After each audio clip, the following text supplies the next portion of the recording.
do that so they're behind you.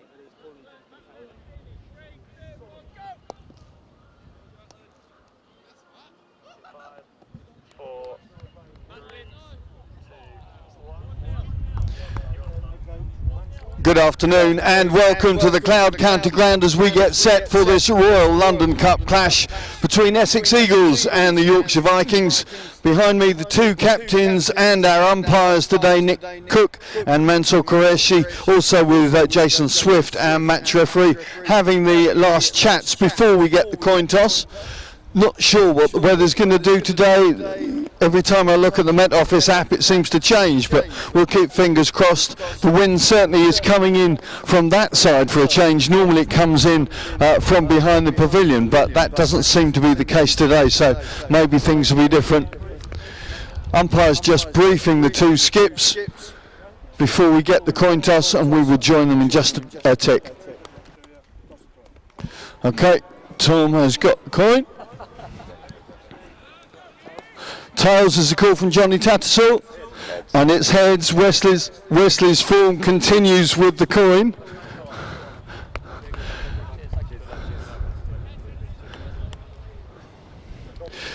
Tom, in form with the bat, in form with the coin. Yeah, very lucky with the tosses this year. But yeah, no, so obviously we've played on this pitch a couple of times, so we know quite a bit about it, and you know, we're pleased to win the toss and having a bat. You've won heavily the last two games, batting first. With the weather forecast as changeable as it is, does that change tactics today? We obviously had a discussion about it, but I think knowing that it is a used surface and that it's probably deteriorating over time, it makes sense to bat. And like I said, we've put in some fantastic performances batting first, two big wins. So hopefully with this young side we can continue that. Right, team news for today? We've got Nick Brown coming in for Aaron Beard, strengthening the bat and a bit of experience in that middle order. I think is probably the only thing that we haven't quite got right is when we've got big partnerships. We've lost our way a little bit from 35 onwards. So yeah, Brownie comes in, so best of luck to him. And the final home game in this tournament, so I hate to use the phrase must win, but when you look at that table, just 1 point behind the Vikings, you've got to get the nod over them today. 100%. I think every game is a must-win game, especially at this stage of the tournament. But I think we've been so well supported here at Chelmsford these last home games. It's made a massive difference. So hopefully we can sign off with a win. Well, go and get yourself sorted. Good to see you, Johnny. If I could welcome you to the Cloud County Ground. Now you've had a week off, man. I mean, this must feel like a long time since you picked a bat up, right? Not quite. We've had a couple of days training and things like that, so it's a well-earned rest, I think, for the lads, and it's a long season, so you've got to take those breaks when you can. Now this is the beginning of a 3-game road trip for the Vikings, but you're in good fettle. I mean, you look, again, I mentioned to Tom about the league table. You've got a game in hand over the Eagles, so maybe the pressure's not quite on the Vikings in the same way as it is to the Eagles? I think the pressure's always on every game you play. Obviously you want to win, and you know, if we get a victory here today, we go 3 points clear with 3 games to go, so that obviously puts us in a good position to qualify. So but yeah, we'll just have to see what today brings and keep trying to perform how we have been. Now, team news for the Vikings. What's your 11 looking like? We're going with one change from the last game. Tom Lowton misses out and Harry Sullivan comes into the team. Okay, well, good to see you here. Go well today. So the Essex Eagles have won the toss again, and they will bat. We'll bring the team news to you shortly.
So just over a quarter of an hour to go until we get this game underway. Time to take a look at the two teams. So for the Yorkshire Vikings, wearing 31, Will Frayne.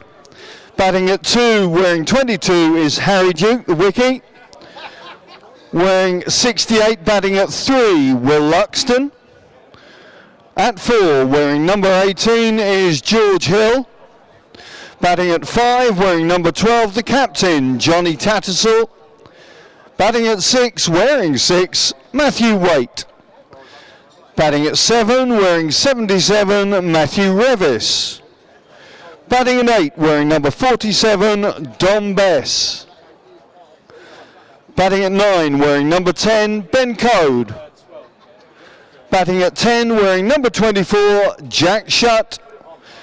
And batting at 11, wearing number 27, Harry Sullivan.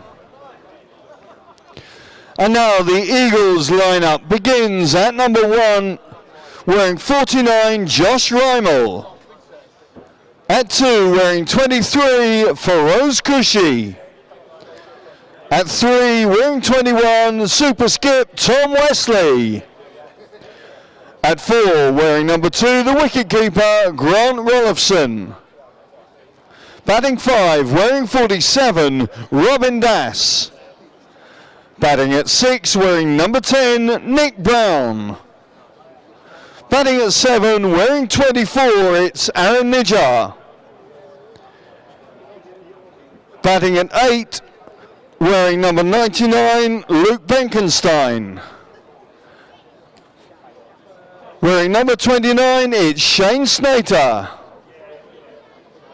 Wearing number 87, batting at 9, Jamal Richards. And wearing 1, it's Ray Toole. So those are the two lineups, quarter of an hour to go until we get this game underway. And also we'll have a chance to meet our mascot this afternoon, Matilda Osborne.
Feroz Kushi and Tom Wesley both struck hundreds, but it was Luke Benkenstein who made all the headlines as he bagged the amazing figures of 6 for 42 as Essex thrashed last year's One-Day Cup winners Glamorgan by 103 runs in Chelmsford.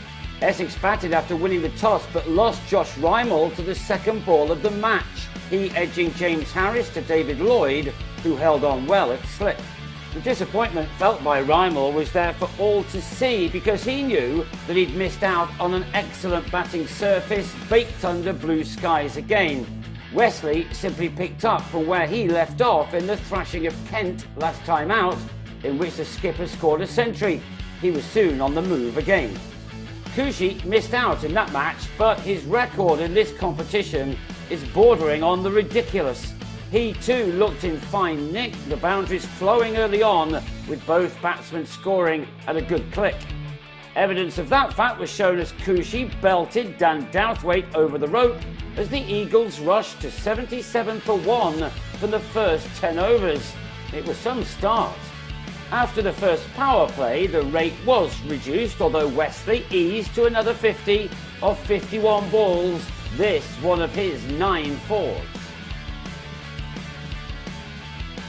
Cushy needed 57 deliveries for his half century, which included 2 fours and a 6, and he soon added a second maximum as he and Wesley took their partnership beyond 150, the total at 158 for 1 at the halfway stage. This was just the 9th innings in 50-over cricket for Cushy. He had struck 200s in his first 8 and was now rapidly heading towards another. He moved from 76 to 96 in the space of only 4 deliveries from Colin Ingram, 3 of which he sent into the distance. His 100 arrived in the 30th over and he knew immediately how well he'd played.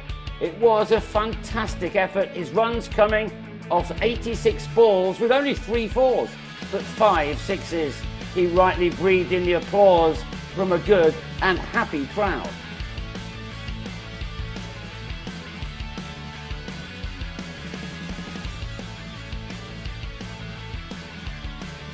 He hit his next ball for 4, but then, probably still buzzing, played over a delivery from Lloyd to depart for 104. His partnership with Wesley realising 203 runs in 29 overs.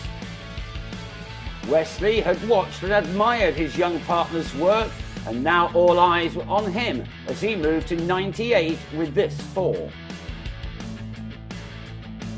He then secured his second 100 in 2 games off his 101st delivery. He'd struck 14 fours. It was the 7th time he'd reached 3 figures in List A cricket. He is in fantastic form.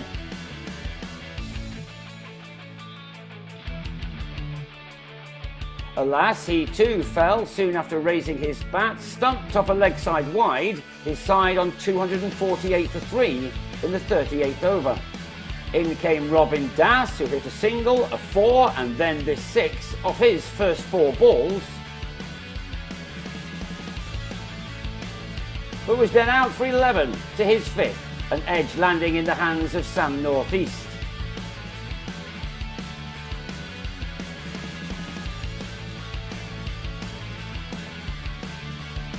Aaron Beard fell in the same over with a nick behind, while Aaron Nijar was bowled by Andrew Salter to the first ball he faced. 4 wickets had fallen in the space of 14 deliveries. And the slide continued. Shane Snater was plumb in front for 2.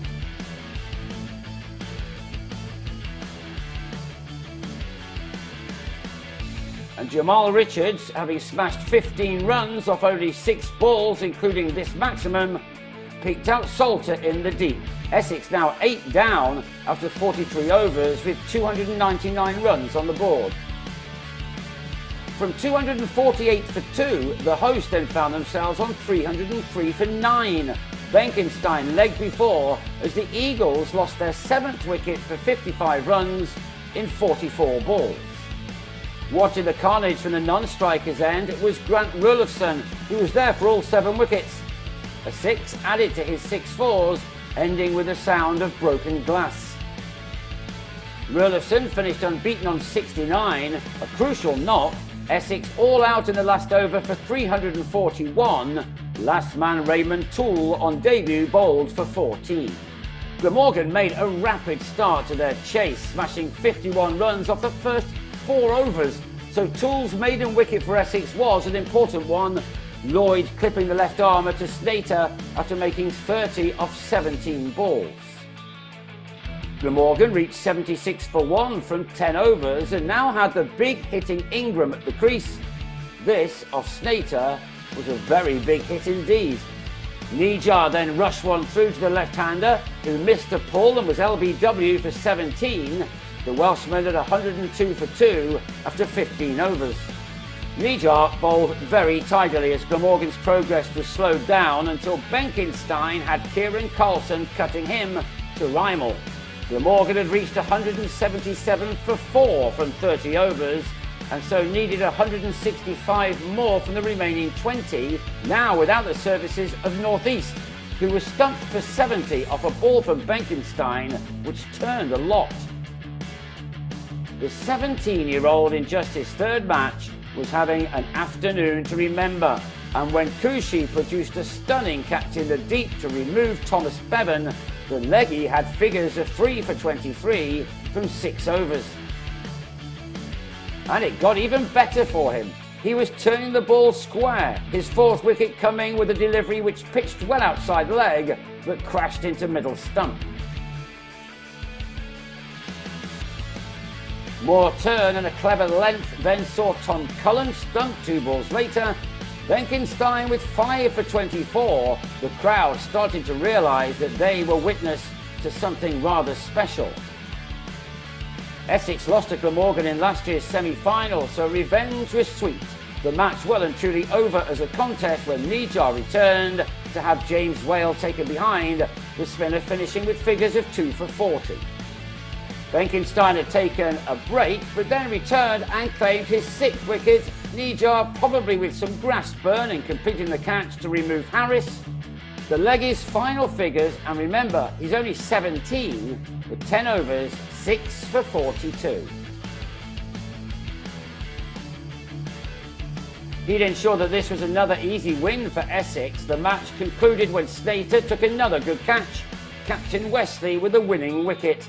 It was a memorable day in the sunshine. It was a second successive 3-figure run win, this one seeing Essex defeat Glamorgan by 103 runs. The visitors all out for 238. Benkenstein received a hero's welcome as he returned to the pavilion. In the space of only 36 balls, the son of current Gloucestershire coach Dale may have seen his career take a huge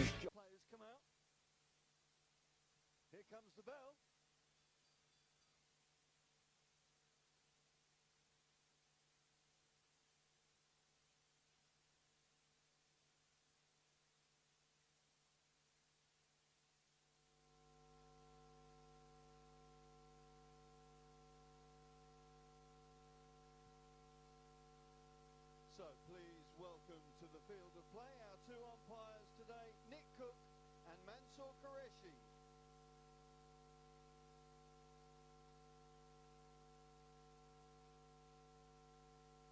And led by Captain Johnny Catterson, please welcome the Yorkshire Vikings.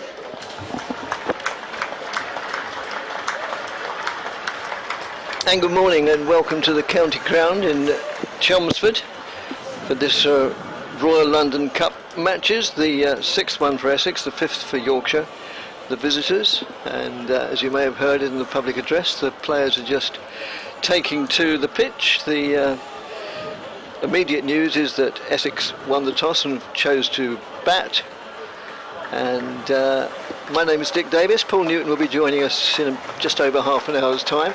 And one of the joys of this job is meeting our colleagues from other stations, none more so than Jonathan Doig of numerous Yorkshire stations. I won't begin to list them, mainly because I can't remember them all. So good morning, Jonathan. Yeah, good morning, Dick. That would be Leeds, York, Humberside, Tees and Sheffield. Yeah. All stations to Euston, yeah. all the Yorkshire stations. Right, okay. We'll go with that.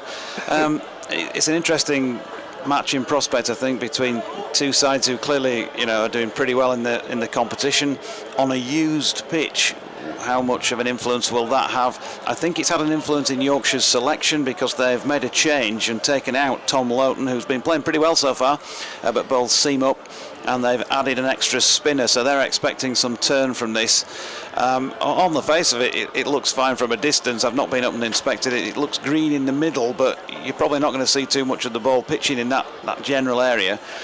And probably dry at both ends, so they're hoping that Harry Sullivan can tweak a few wickets along with Jack Shutt, who will be out there as well, and Dom Bess. So that's the sort of thing Yorkshire seem to be anticipating. Whether or not they would have batted first themselves, I noticed that Tom Wesley in his interview out there in the middle said, having won the toss, they debated whether or not, with some rain forecast for later on, to bat second and therefore have, if you like, that feeling of a bit more control if it came down to a DLS match. But they've decided on balance that they've been batting so well, they want to put the runs on the board and play on this pitch before it's even more used later on in the day. So it probably wasn't an easy decision either way, whoever won the toss. I guess in Yorkshire are not too downhearted. I don't know what Johnny Tattersall would have done, but you would think he might have been happy enough with this and bat second. And as I say, if there is going to be some rain later on, then at least they'll have 10 wickets in hand and a chance to know a bit more about where they stand in the match under the Duckworth Lewis Stern method. That's all to play out. There may not be any rain, but it looked like it was going to be hanging around on the forecast I saw this morning from probably 4 o'clock onwards. Right, it's going to be Matthew Waite bowling the first over of the day. It will be from the river end, the end from which we commentate, and he will be bowling to Josh Rymel, who has Ferozi Kushi with him, who's been in tremendous form in this competition. Still to come, the other 9 are Tom Wesley, Grant Rollifson, Robin Dass, Nick Brown, Aaron Nijar, Shane Snate, I beg your pardon, Jamal Richards, Luke Benkenstein and Ray Tall. So the first ball of the match is about to be delivered. The sun's shining fitfully. It's pulled away to mid-on and fielded quite competently and confidently by Ben Code at mid-on. And the sun, it's predominantly a cloudy sky, but the sun is just breaking through enough to cast shadows. Pretty good crowd, making the most of what cricket there is to watch in August. First year ever there's not been any county championship cricket in August. That's outside the off stump, goes through to the wicketkeeper, apart from the war years, of course. Ever since the county championship was inaugurated, then counties have always played cricket in August, but not this year for reasons which have been well documented. And so we've had 2 dot balls so far, and Essex started this competition indifferently at best and have steadily improved, and they'll be looking for that improvement to continue as Waite moves in again, right arm over the wicket, bowls, and it's just play defensively, just backward of square on the offside. And Essex are not underway yet. The story of the table so far is that Essex have played 5 of their 8, 1, 2 and had 1 rained off, so they have 5 points. Yorkshire in by far the stronger position. They have 6 points and 1 game fewer than all the other sides, so they're only halfway through this competition so far, having played 4 and won 3 of them. That's outside the off stump, goes through to the wicketkeeper with 1 defeat. Who was that to? I don't like to rub it in, but who did Yorkshire lose to? Lancashire, of course. Oh dear, oh Lord. Oh, I'm glad I rubbed it in.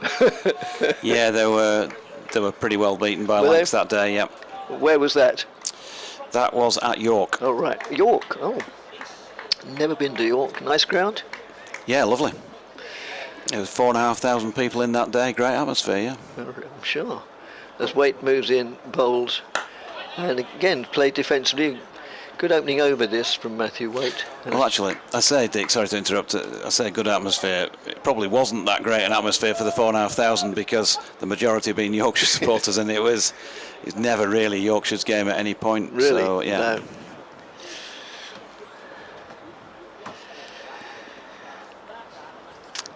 So we had 5 dot balls so far, very good opening over, and the last delivery Oh well, no. The batsman there, Rymel, took the bat away in good time, and it went through to the keeper. But nonetheless, good opening over. 1 over gone, and Essex have yet to open their account. I didn't mention the names of the umpires. It's Nick Cook at this end, and at the other end it's Mansour Qureshi. And Jonathan will describe the second over and all the even-numbered overs for a while from the Hayes Close end. Yep, it's going to be Ben Code, who's been bowling really well in the competition so far. Last week, the last match Yorkshire played was this time last week down at Cardiff, and he took a wicket, went at just the 2.6 and over from his 10, and so even though not devastating in the wickets column, I don't think that really mattered. It was a good collective bowling performance, and he played his part by just keeping it tight and maybe players taking risks against other bowlers. So bowling to Cushy here. 2 slips in place early on for Yorkshire. I haven't seen that I can recall in the competition so far. And so here is Ben Code, right arm over the wicket. Cushy opening the face and running it out to Will Luxton at point. They've gone with Dom Bess, who I was having a chat with at breakfast this morning. He's outside the circle down at long leg. Everybody else 1, 2, 3, 4, 5, 6, 7, 8, 9. There is somebody somewhere else out there, probably down at third man, but I can't see because of the lip of the stand down to our right at this river end. Code in again, and this one fades down the leg side and will be the first run of the match, a wide. Yes, speaking to Don Bess this morning, he'd been enjoying himself last night. Going to see Coldplay down at Wembley. Took the chance while the team are down in the south. Thought it was a great night, he said. We'll be hoping for a great day today as well. Code coming in towards our commentary position, and again it's just slid down the leg side because you try to flick it on its way, fine, but misses out.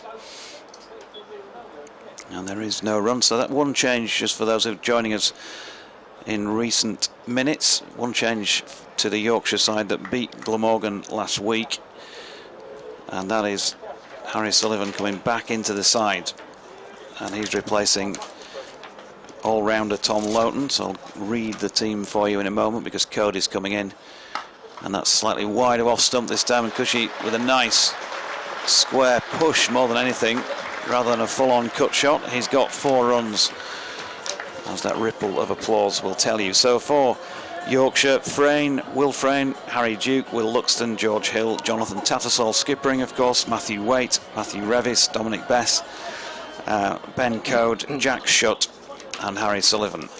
The 11.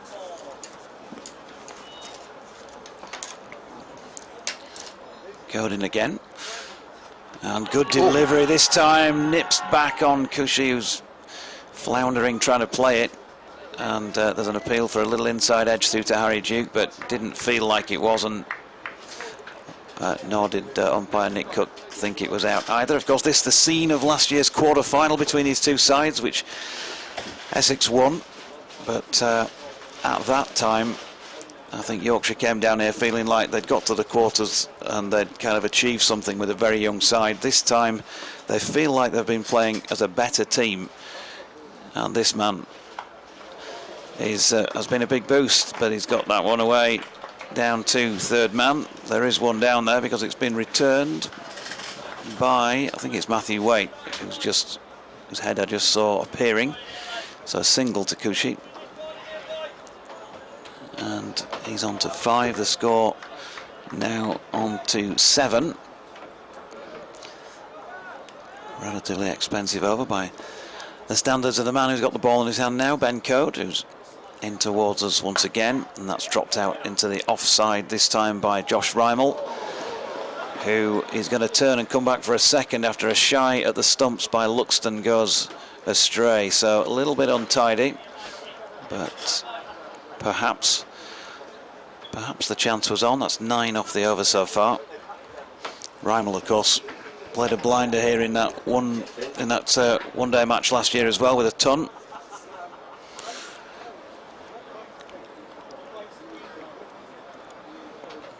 He waits, right-handed as the right arm code is in, and the delivery that leaves Rymel. Final ball of the over, so not perfect by Ben Code on this occasion, but he's gone for 9 in it, and after that opening maiden by Matthew Waite, 2 overs in, with Rymel on 2 and Cushy on 5. Essex Eagles 9 without loss. Yep, 2 rather different opening overs.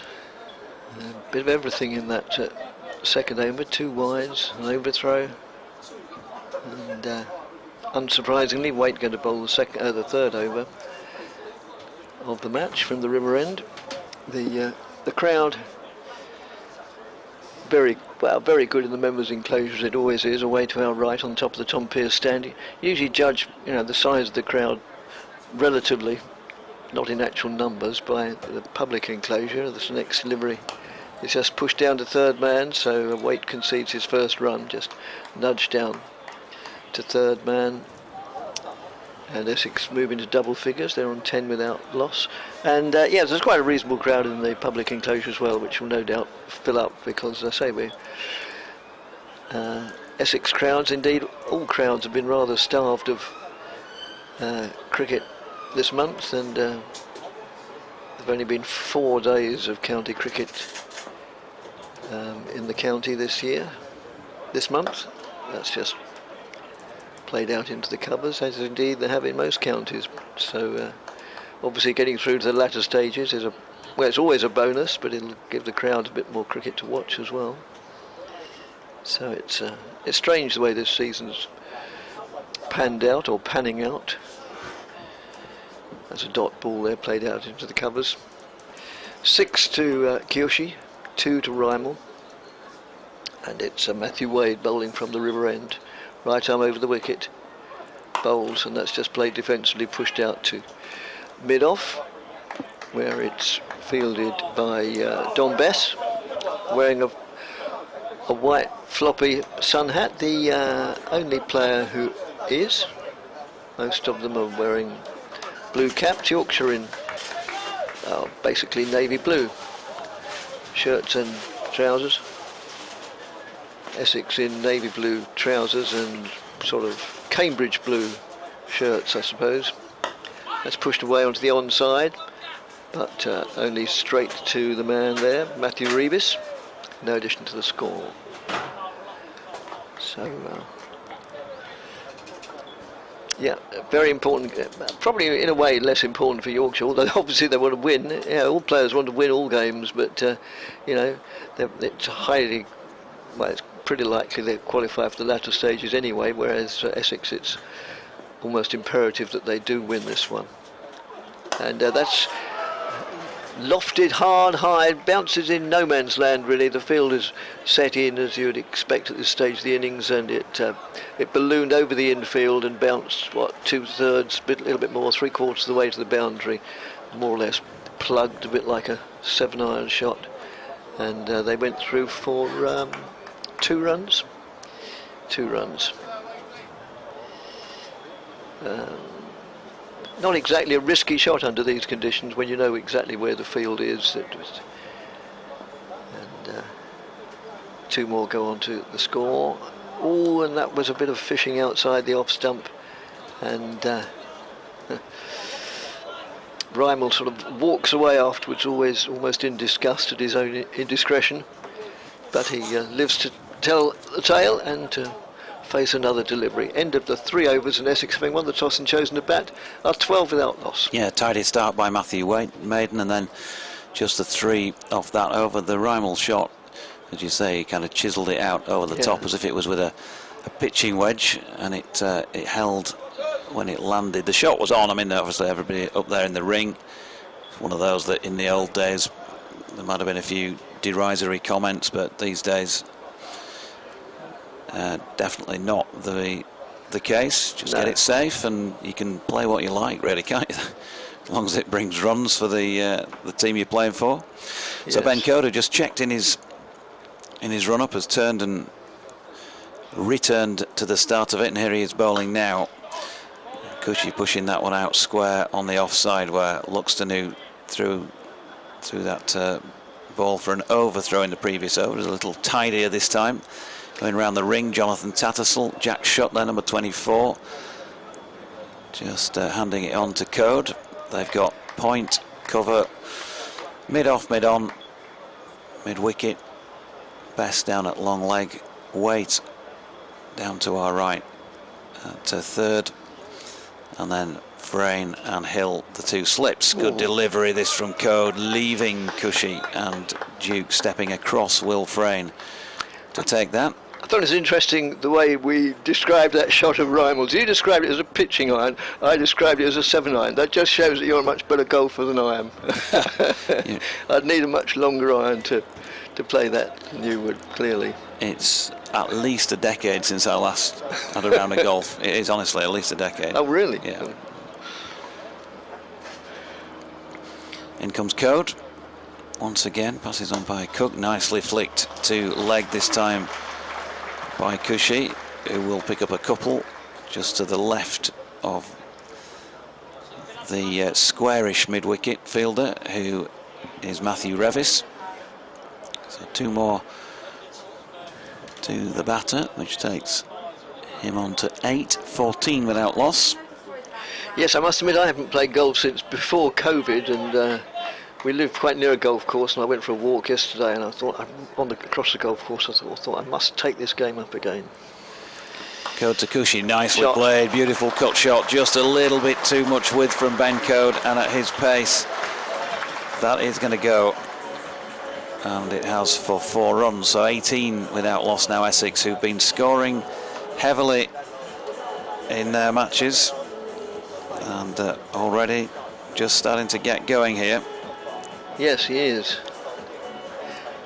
It's very interesting from the Essex point of view that Nick Brown is in the side. I think it's his first time in this competition this year. Is it? Yeah. Paul confirms that, so therefore it is. Code, Cushy nicely driving through the offside this time. Shutt does well, making good ground to get across and field with the left hand and keeping them to 1, meeting the ball just outside the ring. Yorkshire, as you mentioned, have got that game in hand on everybody. 3 in quick succession here. We're down at Canterbury on Friday, and then can't go home from there. Got to stop off at Chesterfield on the way back as well. And then a little trip to Scarborough next Tuesday to finish off the group games against Hampshire. Nicely driven by Rymal this time. He's taking on Shutt, who is going to concede effectively by lobbing it into the gloves of Duke at this river end of the ground. End of that over. And 8 runs from it off Ben Code, who's now gone for 17 in 2. And it's 20 without loss, Essex. Yeah, I think Hampshire, top of the table and clearly looking the best side. They keep finding a way to win matches. Yes, They've been in trouble once or twice, but they're out front and clear and looking like they're home and hosed for qualification of some description. Yeah, it's Essex's last game in this competition and at Southampton, so Essex will be keen to try and make sure they're in the top 4 before they make that potentially tricky journey down to Southampton. Let's just play defensively back to the bowler. In top 3, isn't it? Again this year. Oh, is it? Winners go straight through to the semis, don't they? It's one of these second again, and third, is it? play each other. So you need to be in the top 3. Top 3. Oh, it's far too complicated for me to understand. Yeah. Yeah, I must admit I struggled with it.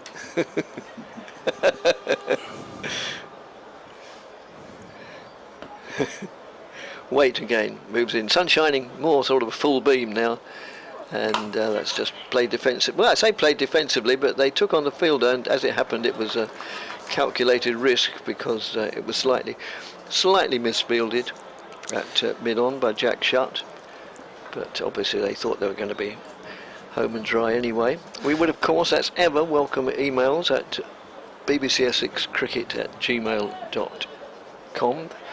Although the email address suggests Essex-based, which it is, but we'd welcome emails from any cricket lover, whatever his or her particular pursuit in the game. That's pushed down the onside. No addition to the score of 21 without loss, and we're halfway through the 5th over.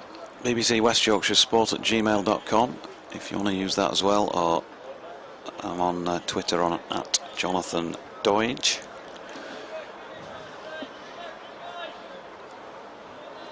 And Waite just gets to the end of his run up. Moves in now, fair-haired young man. Loud appeal for LBW, and well, doesn't meet with the approval even of Nick Cook. Or is it the other way around? Karushi, I thought he looked a little bit, well, yeah, he just didn't look quite the right build. I won't go into it further than that. No, it's Mansour Qureshi at this end. No, he never seemed interested in that one, probably going down leg side. If come back to that in a moment, just to point out our position. That's just pushed out on the offside. No addition to the score. Yeah, we're watching from pretty straight mid-on, really. If it were a left-arm over bowler, well, we wouldn't be right behind the line, but you know, they probably wouldn't welcome us if we waved our arms around too much, or red flags or anything. So yeah, we're in a pretty good position. But nonetheless, as I've been saying for 20 odd years, it's not our job to judge the decisions. That's what the umpires are for. And that's worked well on the onside. No addition to the score. Straight to the fielder at shortish mid-wicket. Matthew Rebis. The end of the 5th over, and Essex, having won the toss, have progressed, I think, serenely. They don't think they've given a, well, they haven't given a palpable chance. There've been a couple of plays and misses, but they're 21 without loss. Yeah, there's been the odd good delivery from, well, actually Ben Code's probably bowled the ones that have pitched and left both batters, but Matthew Waite is very much tighter in terms of what the figures on the board say, because he's bowled 3 overs, 1 maiden, none for 4. Matthew Waite, of course, on his way to Worcestershire for 2023, 3-year contract. Had a spell down there on loan. Played well against Worcestershire actually at Scarborough in this competition week before last. And he's had a pretty good RL50, probably more consistent than he was in the T20 matches that he played. Yorkshire, of course, getting to the finals day in that. As Code's in, that's dropped into the offside by Rymel, who does that shapy thing with his hand afterwards, telling himself which way the ball was going there. Can't get used to this Face ID thing on your phone. Just started using a new phone yesterday, and you just kind of you just look at your phone. What's all that about? It looked at me yesterday and said ugly, and it wouldn't open. Here's Code. Rymel flicking nicely off the hip. Revis has been dispatched a little bit deeper out at mid-wicket, and Bess has been brought up inside the circle at short fine, which I think is probably an indicator partly of the pace of the pitch as well. They think they can get away with a short fine against the pace of Ben Code, and if it's going to go in that direction, then they're going to stick a sweeper out a little bit squarer. Batters having to wait. Code in again, nicely played once more by Kushi. That's a lovely shot, just punches it off the back foot, splits the gap between Tattersall in the covers and Luxton at point, and brings in 4 more. This is a player who's looking in ominously good form so far this morning, and he has 17 off 15, and Essex 26 without loss halfway through the 6th over.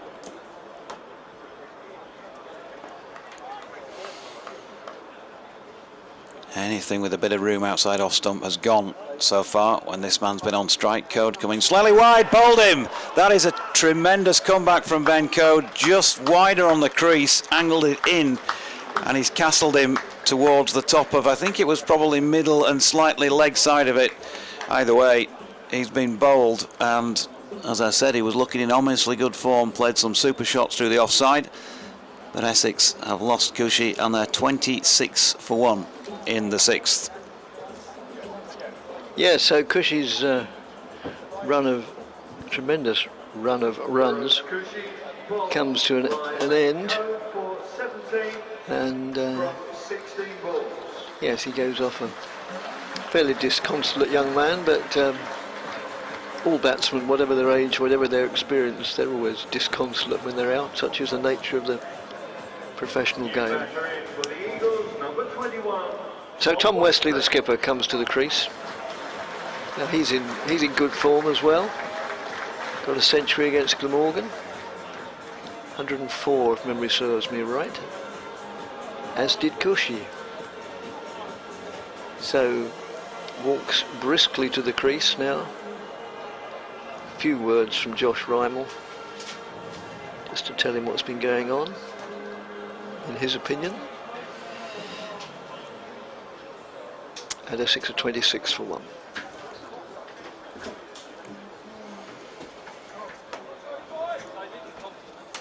Yep, taking guard, so a bit of incentive, if you like, from the bowler's point of view, but so far the pitch clearly feels like it's playing a bit on the slow side, and that is as you would expect, having been used, we're not quite sure how many times, but certainly at least once previously. Here is code to Wesley, who's able to leave his first delivery wide of off stump. Still that ring field. Yorkshire have taken out one of the two slips. Again, probably another indicator in terms of the slow nature of it. Still got weight down at third, but they've brought in George Hill from slip into a straight mid-wicket. He's in a catching position as well. As Code comes in, delivers another one wide of off stump, which Wesley is able to watch go by. But better from Ben Code. He'd gone for 17 off his first 2, 22 now off 3, and he's taken that wicket. So 26 for 1 after 6. And it's become a bit more overcast now. The sun's gone in behind the clouds, and looking at the sky, it's sort of predominantly lightish grey cloud. Doesn't look too threatening at the moment. The forecast is considerably better today when I woke up and looked at it than it was 48 hours ago. 48 hours ago, the forecast suggests we weren't going to see much cricket at all today, and that's just played out to mid-off. I say just played out, but played out with a certain authority and flair by Rymel, but straight to Dom Bess. But yeah, whatever bad weather was due has either come and gone or still to arrive. I believe this evening's going to be a bit damp, but hopefully we'll all be done and dusted by then. We have had a bit of rain though around these places, parts. Certainly in the south of the county, on the coast where I live, we've had an absolute downpour on Monday, torrential stuff. Much to the delight of my wife, who's a keen gardener, and numerous other gardeners all over the country, no doubt. As the next delivery worked away on the onside for 4. Straight onto, or maybe just outside the leg stump, and Rymel was on it in a trice. That's the sort of delivery, with all due respect to Matthew Waite, that any batsman worth his fee is going to take advantage of, and just lay bat or ball, and it went away to the onside. It's a fairly short boundary this side anyway. The wicket is pitched far more towards the pavilion than towards the executive apartments, and but even if it had been what you might call a full-size boundary, it would have still been 4. Yeah, just straying leg stump. It might have even been slightly outside. Yeah. Helped it on its way. I thought it did well there, because the inclination when he first went into the shot was that he might fall over, but he just managed to hold his body position well enough to get over the top of it, not flick it aerially. They've now sent a man back square on the leg side. Yep, as Waite moves in and bowls. Oh, and well, Rymel didn't know too much about that one. He laid bat on ball and then looked distinctly uncertain as to its whereabouts, but it had bounced off down on the leg side slightly. So 30 for 1. Midway through the 7th over. Waite turns. Moves in, bowls. And again, that's pushed out on the onside. They'll only take the 1 though, as the man posted on the boundary, moves in Revis to about, well, more or less the ring of discs to field to prevent they're going through for any more than the single.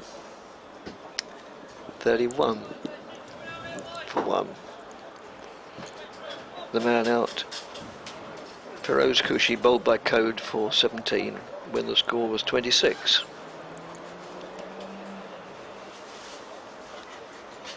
Slight discussion now between between bowler rather and Dom Bess at mid-off. Nothing immediately obvious results, but that's worked well in the onside as well. Sort of favourite area that Wesley likes to pick up his runs, as no doubt Yorkshire are aware. Wherever you have a favoured way of playing, or conversely an area where maybe you're seen to have a little bit of a weakness, the harsh world of the professional cricket circuit soon gets to know, and word goes around, and bowlers bowl accordingly, or are aware of, or fields are set accordingly. It's like that in the com box too, isn't it, Dick? It's like that in the com box too. Yes. Worked away on the onside for a single. Weaknesses exposed. Absolutely. Gosh. I'm not sure how many great shots we play either. Well, speaking personally, I'm fully aware of my own weaknesses.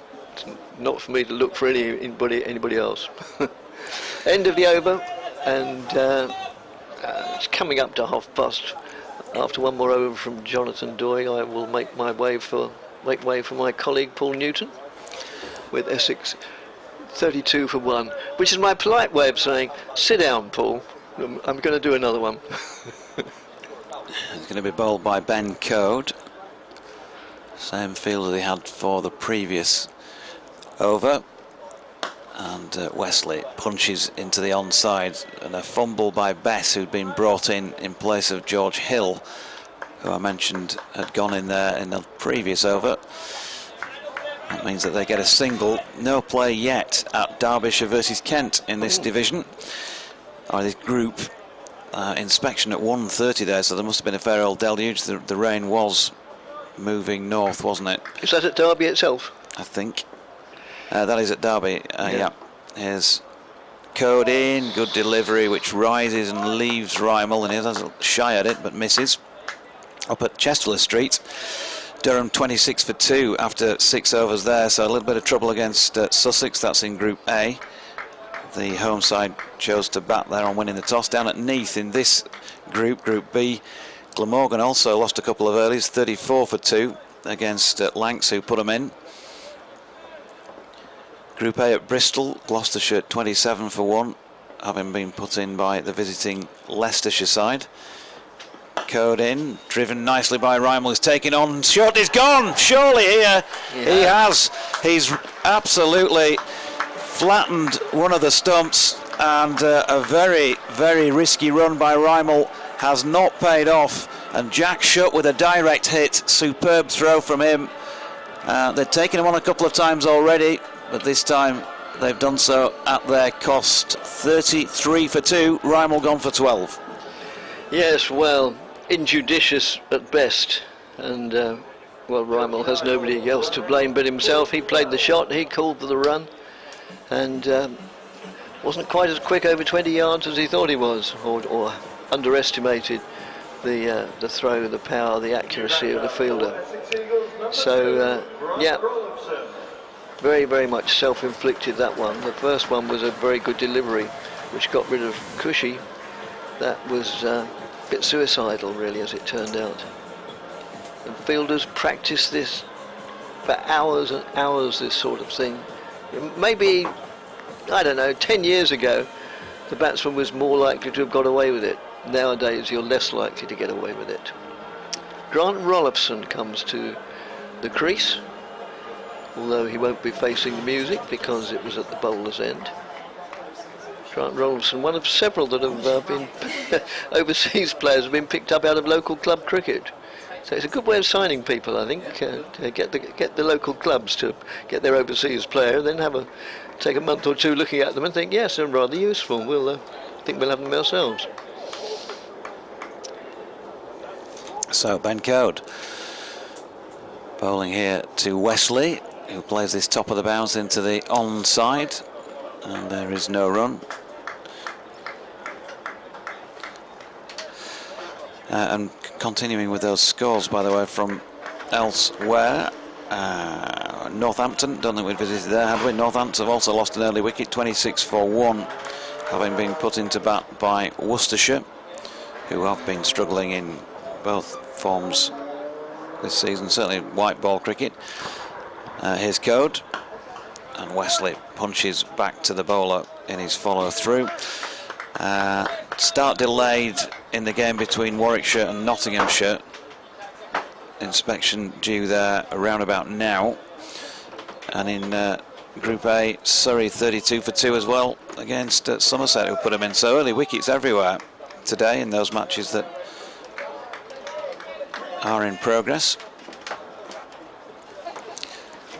It's quite a muggy field down here at Chelmsford as Codes in for the final ball of the over, and Wesley shoulders arms. He's on 2 at the end of that. The 8th over of play this morning. Wicket in it was that direct hit super throw by Jack Shutt to get rid of Josh Rymel. So both openers gone, and Essex 33 for 2 after 8 overs. And after a few more words from Jonathan, he'll be joined by Paul Newton, who can, I think we've had 1 or 2 emails which I haven't managed to address yet, but no doubt Paul will rectify that. Thanks, Dick.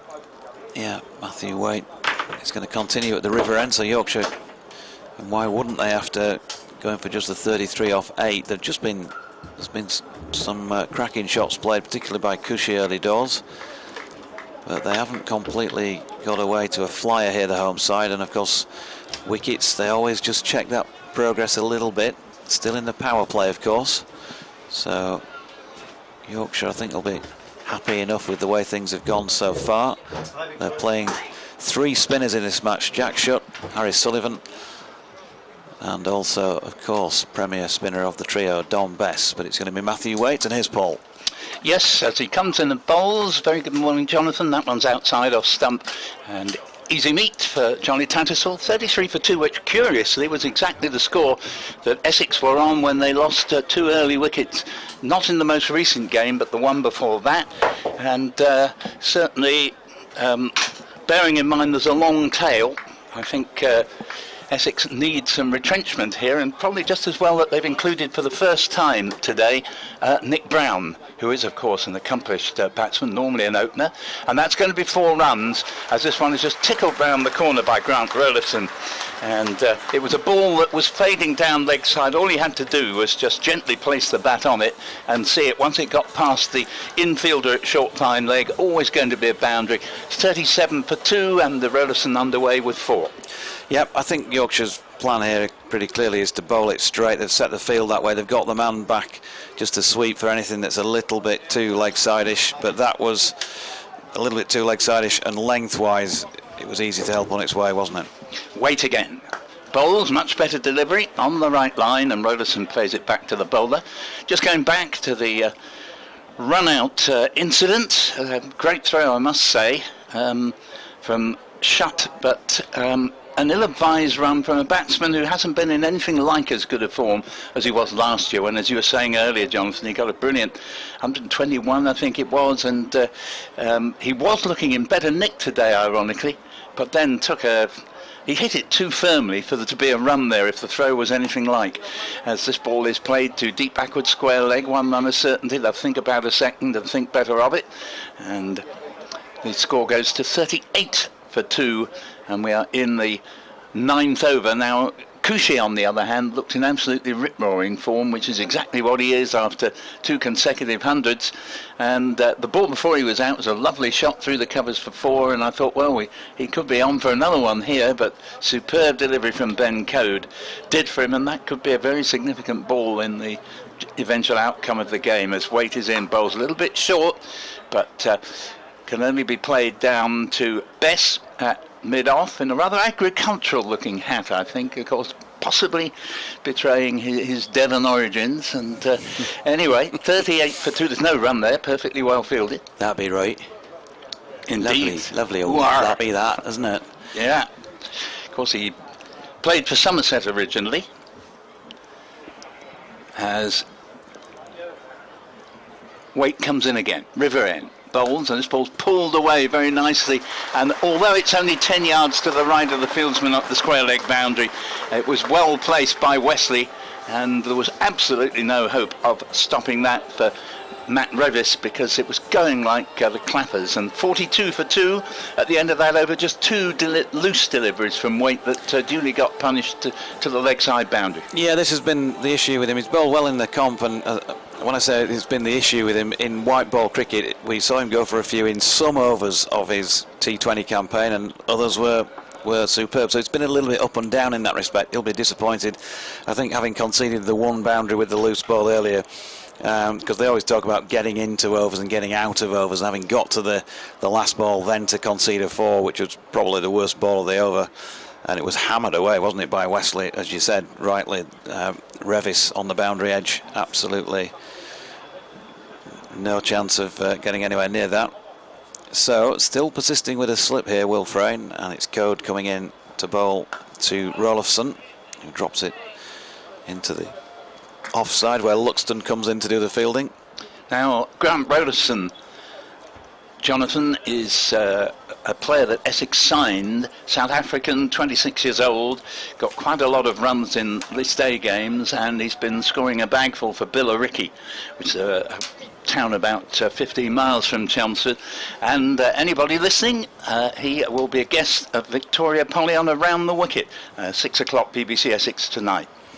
Here's Code, and that's dropped into the offside by Rolofson. I'll probably, can I just leave the commentary about 6 then to go listen to Victoria's show? Because I mean, well, I think we've not that I don't enjoy working with you and Dick, obviously, but you know. Well, yeah, I saw the Billericay signs last night. I went to Chelmsford City Racecourse last night. There was an evening meeting on, and I thought, you know what, I'll go and tick the box on my travels south. It was actually the last of the 60 or however many it is courses that I ever got to, even though it's the nearest to where I live. Code in, pushed into the offside by Rolofson, fielded by Tattersall, no run. Yeah, there's a few more to go for me yet, old boy. Yeah, less of the old, more of the boy, I think. But no, joking apart, I have to say, I don't think Chelmsford was designed terribly well, because basically, unless you go right up in the clouds and pay top whack, you either see the first 3/4 of the race or the last quarter, but you can't see it all. Here is Ben Code, another straight delivery to Rolofson, who blocks it solidly. Yeah, it's it reminds me, because of everything's in the centre of the track, it's a bit like a Chester or a Cartmel in that. Well, Cartmel, Chester has at least got a stand to the outer as well, hasn't it? Yeah, but Cartmel, it probably needs something like a Cartmel where you've got some concrete stepping in the middle so you can see everything. Yeah. But yeah, you're right. It's weird, isn't it, that you can't see everything. And considering it's one of the 2 most recently built, you know, poorly planned. Here's Code, dropped into the offside, this delivery by Rolofson, and Tattersall again feels that, I've got to say, everybody there was particularly friendly and helpful, all the staff. It wasn't, I'm not the case of knocking those them. stewards, Bobsworth thingy or anything like that. Just to explain that to anyone who didn't know, both Jonathan and myself are racing people who've also earned quite a lot of our living through racing, and so if we sound a little bit critical, it's because we, have look at it from a fairly professional point of view. Code in, open faced, it's pushed into the offside where there is a slight fumble by Luxton, and they've got a run as a result of it. End of the over, the scoreboard has gone off away to our left, unfortunately. There you go. Essex struggling to pay their energy bills already, and that's before we even got into the winter. There we are, who can blame them? 43 for 2 is the score with that single. And yes, as you say, the old scoreboard's gone down. 43 for 2, I think, is correct, with 6 of one, half a dozen of the other to the 2 batsmen, who are Tom Wesley and Grant Rolofson, who unusually wears not just the number 2 on his back, but 02. I'm told that this harks back to his younger days when he just, that was a number he liked to wear before coming to these parts. And so players very particular about keeping their numbers if they can. And is this Harry Sullivan who's It is. coming into the attack? Slow left arm. Yep. From the river end. And interesting of course, the power play's over now, so this is the moment that Johnny Tattersall decides to turn to spin for the first time. Just waiting to see the first ball of this over. And delay while the field is substantially changed. Man coming in off the mid-wicket boundary. There's a square leg on the boundary, but we have a short mid-wicket going in there, who is George Hill. And still Sullivan just wanting one or two minor perfections to his field. Here he comes now. Jaunty run-up, bowls, and nicely fielded at short extra, so there will be no run there. Rollison the man on strike.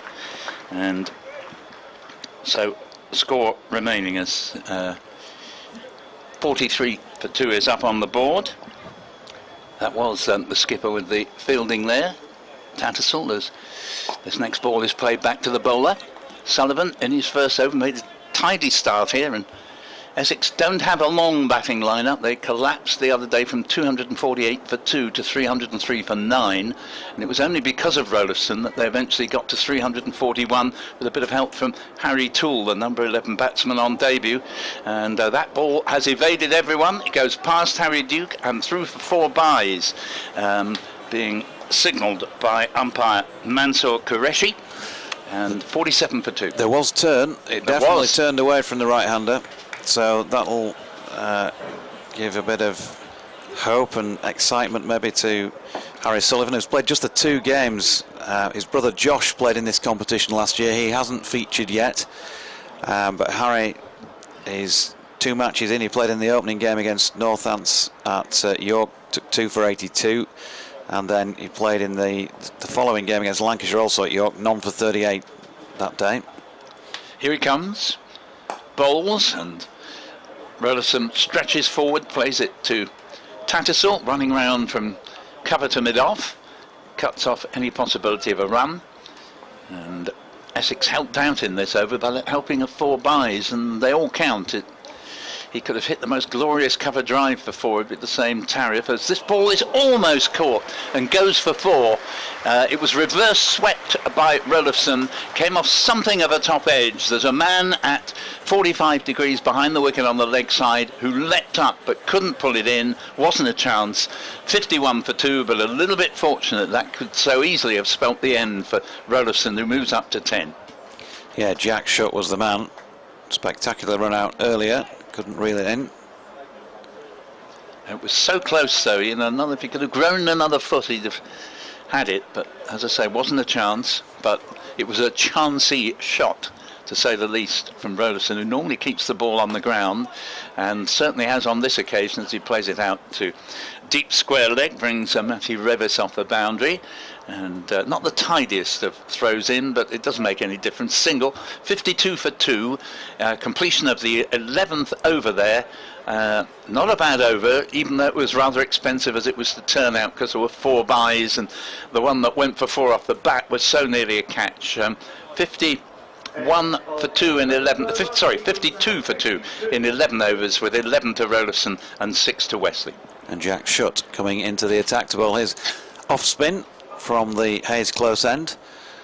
Again, Shutt not used in all of these matches so far this campaign. Bowled well last week in the game at Glamorgan when it was offering some turn. It was slow pitch down there. He's played 7 List A games so far, Jack Shutt.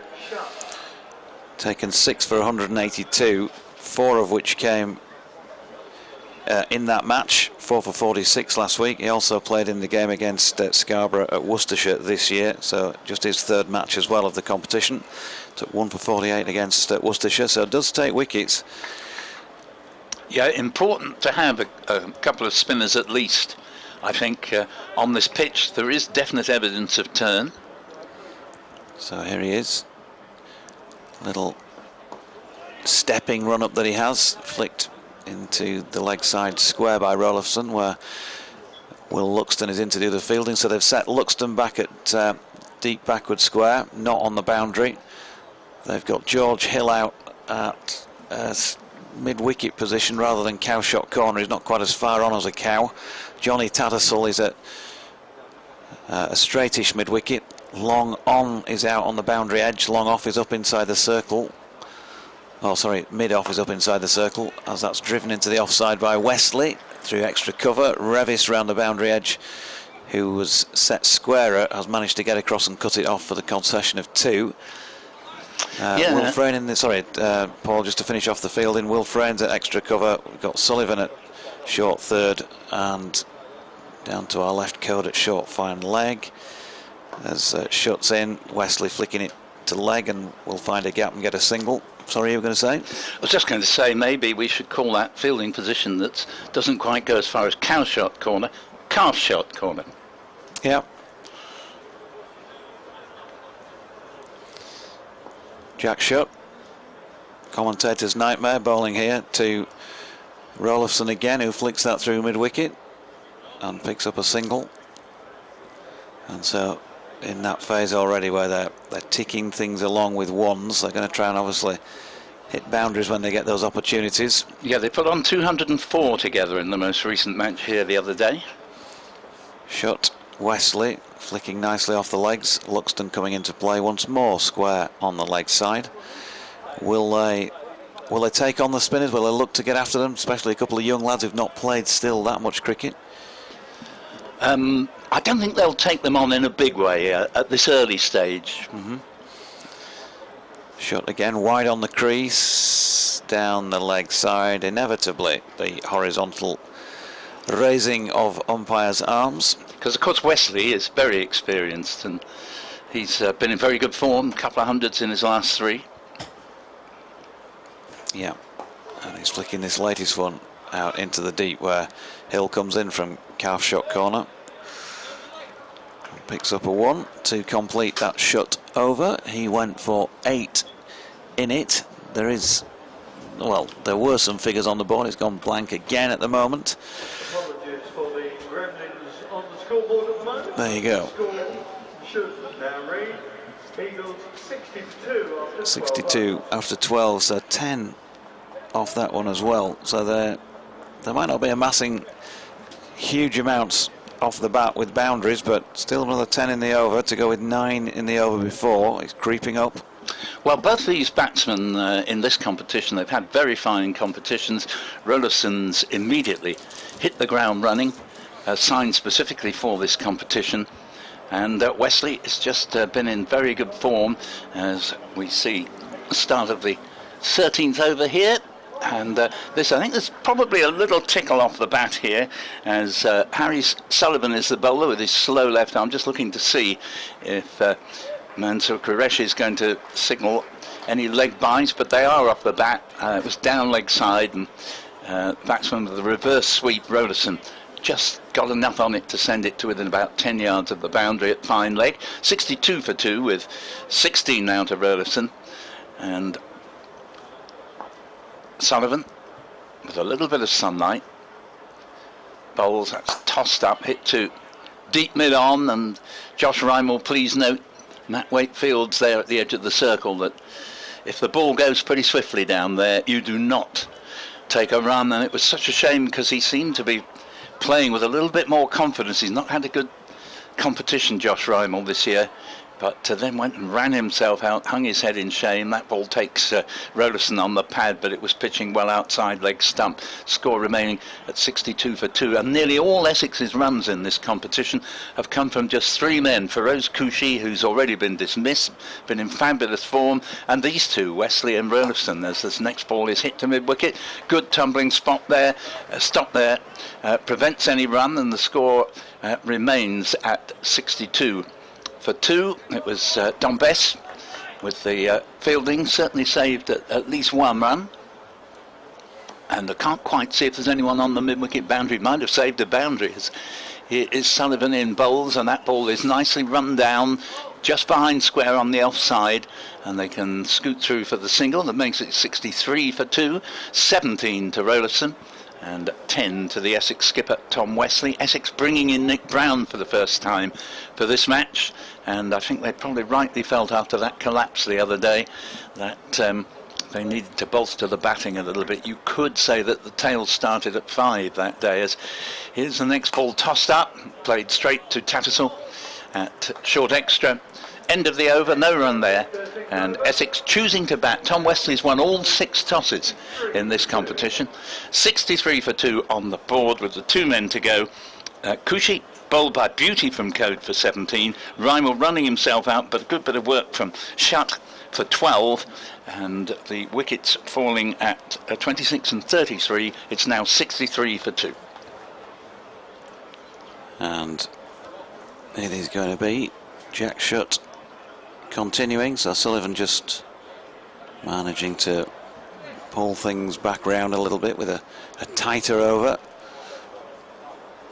Shutt bowling right arm round the wicket, same field as he had last time. Looks to have just been moved a little bit further backward of square, if anything, and maybe George Hill, who's coming into field, his first delivery that's pushed out through mid-wicket, has also moved a little bit more central to a more of a mid-wicket sweeping position. They got 1 run there.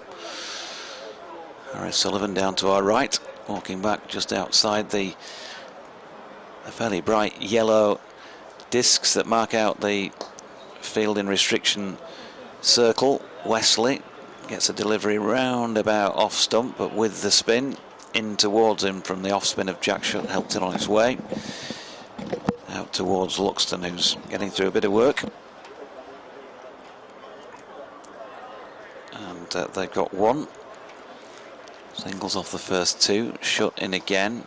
This time Wesley, this time Rolofson, I should say, turns it straight along the ground to Tattersall, Yorkshire's captain, who's been getting some good reviews in the competition so far, as you do when your team's winning games. 3 out of 4, of course, for Yorkshire. Shutt, I think, pushed that one through a little quicker, and Rolofson ends up jabbing down on it, and again turns it to Tattersall. So good stuff from Shutt in the over so far. 1-1 ... Here he is again, and Rolofson will once again find Tattersall another dot. Good diving stop this time. Note, of course, those Essex supporters watching, listening, Jonathan Tattersall might be known to you as a wicket keeper, but he isn't doing the job in this match because Harry Duke, who has played, of course, here as well with the gloves, is doing that job, and Johnny captaining from in the field and is very quick as well out there in the middle. Single off the last ball of the over, pushed up to long on by Rolofson. So 3 from it, tidy over by Shutt. Rolofson on 19, Wesley on 11, and they've now completed 14 overs of this Essex innings, having won the toss and decided to bat first. They're 66 for 2. Yep, so Essex not zooming along at the moment, but I don't think they'll be too concerned at that. They're going at almost 5 runs and over, and particularly having lost the 2 openers, I think they'll consider that these 2 need to stay together for as long as possible, and they're both steady players, and I think they'll be just quite happy if they can tick along at around about 5 and over for at least the next 10, as here is ball played to mid-on and Matt Waite, and they can get through for the single that takes Rolofson up to 20. 67 for 2 in the 15th. A little bit of sunshine. It's a far nicer day than they were forecasting this to be, but we are warned that there could be thunderstorms, particularly just after lunch. I say lunch, after 1 o'clock. This ball does take the batsman Wesley on the pad. You heard the appeal there. It would have, I think, gone down past leg stump, which is why Mansour Qureshi found in favour of the batsman. 67 for 2. But bowling well so far, Harry Sullivan. Gives us a little bit more air and is hit down too long off for a single. And that will take the score to 68 for 2. As George Hill comes off the boundary to our left to field, bowling from the river end at the moment, slow left arm. Harry Sullivan has a very much longer run up than Jack Shutt at the other end, who literally just takes about 2 walking steps, not particularly long steps either. And with a bit of a hop and a skip, in comes Sullivan and bowls, and Rollason plays it down to short third. No run. Bit of a triple jumpers run up, isn't it? This? It is, yes. You want good it, description, yes. Might be turning to the crowd soon and giving it this one to get him all up for when he runs in. Yes, here's the next delivery. Gives this a bit more air, and wristy shot played here by Rollason without really timing it. It goes down to Matt Waite, edge of the circle, mid-on. Single, 69 for 2, Rollason to 21, and Wesley into strike on 12.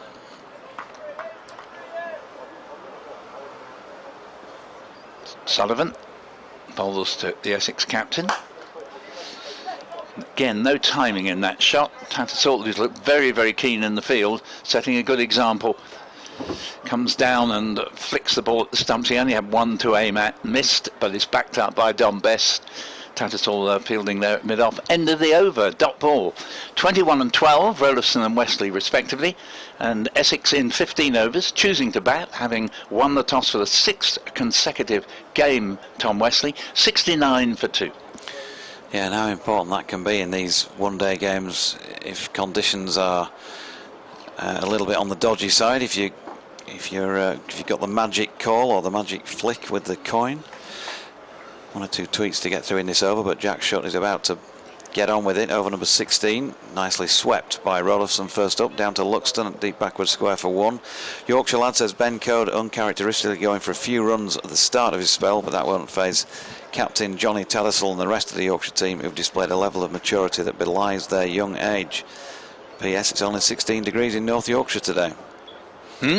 Well, it makes a nice change from over 30 as far as I'm concerned. It's sticky down here. It is. I like it warm, but I don't like it this warm. Shutt even coming over the wicket, this time changing the angle of attack to the still right-handed Wesley, who flicks it down to short, fine leg. Yeah, it's fielded by Finlay Bean, who's out there on the field as a substitute fielder, number 33. Here once again is Shutt, flicked in front of square by Wesley, and Luxton does the fielding. They get 1. Lily says, morning JD, good comeback from Code with the wicket. Hope Yorkshire can continue their good form with the young team. She's watching on the stream. Come on Yorkshire. And Martin Rowe asking how my team, that's the club I'm involved at, Rawdon CC, played on Sunday. As that's nicely swept by Rollason. Again, Luxton, who's getting through his steps already at deep backward square fields. They get 1. That was because the match was postponed on application, I think, by the opposition North Leeds from sometime earlier in the season. So I don't think it was I think it was a league decision from what I can gather, Martin. Then Wharfdale League, the 2 clubs in, as Wesley works one out to mid-wicket. And the guy in the grey anorak on the cover photo with me is none other than Samit Patel. That was a photograph taken by our commentary colleague Dave Bracegirdle when we were at Trent Bridge during a match last year. Here is Shutt once again and flicked off the legs rather than swept this time by Rollason. He's still going to get the same result of a single to complete that over, from which there were 5 of those, and so the score after 16 now moving on to 74 for 2. Well, we'll have a change, Jonathan, if that's okay with you, to bring Dick Davis to join me. And so, winning the toss and batting, Essex 73 for 2 in 16. Email from Michael Alexander. He says, looking forward to the one-day cup matches today, many intriguing games. I know, given the nature of the game, that there isn't the same opportunity of reflection that the blissful 4-day games allow. He says philosophical about the odd 3-day game in the mix if it helps to keep the number of matches honest. And we're going to see Harry Sullivan continue. Slow left arm from the river end, bowls the ball, played back past the bowler, single to long off, 75 for 2. And Rollason to 25. Michael continues. Nonetheless, both Essex and Sussex are at least 2 outlets which are very gracious in accommodating those of us who are too inhibited or limited, expressing our panoply of thoughts and emotions in an encapsulated tweet. Here is Sullivan in again, bowls to Wesley.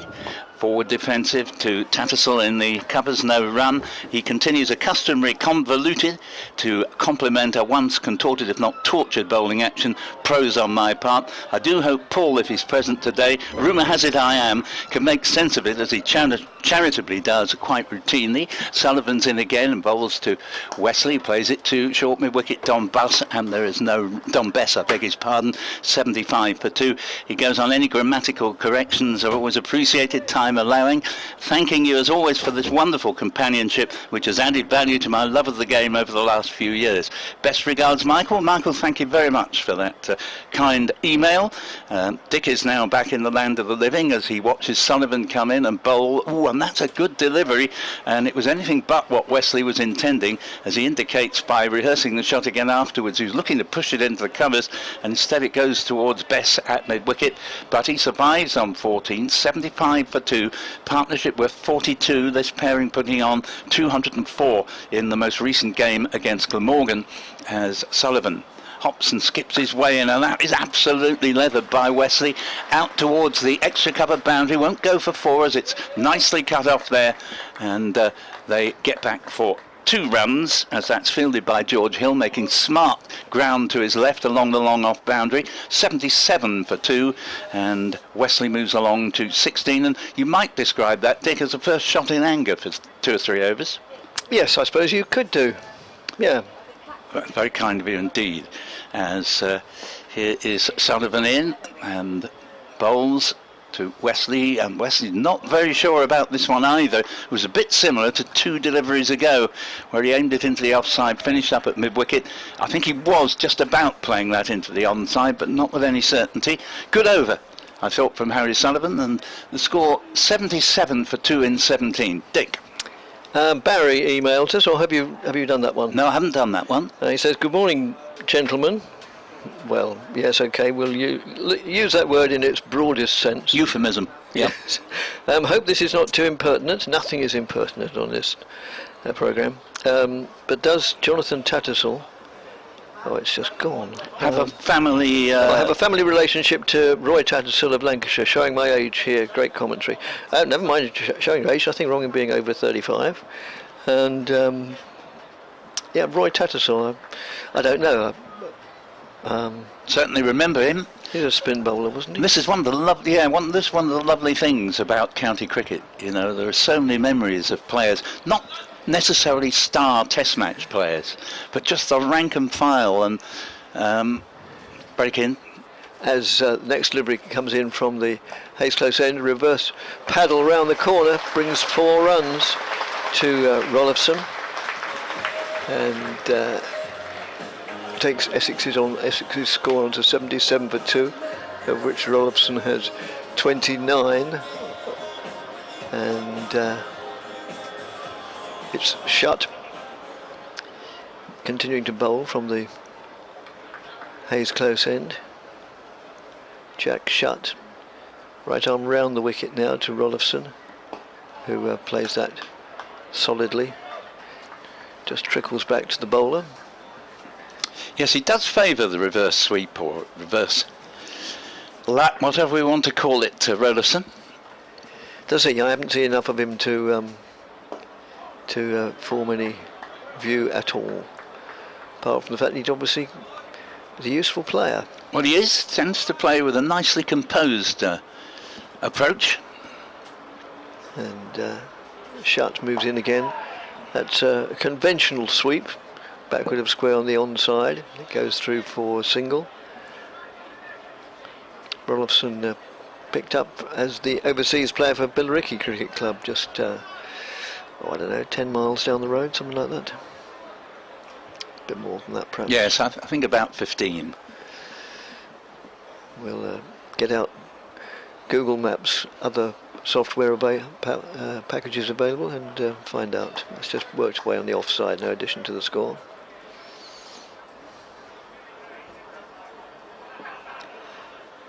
Shut again, over the wicket, short of a length, and Wesley went on his back foot, trying to play it into the covers, failed to make contact, went through the wicketkeeper. End of the over, and Essex, having won the toss and chosen to bat, are 82 for 2, with Rolfson not out 30 off 40 deliveries, Tom Westley not out 16, and the two batsmen out. Ferozi Cushy bowled by Code for 17, and Josh Rymel very imprudently made the decision to go for a single to mid-off. Found to be wanting, was run out for 12, and the wickets fell at 26 and 32. So that's so this wicket's added exactly 50. 49 actually, as the next ball is. Oh, did it not fall at 32? 33 I've got there. Oh, right. I may have it wrong. This is a no run off this delivery. Oh yes, it says 33 on the board as well, I think. Yeah, beg your pardon, I thought there was no adulation for that partnership.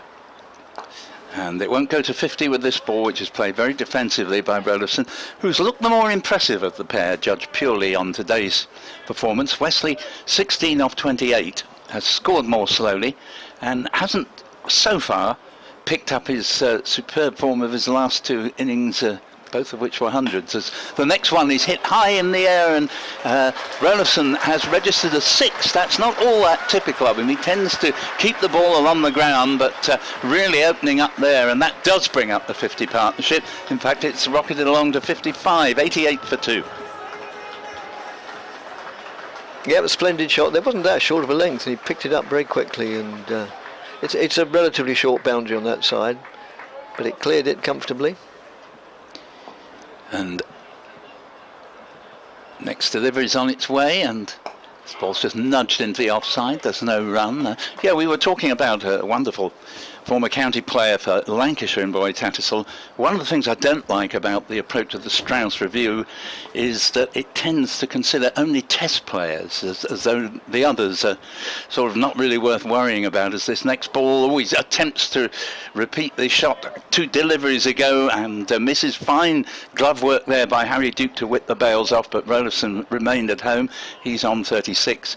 And, you know, one of my favourite elements of county cricket, and I know yours, Dick, is to remember old players who've given us much pleasure, who were never good enough to play for England, but provided rich entertainment. Now this next one could well be another 6, and indeed is, as that was just dropped a fraction shorter by Harry Sullivan and picked up nicely by Rolfson, who moves along to 42, and they scored a 94 for 2 at the end of the 19th over. Rolfson looks a powerful young man, and clearly is, because, as you say, that wasn't all that short, and he just still managed to have enough of a swing of the bat on the ball to dispatch it over the boundary. Really very impressive. Yes, Essex will just be hoping that he doesn't get carried away, because normally he doesn't do that, or hasn't done. I'm sure he has at Billericay, but hasn't done in his earlier innings in this tournament. But fair play to him, Essex could just have done with a little bit of acceleration, and he's just provided it. And we're going to see Dom Bess for the first time coming into the attack, Yorkshire's third spinner at the Hayes Close end. Yes, so they've,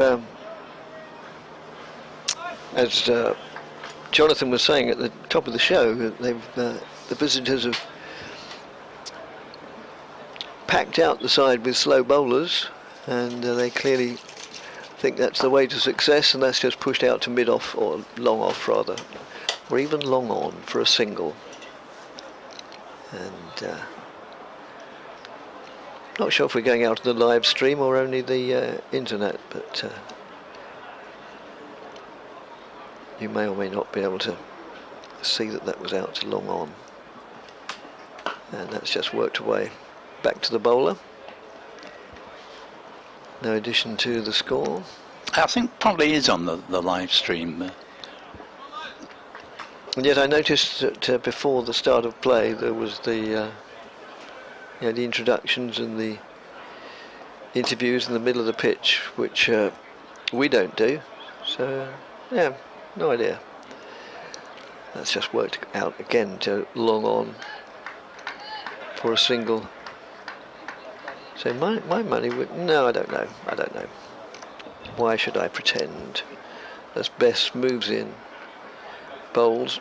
Wesley waits for that to come onto him and then just pushes it out to mid-wicket when they go through for a single. Good crowd, getting ever slightly bigger. Quite a lot of them. In fact, in the public stand, the majority of them under the covered enclosure, such as the weather today. Not the blistering temperatures that we have had over the last few days, but still very, very pleasant. Yeah, the forecast suggested it'd be around 22, 23 degrees today. It's just worked well on the onside, but for a single.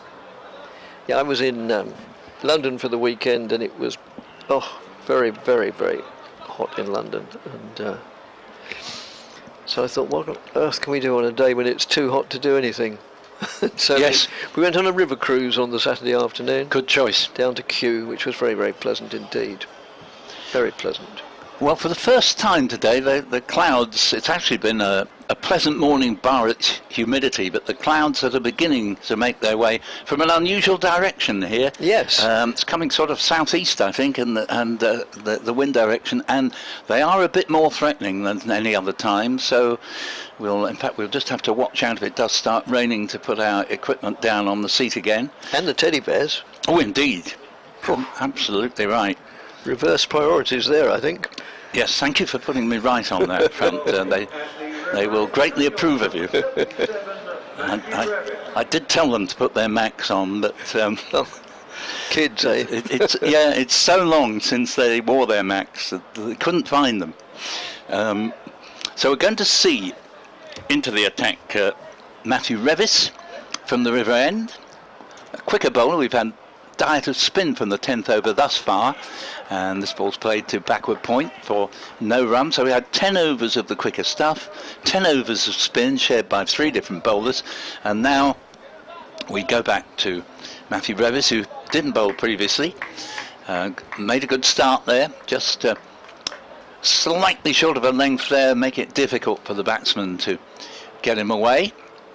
And here he comes again, bowling to Rollison. Oh, a lovely off drive. That's a cracking shot, but like so many of the best shots in cricket, produces no run. Straight to Harry Sullivan, edge of the circle at mid-off. Yes, just see if we got any more emails. We have, actually. There's a couple more just come in. I'll leave that with you between deliveries this over. We've just got a little bit of a gap now as Rollison hands something to the umpire. Whether it's a bribe, I don't know. It's betting slip. Yes, indeed. Because Nick Cook is a betting man. He would. He's the umpire in question to whom. Oh, well then. Yeah, there we are. As this next ball is back cut very nicely by Rollison. 1 run of certainty. I don't think there's going to be time for a second. Good bit of fielding in the distance. Single takes the score to 99 for 2. And Rollison, who's rather outshone Wesley in this partnership, has moved on to 45, where Wesley is still on 18.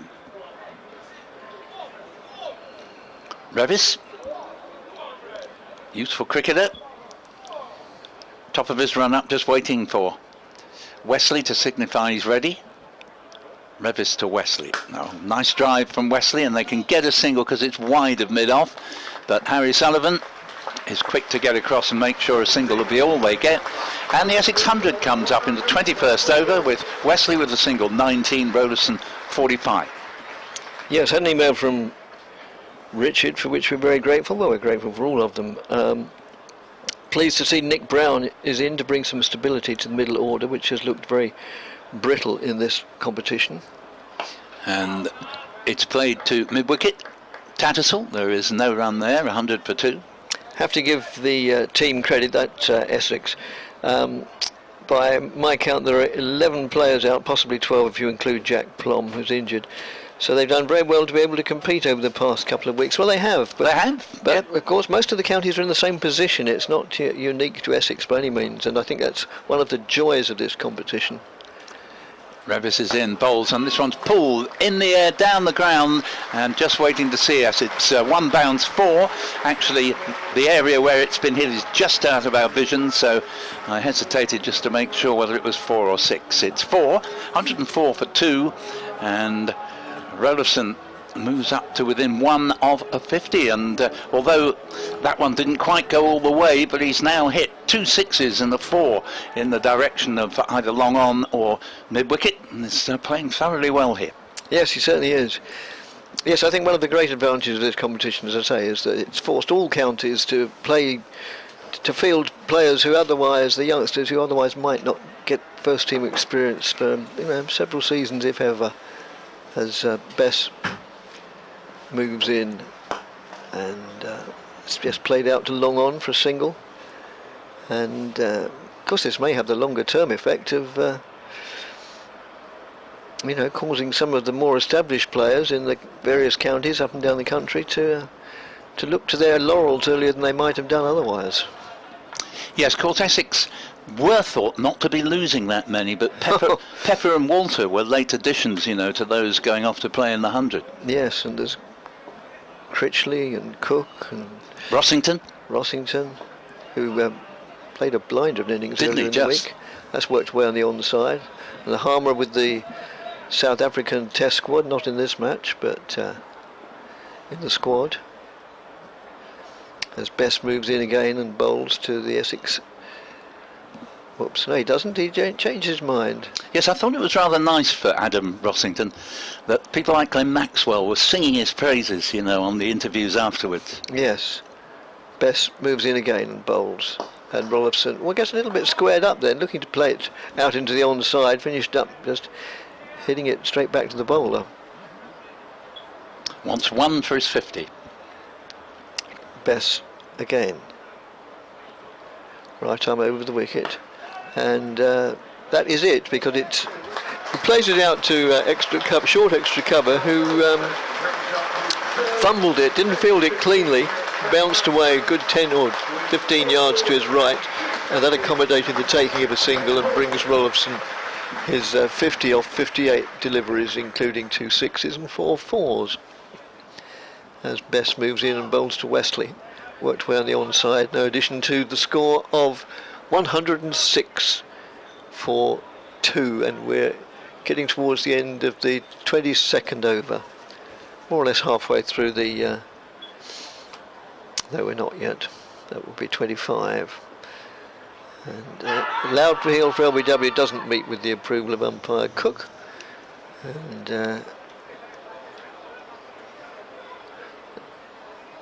Bess still down on his haunches, not exactly in supplication, but puzzlement possibly. Anyway, Nick Cook, inscrutable, immovable. Almost literally, he's not going off to square leg, although it's the end of the over. We've heard from G. Day, who says live stream is absolutely perfect. I prefer you lot to the test match. Keep it up.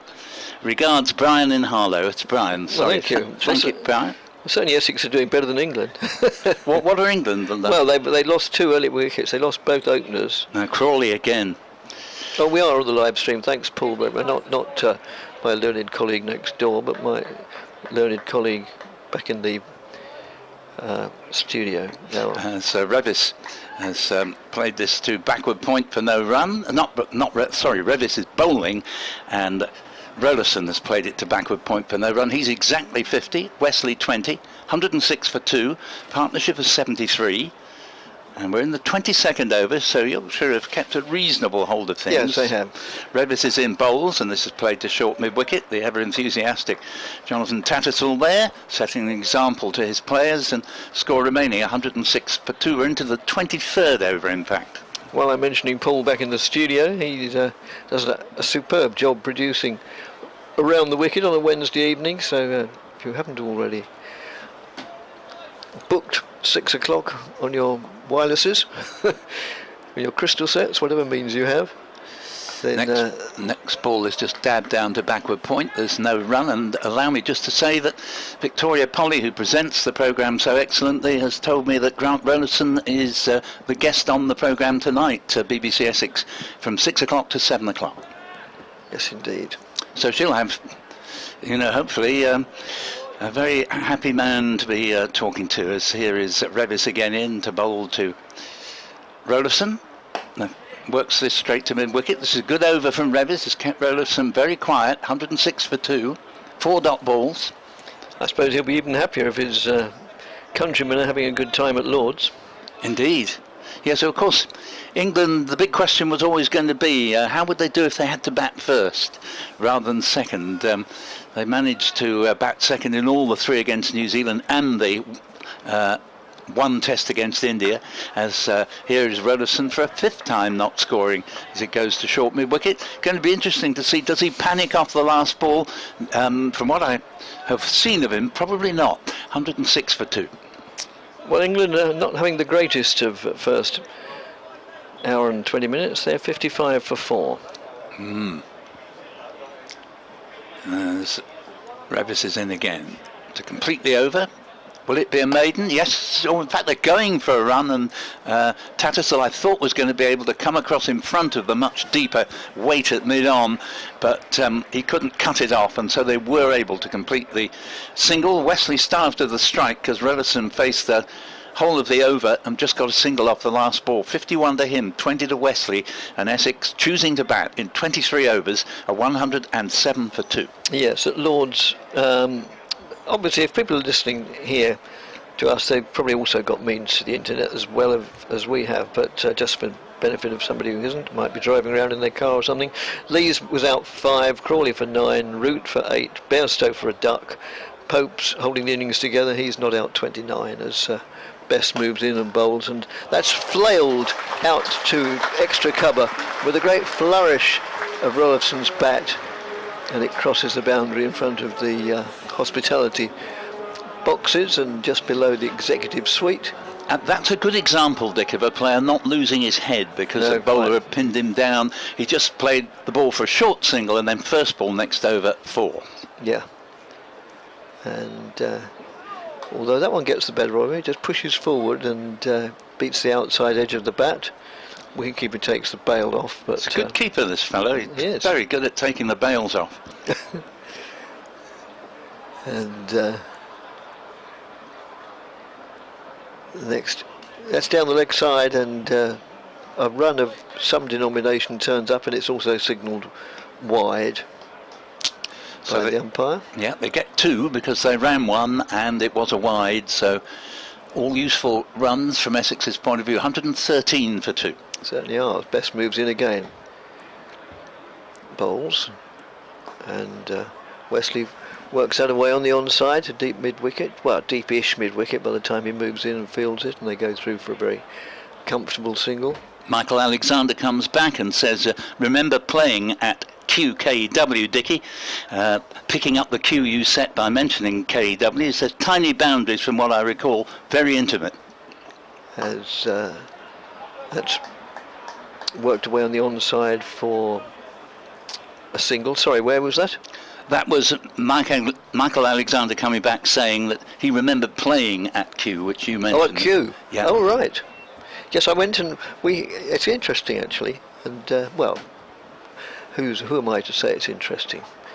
But I'll mention it anyway. That's worked away on the onside.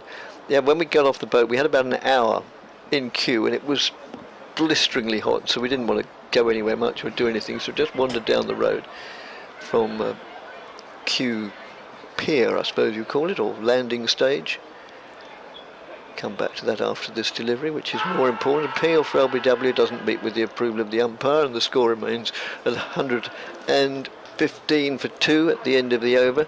So we went for a little walk, but it was luckily in the shaded area, and we arrived at Kew Cricket Club, and they had a game in progress, and amazingly there were a vast number of people watching and thronging the pavilion, so much so that I couldn't even get to the bar to get a drink.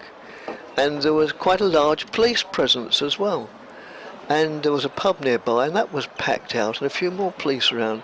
And I couldn't work out why. I couldn't imagine that, Kew Cricket Club are a very, very good club, but I couldn't imagine that they were attracted crowds that warranted a police presence. Revis is in, beginning a new over, and won't be able to run off this first ball, played straight to Tattersall at mid-wicket. Then somebody said to me, "Are you here for the cricket or the football?" I said, "Well, the cricket, I can't see any football."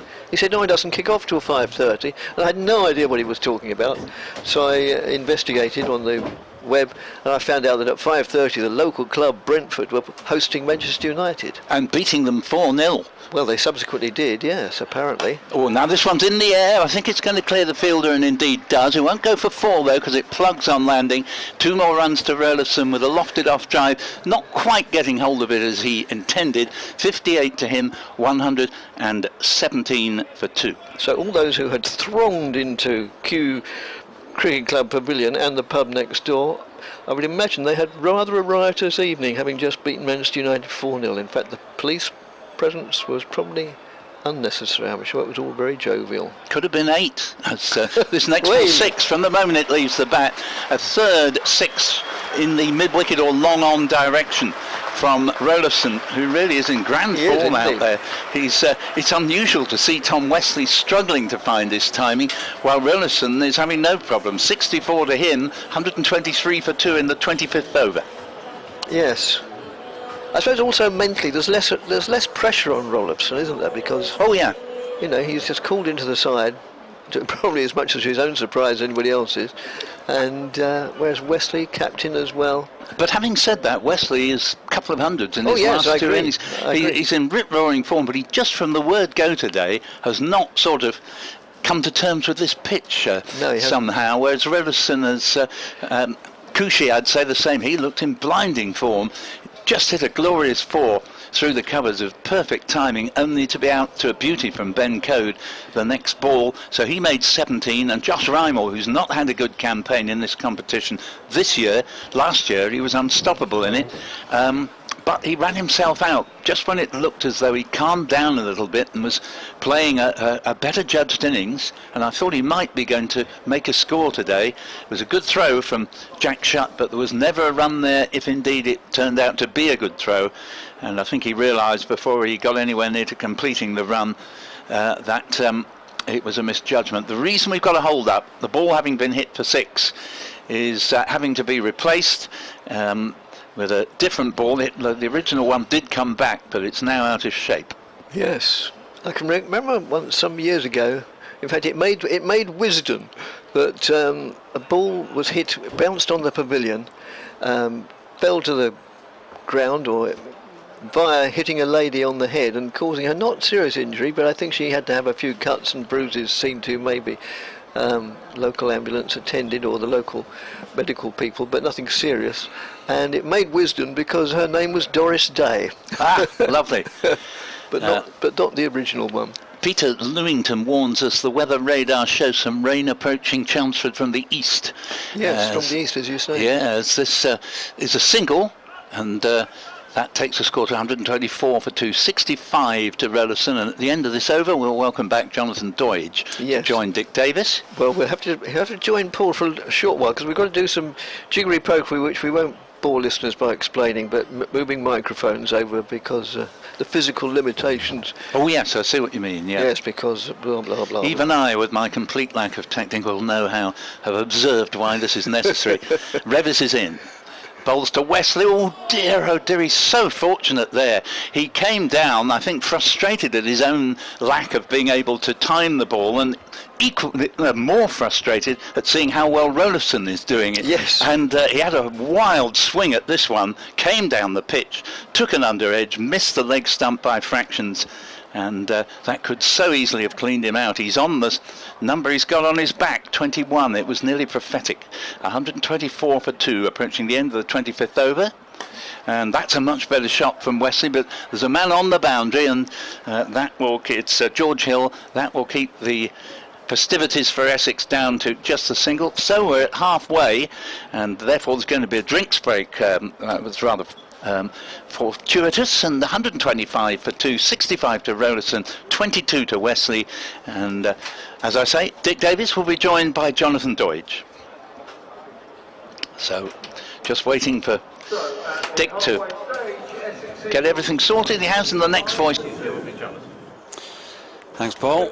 Yep, chance for both sets of players to assess or reassess where they think they're up to at this stage. Yorkshire, of course, bagging those 2 early wickets within 8 overs of the start of the match. Josh Rymel and Feroz Kushi bowled a beaut by Ben Code for 17. Just been having a brief chat with Ken, Ben's dad, down the back of the stand as I was walking round.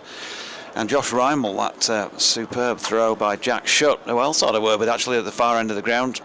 He was beaming on being congratulated with his throw. I think he's quite chuffed with that, knocking out the pole. And seeing the back of Rymel for 12. So 17 and 12, the 2 dismissed batters. Wesley and Rolofson going well since then. But I think Yorkshire will be reasonably happy without being ecstatic, because they want to break this partnership. And conversely, Essex, having lost the 2 early wickets and now being able to rebuild. Yorkshire choosing to play 3 spinners. So far they've handled those well. No wickets in the match so far for any of Yorkshire's spin trio, Harry Sullivan, Jack Shutt or Dominic Bess.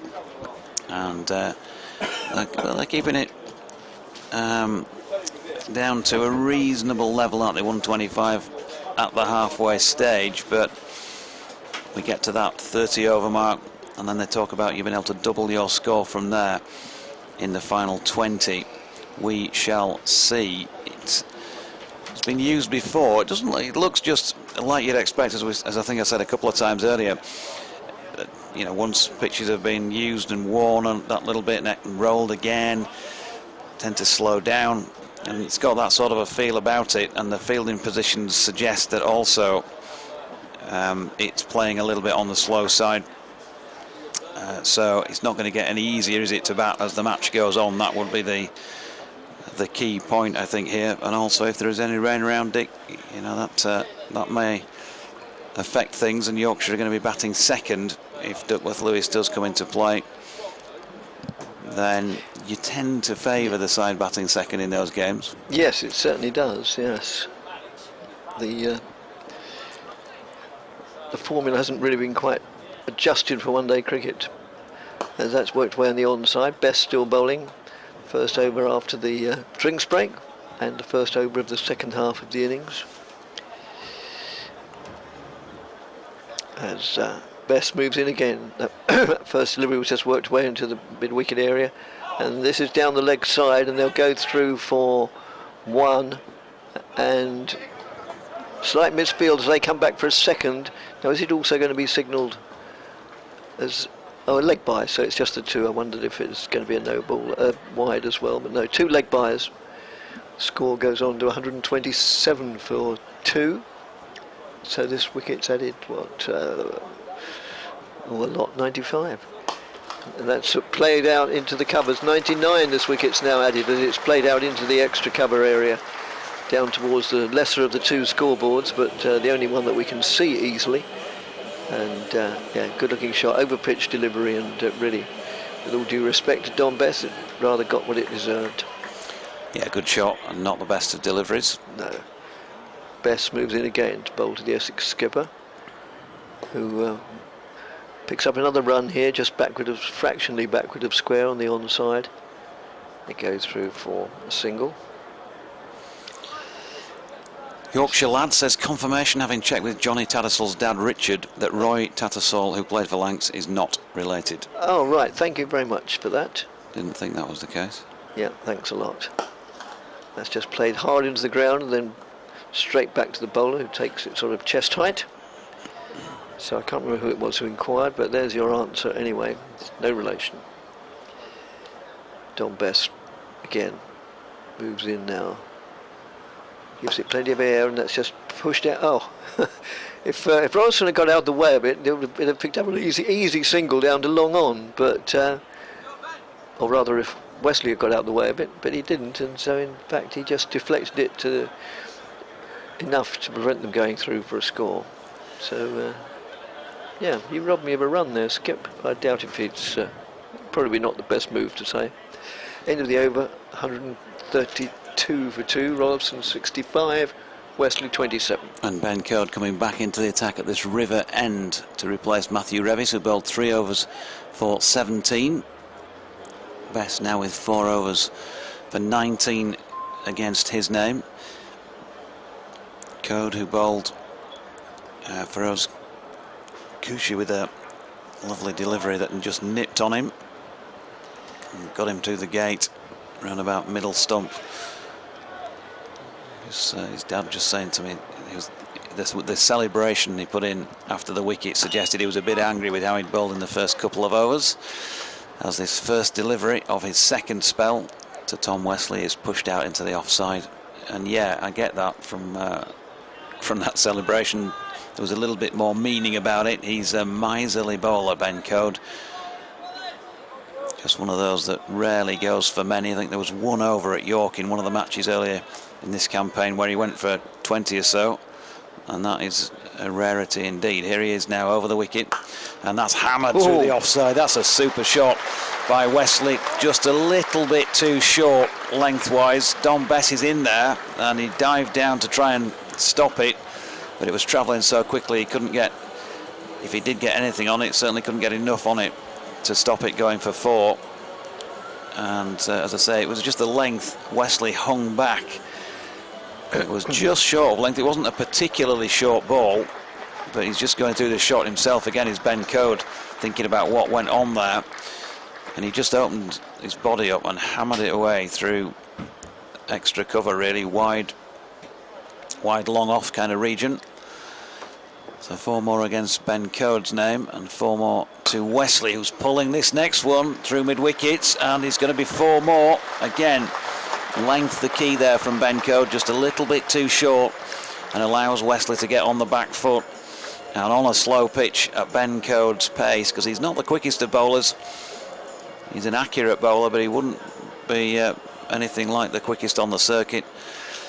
And with a ball now that's 20 odd overs old, it just sat up and was smashed away. Super shot by Wesley, who's moved on to 35, 140 for 2. Code in again. What response has he got this time? Well, he's been pulled again. It's once more short of length. George Hill, though, this time comes into play, out there sweeping, because it was so slow in getting to Wesley that he pulled it a little bit squarer. Charles Kitching says, hello everyone, hoping the weather stays dry. It's good to see Code bowling well after his long layoff, which bodes well for the rest of the county championship. Looks to me he's got a better rhythm than this time last year, when I felt he was trying to bowl a bit too quickly. Interesting. Here he is again, bowling a little wider on the crease, pulled again, and there's going to be 4 more through mid-wicket. And well, if there's a commentator's curse, Charles, I think there's a spectator's curse as well, because 3 4s in the over, and none of them great deliveries, you'd have to say. The first one, well, possibly a little bit unlucky that the fielder, Don Best, couldn't get down for it in time, and it wasn't a particularly bad ball, but the other 2 wouldn't have been Ben at his finest. So 145 for 2, and Rolfson on 69 with that pull. It brought about a bit of a meeting of minds there as well. 3 players got together, including skipper Jonathan Tattersall, to discuss tactics. Good again. That's a better delivery, and that's the length. That is the length, because he couldn't get forward to it, Rolfson, and it wasn't that far away from feathering through to Harry Duke, but the damage had already been done. Good finish to the over. 6 overs for 37 now, Ben Code. 6.2 and over. That is very un-Code-like in terms of economy rate. 145 for 2. Martin Rowe, having asked me who was in that photograph with me, Samit Patel, he says, I see Mr. Pujara setting the world alight and getting runs for fun. Nice guy, but couldn't buy a run for Yorkshire. Remembering taking ages to get off the mark at Scarborough. Biggest cheer of the day. Don Best to continue from the Hayes close end. the far end as we look at it. Moves in, right arm over the wicket to Wesley. Rocks onto the back foot, doesn't time it at all, looking to play it in the offside. Finishes up playing it out to mid-on. No addition to the score. Thanks, Barry, for your email, which I'll try and get through during this over, although it's not easy when a slow bowler's bowling. There's very little time for anything other than mere description of what's going on. That's just pushed back to the bowler. And no addition to the score of 145 for 2. Rollison 69, Wesley 36. Bess into the Essex skipper, who lofts it hard, high, and bounces over the infield and a couple of times before reaching the boundary fielder at extra cover, and they go through for a comfortable single. Yeah, fair element of risk in that shot. Well, there was, wasn't there? Yes. Whether it was completely what he intended, I got the impression it was. Reverse sweep fails to be executed at all, really, and it goes through to the keeper. I don't know if he actually took the bails off or if it just bounced off his pads. Yeah, I think it bounced off his pads. Yeah, I thought it probably did. And Bess moves in again and bowls. Goes onto the back foot as Rollison. He picks up a single here. They'll think about a second. In fact, yeah, it doesn't need too much thought. It's an easy second there. Rollison goes into the 70s. He's now on 71. And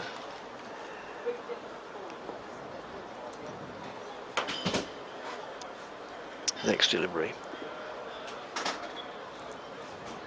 Rollison doesn't time that properly at all, looking to flail it through the offside, fails to make proper contact, and it just trickles out on the offside. So this email, I'll be very quick about it. With the opportunity being given to young talent to participate in the Royal London Cup, I dare to ask, is it time for the elder statesmen of Essex to give way in order for these lads to further their careers in the 4-day game? I will leave you to opine on this, enjoying the great commentary, Barry. Thanks, Barry. Well, I think that's sort of maybe what I was hinting at earlier on, but and not just Essex, of course, all the other 17 counties as well. I think it's tremendous that it forces counties to field players who otherwise might not have got first team experience this season, maybe not even next season. It also might help them to stay with their existing county rather than look to pastures new, which of course lots of counties have lost many promising young players because, statement of the obvious coming up, you can only field 11 in each match, and if some promising up and coming young player keeps, in his eyes, getting overlooked too often, then he'll look elsewhere. And of course we all know it's very easy for players to change counties now, probably hence one of the reasons for the greater mobility of players nowadays. So yes, it will be very interesting to see the effect, not just on Essex but on all the counties.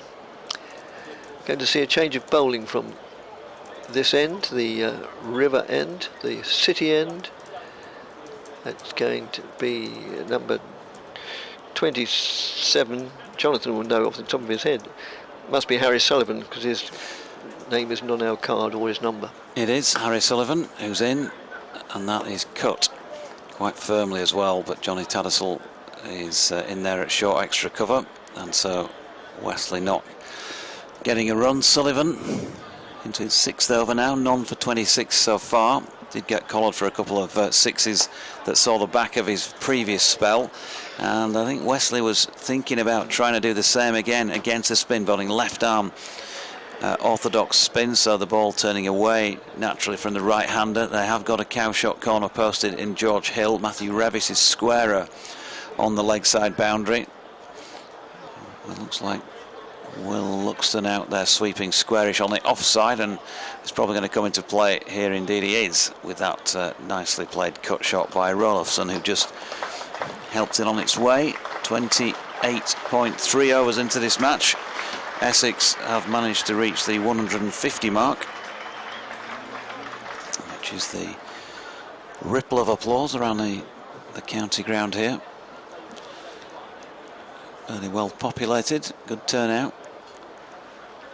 Looking for another win here against Yorkshire, because there's been plenty of those over the years Here's Sullivan, nice little dab of a late cut to Jack Shutt coming in from the edge of the circle. This time, having run Rymel out earlier in the day, can't get his mitts on the ball quickly enough to do the same with Rolofsson, who was running down towards the danger end. So that was a single to Tom Wesley.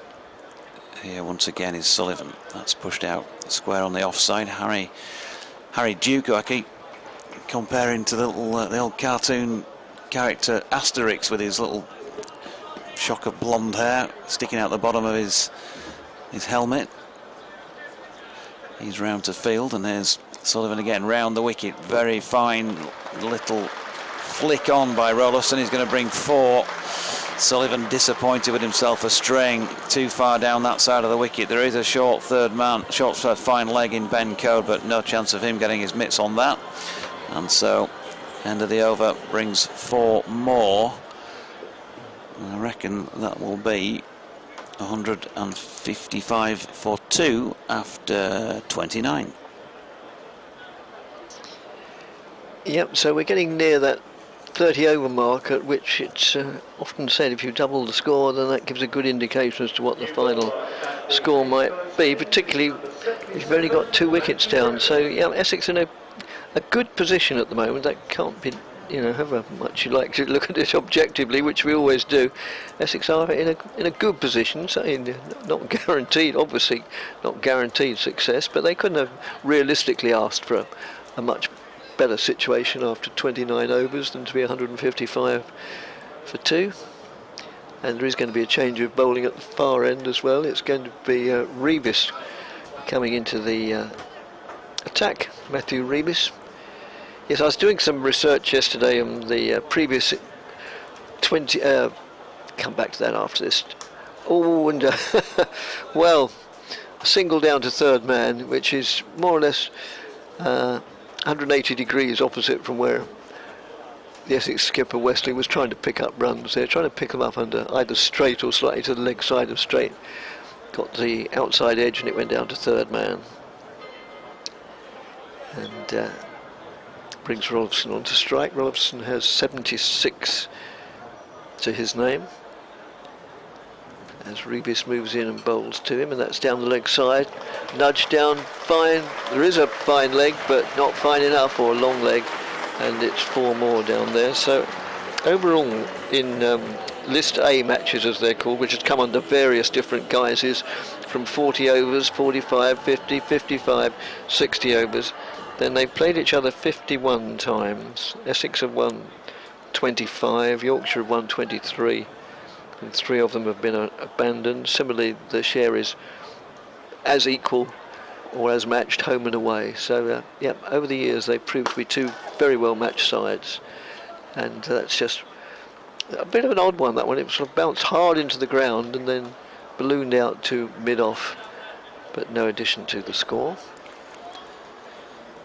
And inevitably over the years, in this version of the game, well, this day, they first met in 1969 at the Circle at Hull. Are you familiar with that ground? The site on which it was, but never went to it. Right. That's nudged down to third man. Do I infer from that it's no longer a cricket ground? I think I'm right in saying it became what we now know as whatever the latest sponsor is, the stadium where Hull City and Hull FC play. Oh, right. Football and rugby league, respectively. Oh, right. I think so. Sorry to throw that at you, but I've got some other grounds I could throw at you where these two have similarly met. Park Avenue, Bradford, and that's just played solidly, but straight to the fielder at deepish long off, so there's no possibility of their taking a single.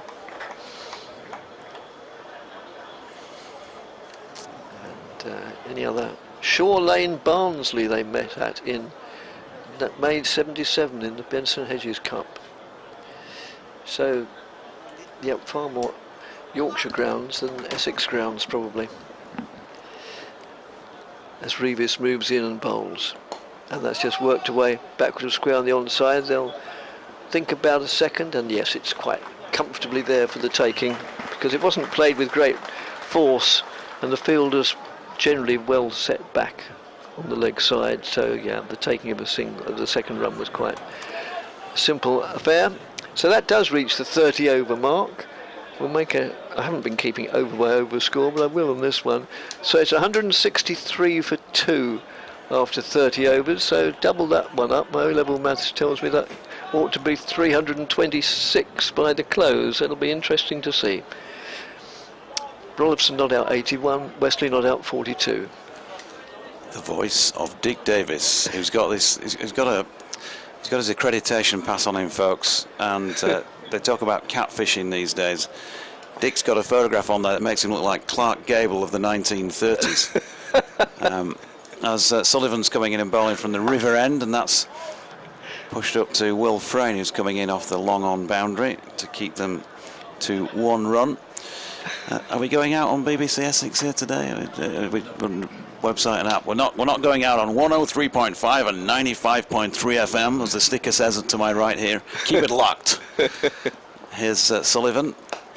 We are not going out on those frequencies. We're on the BBC Sport website and app, plus the streaming, of course.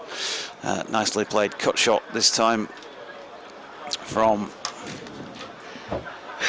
Wesley. Takes him on to 43 or 57. 165 for 2. Don't worry, Eddie's not arrived yet. Oh, I was just going going to ground just yet, Eddie.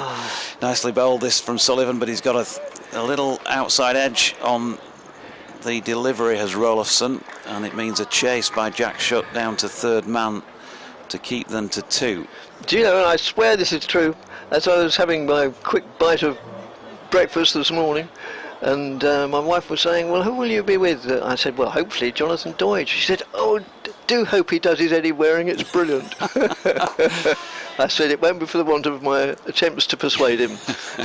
Sullivan in, Rolifson pushes the long off for a single.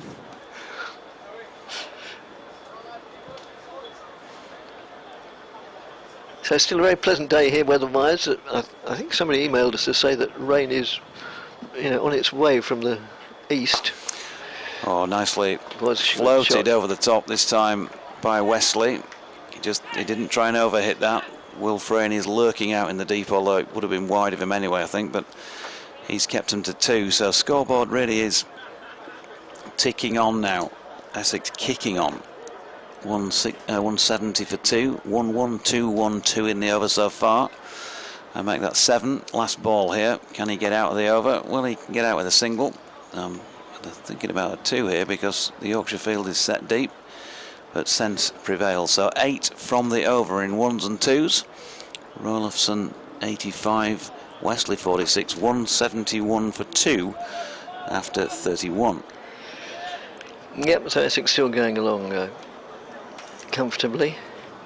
Thank you, Michael, for your email. No, when we had an hour to spare in Kew, we didn't go to Kew Gardens. I think that merits a lot more than the short time we could have been. By the time we got there, it had been time to come back, and I think we've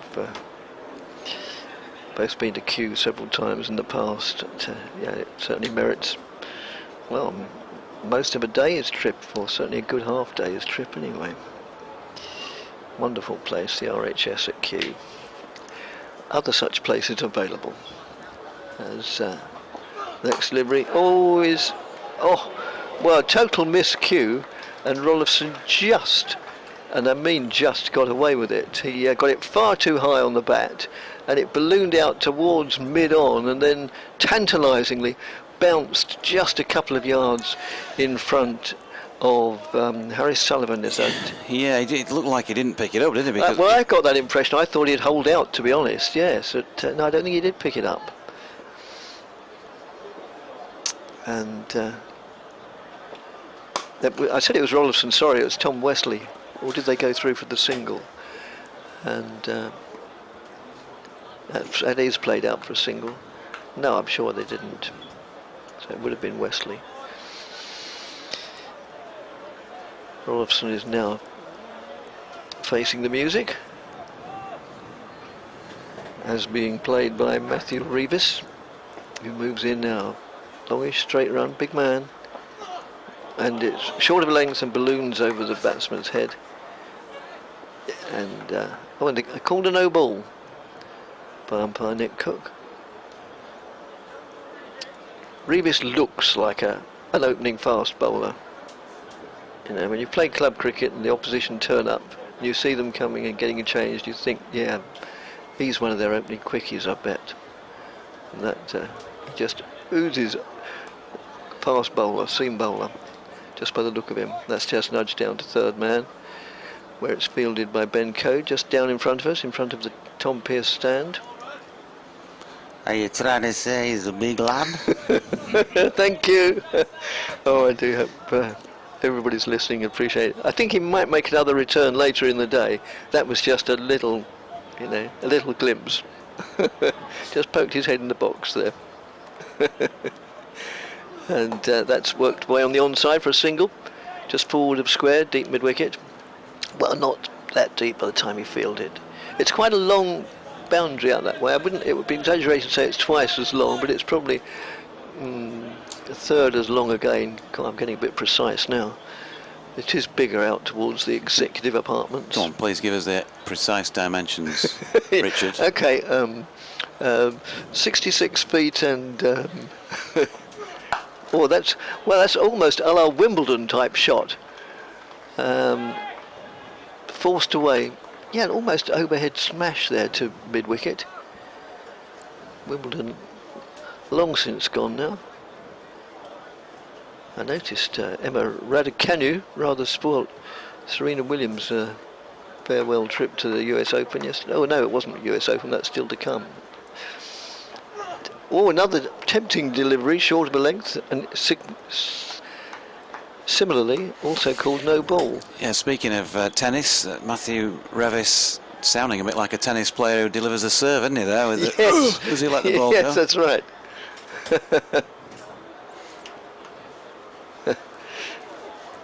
That was 30 love in favour of the batting side. Yes, they nearly all seem to do that now, don't they? Well, yeah. And De Rigueur now in tennis circles, Richard. You've got. Who is this Richard, by the way? I mean, I'm commentating with Dick, but there's this Clark Gable, Richard Davies figure on somebody's pass. Oh right. An imposter. Totally. I see what you mean now. Cloned. The picture, yes. Well, this stems from the fact. I'll come back to that after this. And that's powered back. Well, if Revis hadn't got out of the way of that, I think he would have been on his way to intensive care now, because that was just drilled back with great force by Tom Wesley, and as I'm trying to imply, about head height, and very quick, very powerful, and well, the obvious net result was four runs. Yeah, the point is, some years ago when we applied for our media passes, which I've now been doing for somewhere between 20 and 30 years from the ECB, for some reason we had to accompany it by numerous supporting documentation, not least a passport. They wanted almost everything except inside leg measurement, and I think that was only because I put not applicable in the appropriate box. And so I thought, well, since the passport says my name is Richard Davis, I better apply in the name of Richard Davis. Otherwise, their computer will chuck it out if the passport doesn't agree with the with what you say is who you say is applying. So ever since then, it's stayed on their system. And although my mother-in-law, even she has moderated her language now, but she used to be the only person to refer to me as Richard. But now it always appears on my ECB pass. So the photograph bears little relation to Clark Gable. No, not quite sure who, but equally very little relation to me. Here's Sullivan, who also bears little resemblance to Clark Gable. Bowler from the River End, reverse sweep. Yes. Rollifson getting an extra run to his name as a result of that. Got a bit of correspondence to catch up on. Russell Walker's been in touch. Sullivan, though, bowling his left arm round the wicket. Big chance for a caught and bowled here, and he's got it. Wesley has completely miscued one that he's playing against the spin again. Yes. And has perished as a result. So Tom Wesley caught and bowled by Harris Sullivan for No, not for 100, for 52 from 63 deliveries. Brought up his 50 in the previous over, 184 for 3. But that's a very useful stand from an Essex perspective. It's taken him from 7.2 overs to 33 overs and 1 ball, and has added a 151 for the 3rd wicket. So excellent stuff. It's just set things up, hasn't it, now for Essex to really have a crack at this in the final 17 overs and 4 balls. Yes. And a new man in, Robin Das, number 47, as you may have heard from our PA announcer while waiting for him to come in. Russell Walker says, morning Jonathan, wishing I could have made it to the game today, especially as I'm only 20 miles away. Live streaming instead. Weather report, light rain in Colchester, the ball should swing. Yorkshire bowlers must keep a tight line at Chelmsford. Failure to do so and Essex will murder us. Good day to you and the Tykes. And continues to reinforce his point by saying must keep a tight line at Essex. Mighty Mariners, afternoon all. Hope the rain stays away. We got flooded in Market Raisin last night up in Lincolnshire. How many more wins do you think Yorkshire will need to get through to the knockout stage? You'd have thought certainly 2 from the last 4, possibly a 3rd. Just depends on what happens with other results. And of course Hampshire next week will be a very tough game at Scarborough, so they'll probably want to try and win at least a couple of the 3 that they've got this week, all away from home. Sullivan then, bowling here to Das, who pushes out into the offside where Tattersall feels no run. Adam Swallows sent me a bit of a commercial for a match that's upcoming up there back home. As Sullivan's in, good delivery, a little bit of bite and turn. They brought the slip back in here to the new batter, who has a little fish in it. So this is the local T20 competition, the Gordon Rigg T20 Group A Cup Final on Thursday the 25th of August. I think that's a week tomorrow. 7 o'clock start under the floodlights at Bradford and Bingley Cricket Club. It's Hanging Heaton against Woodlands, as this is flicked into the onside by Daz, who gets off the mark with that push to Matthew Waite. £3 a car, £1 for speckies, food, drink and music on. Come and join the fun. Gordon Rigg, the Bradford League sponsors, so it's the Bradford League sort of T20 Cup competition. 2 Bradford League sides there, Hanging Heaton and Woodlands, 7 o'clock at Bradford and Bingley a week tomorrow. I'm sure they will be delighted with your patronage, folks, if you can get along. There'll be some good players to watch that night as well. Meanwhile, Sullivan finishes off with 1 for 2 from the over, a dot to complete what was a good set of 6, and Essex 185 for the loss of 3 wickets. I'm going to need to just depart for 3 or 4 minutes, Dick, to do an update for BBC Humberside.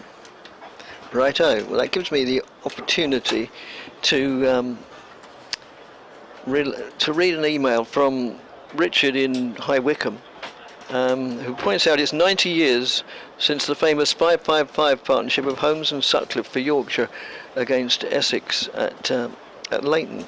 Now, the interesting thing is that there's a tale about that which appears in various publications, which I've always already related on this channel, but some people haven't heard it, that actually that partnership only yielded 554, but apparently the everybody involved agreed, as Wesley rocks onto the Wesley's out, Das rocks onto the back foot and plays it out into the covers, no addition to the score.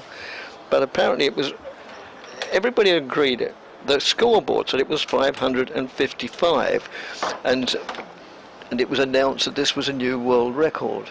However, afterwards, at the end of the innings, as that's just played again out into the covers, when they went through the scorebook, they found it only added up to 554. So, as would have happened in those days, but didn't happen, but would never happen nowadays, the umpires and the two captains got together, that's just played out on the onside, and decided that Holmes and Sutcliffe had batted so well that they deserved a new world record. So with a bit of creative accounting, they invented another run by means of a wide or a no ball, and so henceforth history shows that they made 555. Needless to say, because they'd just thought they'd broken the world record, then they declared the innings was completed. Obviously they would have gone on if they'd known they'd only got 554.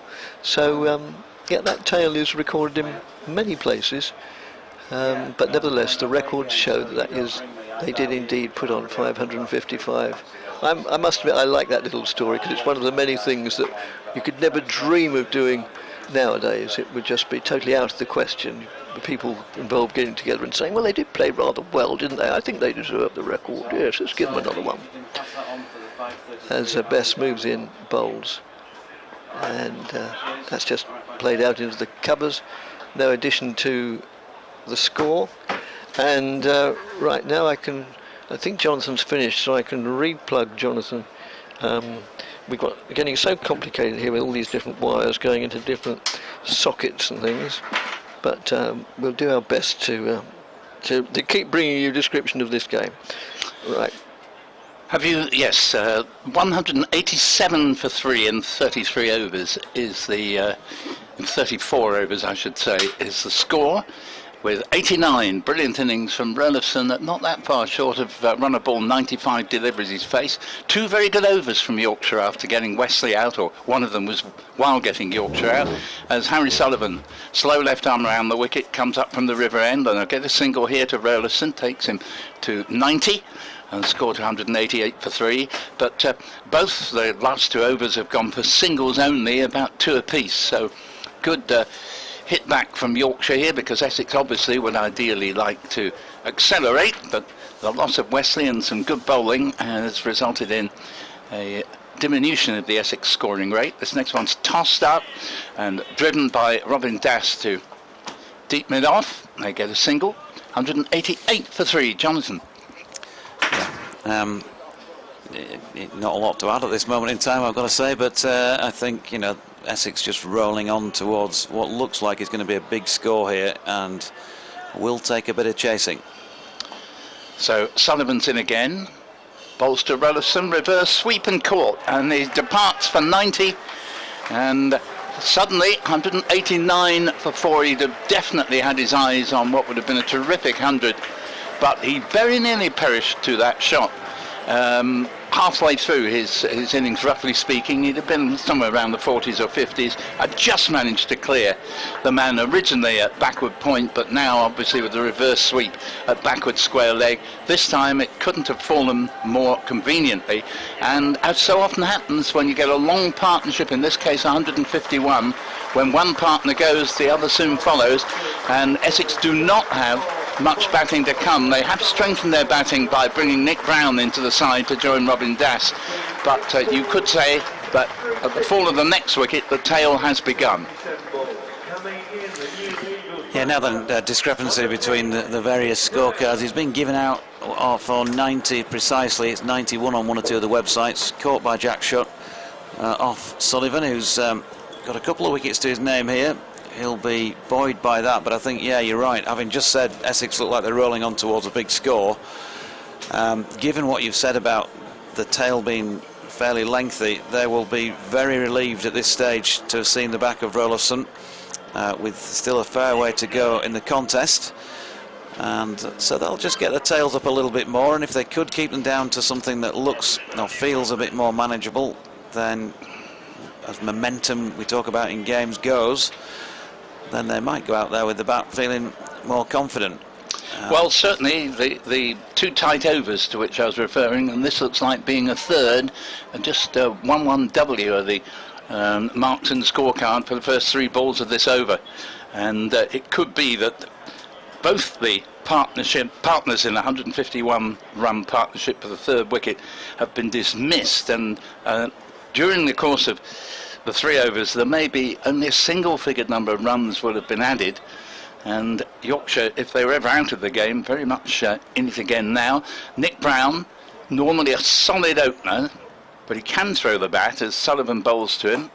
and he's whipped this one away to mid-on for no run at Tattersall Fields, and still 189 for 4. We're now in the 35th over, and of course similar thing happened in the previous game here where Essex 248 for 2 and then 303 for 9, and we're indebted to a last wicket partnership of 38. Robertson was the major scorer in that. Brown plays the next ball cautiously into the offside. He's perfectly entitled to play himself in here. 189 for 4. Has a look round the field. Slip in. Sullivan to complete the over to Brown, and Brown's lobbed this up in the air, but don't think he was totally in control of that by any manner of means, but it gets him off the mark as it's 2 bounces out to mid-wicket, and the score 190 for 4 in 35 overs. Essex choosing to bat with 3 to Robin Das, 1 to Nick Brown. Cushy made 17, bowled by beauty from Code. Rymel ran himself out, although it was a good throw from Jack Shutt for 12, 33 for 2. Then the 151 run partnership. Then Wesley caught and bowled Sullivan 52, and Burleson caught Shutt, attempting the reverse sweep off Sullivan for 90. Yeah, so I think it's been it's clearly looked a pretty good selection decision, hasn't it, to give Sullivan another go here today. 3 spinners. In terms of his own personal tally, at least, he's going at just over 5 and over, 2 for 45 from 9, 2 for 46 from 9, I think, actually. And he's only gone for those 2 sixes that we saw earlier, which kind of ended his first spell, and 2 4s to go with that. So it's an experiment on an individual basis, at least, that has worked pretty well. He's still got 1 over to go to complete his set. No, I think he's bowled well, particularly in this second spell, and effectively he's potentially turned this game on its head, because Wesley and Rollison were looking pretty much in command, and he's come on, quietened them down, bowled very good line to the batsmen, given them a length, I should say, as well, conceding barely a boundary in his second spell and picking up the 2 big wickets. So can Jack Shutt come to the party in terms of wickets? None for 23 from 5 overs by him as well, so he's kept it pretty tight despite not taking a wicket, just gone for the 1 boundary in those first 5 overs. He's bowling wide on the crease to Brown, who's pulling this one, and there you go, he's doubled the boundary count off Jack Shutt. Almost got it away through Cowshot corner for 6, but in the end 1 bounce and into the crowd at the foot of what looked like the hospitality boxes over there. Yeah, I think he's got a point to prove, Nick Brown, because he's very slow in county cricket, but I think he's anxious to show he can, in fact, hit the ball a long way. Shutt again. Brown, oh no, has he been cleaned up here by Duke? He's asking for the stumping, but no, not given by our square leg umpire Mansur Qureshi. Yeah, he's very good with the stumpings against spinners, Harry Duke, and I thought there was a possibility he had lifted his heel there, but apparently not. Here comes Shutt again. That one just rushes on a little more to the stepping away to leg Brown, who pushes into the offside. George Hill is patrolling around in that area at a short extra cover. Does the fielding. They've still got the slip in. Keen to try and take a couple more wickets here, Shutt. And well, Brown playing quite an expansive pull that gets a thickish inside edge on it. It trickles away no more than that down to the incoming Revis. Down to our right, the outfield down this end of the ground is looking very patchy, isn't it? It is, I'm afraid. We all know how difficult it's been for groundsmen with complete lack of rain down here. From about June the 9th or 10th, that's the last time we'd any significant rain. Here's Shutt switching to over the wickets, and an attempted cut shot here by Das, who misses out. Yeah, that. If either of the members of the big partnership had still been there, I think they'd have hit that one possibly for 4, but new batsman didn't make contact. Shutt again, and that's pushed back to the bowler by Das on the final delivery of pretty good over by Shutt. 4 off the first ball, 5 in total. He's gone for 28 now off 6 overs, and Essex with Brown on 6 and Das on 3, 195 for 4. Was a good over. The fact there was a 4 in it doesn't spoil it. And very good little pattern of the last 4 overs for Yorkshire, with both the big wickets gone for Essex and very few runs conceded, just the one ball that's gone for 4 in the last 4 overs. So well done to Yorkshire, really fighting their way back into this. And as I was saying earlier, Feroz Kushi, Tom Wesley and Grant Rurlifson are the only big scorers for Essex in this competition. So that's hardly likely to change, because I don't think Das could score quickly enough to make a big score here. Brown could, if he were to be not out at the end. He plays the next ball into the covers and there's no run. Sullivan, the bowler from the River End. Having said that, Brown has already taken a couple of risks, so Yorkshire won't be too sorry to see him chances his arm this early in his innings. Sullivan rocks up again, bowls to Brown. Brown clips it with nice use of the wrist to long arm, single. He will move to 7, the score to 196 for 4 in the 37th over. We've got the sight of Victoria Polly at the back of the box here, beavering away, just no stone unturned for the benefit of BBC Radio Essex listeners for the cricket show tonight. Talk about research. Fine tooth comb, I think, Paul. Excellent. Oh, now then, what's that? A mis-stumping, technically. I think it may have been, but I wouldn't blame the keeper, because that one suddenly took off. Batsman went down, had a bit of a waft, missed. It bounced more than most, and probably the combination of wicketkeeper and slip did well to prevent a run. 196 for 4. Sullivan bowling very well here. Is conceding just a single to long off, but Yorkshire will be more than happy if the bowling can keep the bulk of the run scoring down to singles. 197 for 4.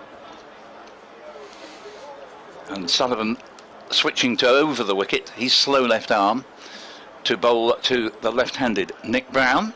Recently got an innings of 234 here in the game against Somerset in the Championship. And Brown has lapped this one round. He won't go for 4, but they should be able to come back for 2, and indeed will do. And the batsman can more or less take the second run at their leisure. So 199 for 4 in the 37th over. But it's obviously been a late decision to pick Sullivan in this Yorkshire team, and a very good one.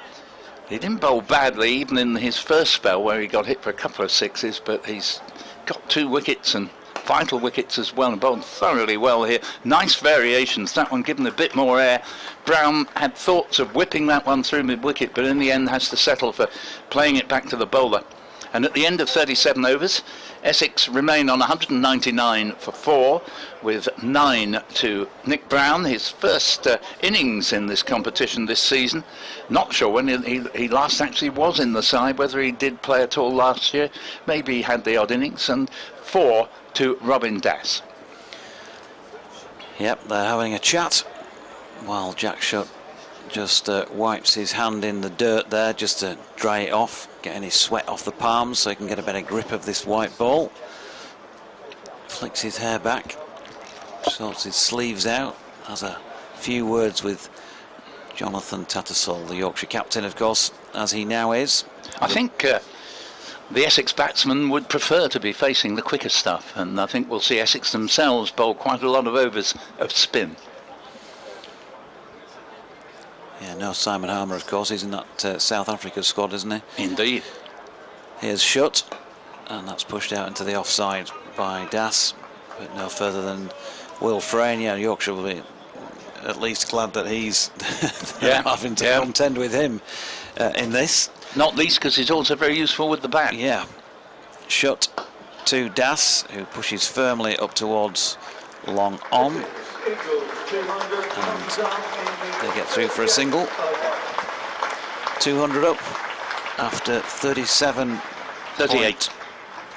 Yeah, they're slow over there. It's 38. 37.2 it says on the board over there to the left. You're right. Yeah, I was thinking that was the end of the over. Yeah, my apologies, we're in the 38th now.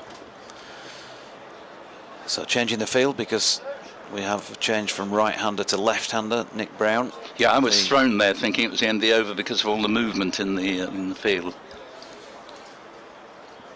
Nick Brown very much the more considerable presence, shall we say, of the two batters in terms of stature, and he's trying to work one off his legs here, which, has he got any bat on it? It looks like he has, with a bit more assistance from Pad. It's out into the onside. They get a single. Again, there'll be that switch around. Quite a muggy feel. Plenty of cloud cover. A little bit cooler than it has been in recent days, although it feels more muggy in the com box than it does outside when you go for a wander round. Another reverse sweep attempt this time by Das, who gets a couple fine down in front of our commentary position. Ben Code round to field. Just going to have to be content, aren't they, at the moment, with trying to keep things ticking, putting the bad ball away. 10 overs, no maidens, 2 for 50, by the way, was the end of Harry Sullivan's excellent 10-over spell. Chance here for a catch. Out on the boundary edge is that man, Harry Sullivan, and he's dropped it for 6. And he's annoyed with himself as well. You've always got that doubt in your mind as to where is the boundary rope. Can I take my eye off the ball for a moment to check on my feet position? And he got himself side on to the boundary, I think, just so that he had the balance, if he could catch it, to not go over backwards. There'll be a bit of disappointment there, because it did look like a catchable chance, you've got to say, where he dropped it from. It wasn't one of those high over his head. No, as you rightly say, it was all about him being distracted by whether he might be treading on the boundary rope. And it'd have taken him straight out of that position. As a result, Dom Bess has volunteered himself to go out to long on, and Sullivan's been brought into backward square leg. So 6 runs to Das, who was dropped then on 7, and flicks it square on the leg side to Sullivan, who gets the ironic cheers because he picked that one up cleanly along the deck.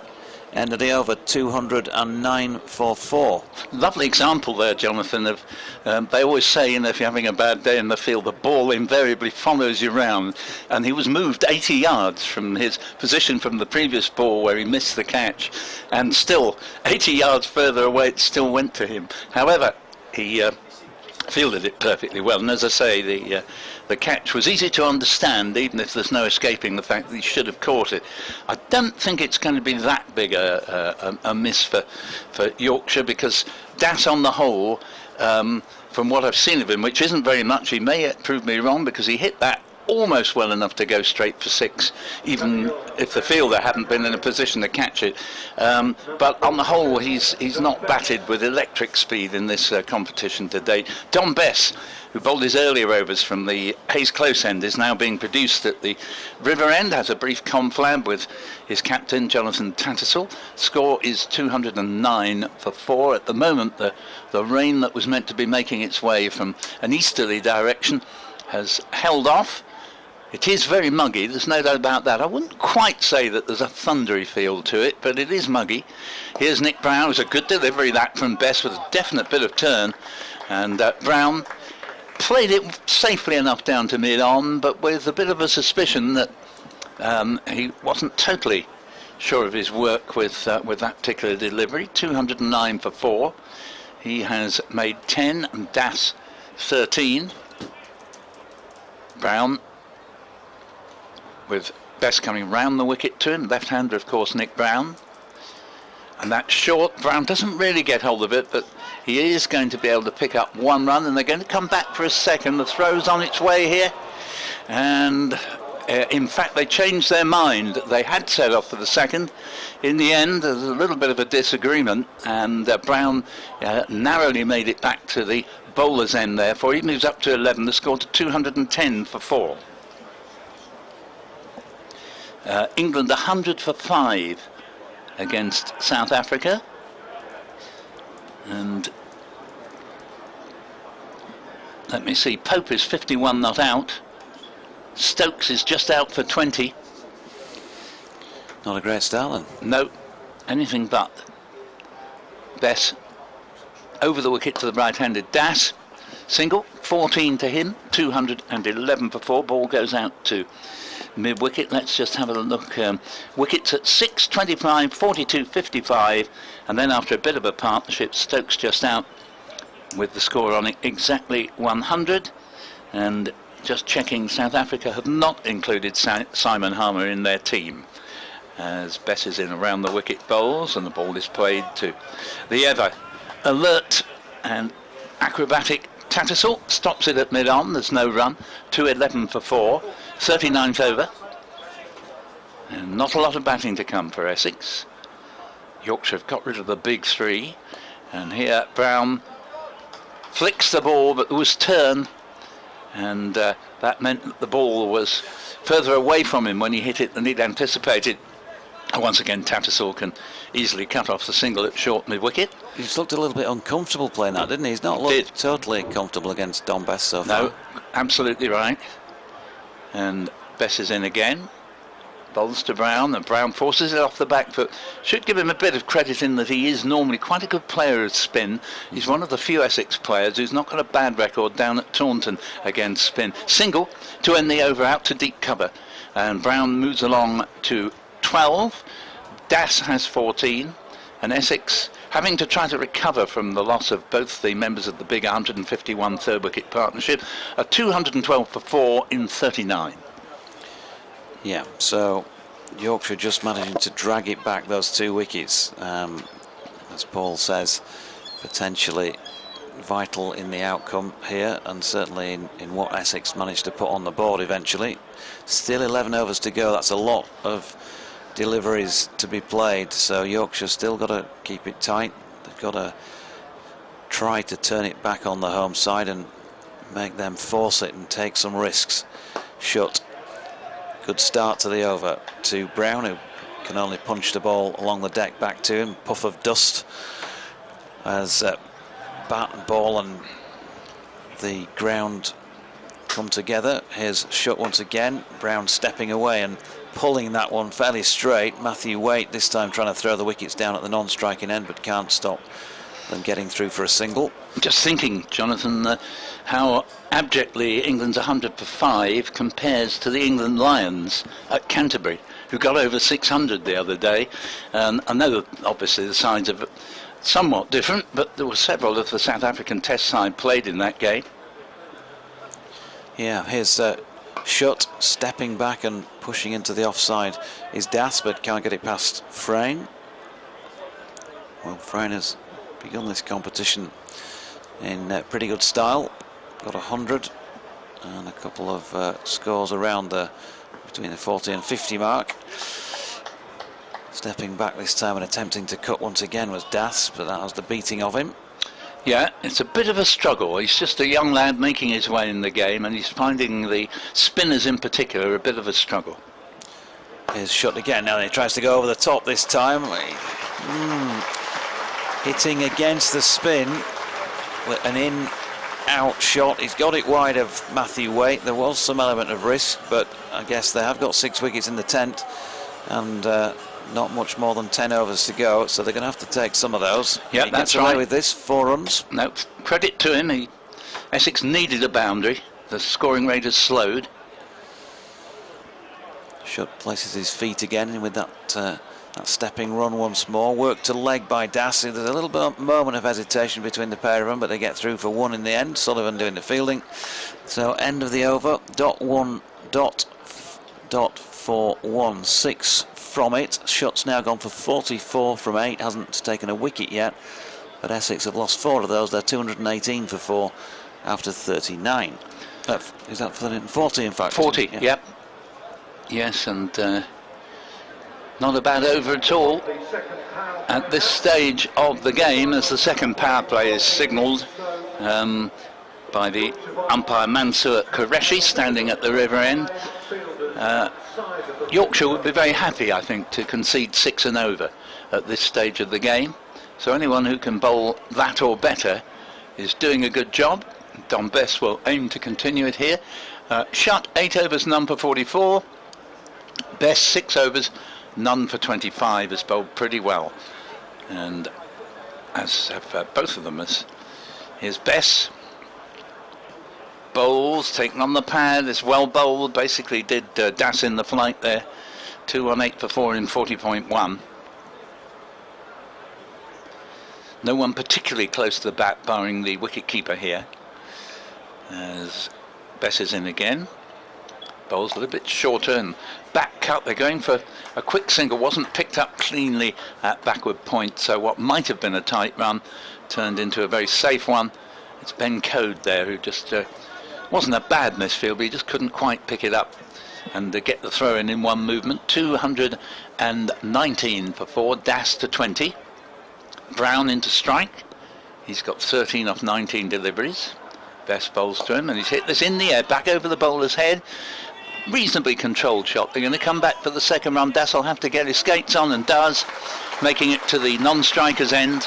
It was his call. Did well there to get a second run for Nick Brown, who has 15 out of 221 for 4.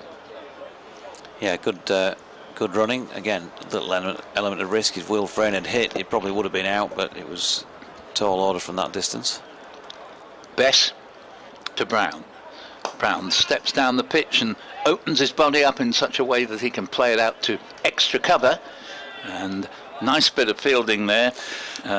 Means that's from Matthew Revis, 222 for 4. He's good out there, and I've noticed in those innocuous moments when there's no run on and he fires the ball back in very flat throws to Harry Duke. Yep, good pointers. This is the next delivery and he's caught, and that is the end of Robin Das. Reverse sweep, nicely taken at what began as backward point, but backward square leg, the reverse sweep there, as the right-hander became the left-hander effectively. Didn't manage to get enough bat on the ball. Fair play to the young lad, because he's come in under pressure to try and lift the scoring rate. Did hit a 6, albeit it should have been a catch, and a 4. Ben Code with the catch off Dom Bess for 20, and Essex lose their 5th wicket on double Nelson. 222 for 5. Yeah, Ben Code just wringing his hand as he caught that as well. I hope he's not got any injury problem with a finger. That would be unfortunate. But a partnership of 33 there, which was posted in 6 overs and 1 ball, which tells you at this stage of the innings that Yorkshire are still bowling pretty well to be able to just, you know, contain round about the 1 a ball mark. They'll be happy enough with that. And so far,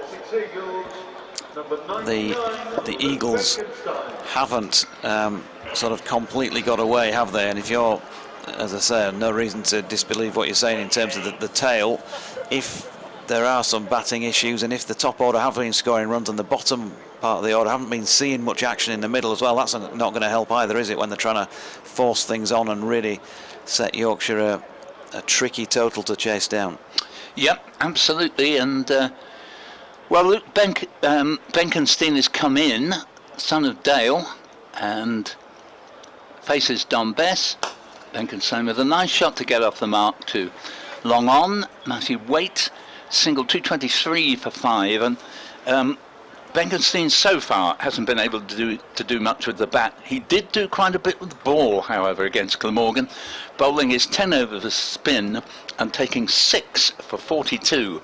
So he looks a little bit innocuous, but they can be the type who can take all the pace off the ball, make it difficult. I didn't see the game, but by all accounts he must have bowled superbly. So 223 for 5, and with 9 overs now, 41 overs have gone, with 9 overs to go. I'm a little surprised Essex haven't sent in Shane Snater ahead of Benkenstein, because he's a big hitter. Okay, sometimes he gets out straight away, but they do need to get their skates on a bit. Yeah, they do, don't they, really? When you're looking at and I was thinking earlier on, just before those 2 wickets fell, you're thinking 300 and plenty here again. Yes. Even on a pitch that's been used. Yep. No. We know it's not the biggest of grounds and all of that, and the ball has travelled pretty well to the boundary. The outfield is not slow.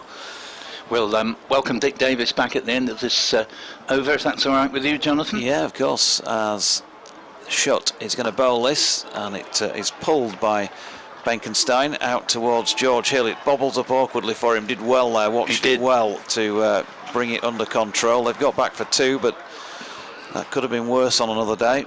Well, I think he did very well even though he should have stopped it the way the ball was going, but it suddenly leapt up just as he was going to ground to make sure he got everything behind it, and he did very well to adjust and keep it down to 2. Some fairly obvious applause from his teammates out there as well. I think there's a really good spirit among this young team, and they're going to need it today. There's a lovely pull shot over the top of Johnny Tattersall. Gets down almost on one knee and sort of slog sweeps it really rather than pull. No chance of Hill getting round the boundary to field that one, and 4 runs. Just a little bit straighter than Cowshot corner. Well, he did well there, Benkenstein. I've not really seen him connect with the ball like that before, but fair play to him. And obviously his confidence, although it was with the ball, he did so well the other day, but it all helps to give you more confidence. Shot again, this time pulled, but definitely not out of the middle of the bat. Hill comes into field, they get a single. They've talked about Johnny Tattersall's calmness out there. A few of the players on their interviews post-match so far, and you know, it's the same sort of feel again here. Just gives his team a bit of confidence. George Hill spoke at Scarborough the other week about the fact that you won't. Oh, good delivery here. We'll talk about that again later, because Jack Shutt has bowled Nick Brown. He's sneaked one through. He looked a fairly full delivery, and Brown, going nowhere really on the crease, has been beaten. He's been bowled, and Essex now 230 for the loss of 6 wickets, and Brown has gone for 16.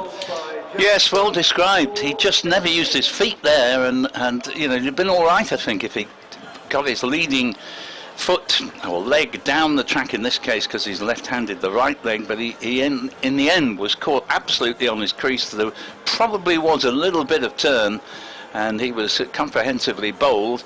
So 230 for 6, and now we do see the arrival of Shane Snater, and no, in fact, yes, it is Shane Snater. I thought for a moment I got it wrong, but it is Shane Snater coming out, and Essex do have a long tail, but that doesn't mean that nobody can wield the bat effectively. Here we've seen Luke Benkenstein make a good start, moving on to 8 off only about 3 or 4 deliveries, and 4 deliveries in fact, and Jamal Richards went into the previous game averaging at one point over 100, simply by having several tail-end innings where he'd knocked up useful late blows. But still, it's a pretty good comeback, isn't it, this by Yorkshire, from 184 for 2 at one stage, Essex, to 230 for 6. Here's Shutt then bowling to Snater, who flicks off his legs. He's going to take on the field here is Benkenstein, and beats the throw of Harry Sullivan. So they get through for 1.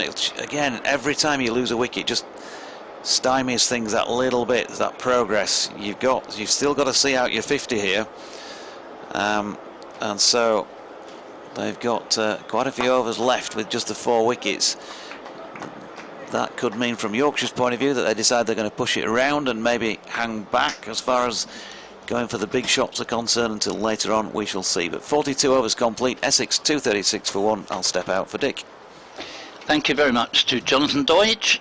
Dick Davis approaching, and so Essex, rather as was the case in the game against Glamorgan here 3 or 4 days ago, 248 for 2, collapsing to 303 for 9 on that occasion, only more or less batting the 50 overs out, thanks to Ray Toole coming in on his debut and making himself very useful in partnership with Rollison, who'd virtually carried his bat from the moment he came in at number 4, still there at the finish.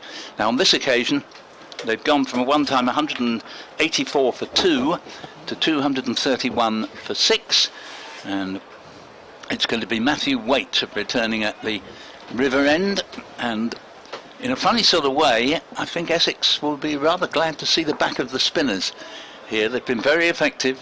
Waite, meanwhile, with his medium pace, is in from the river end, bowls, and that ball's dabbed down for a single to backward point. Didn't really get much bat on that, did Snater, but enough to double his score up to 2 out of 232 for 6 as we welcome Dick back. Thank you, Paul. Just looking at scores elsewhere, Durham 166 for 7 in 41.5 against Sussex. Gloucester 171 for 4 in 36.1 against Leicestershire. Surrey 202 for 4 in 38.5 against Somerset. Warwickshire only just started 4 for 1 in the second over against Nottinghamshire. And delayed start at Derby, still haven't had any cricket there. Here's the next ball, played back to the bowler, well bowled by Matt Waite there.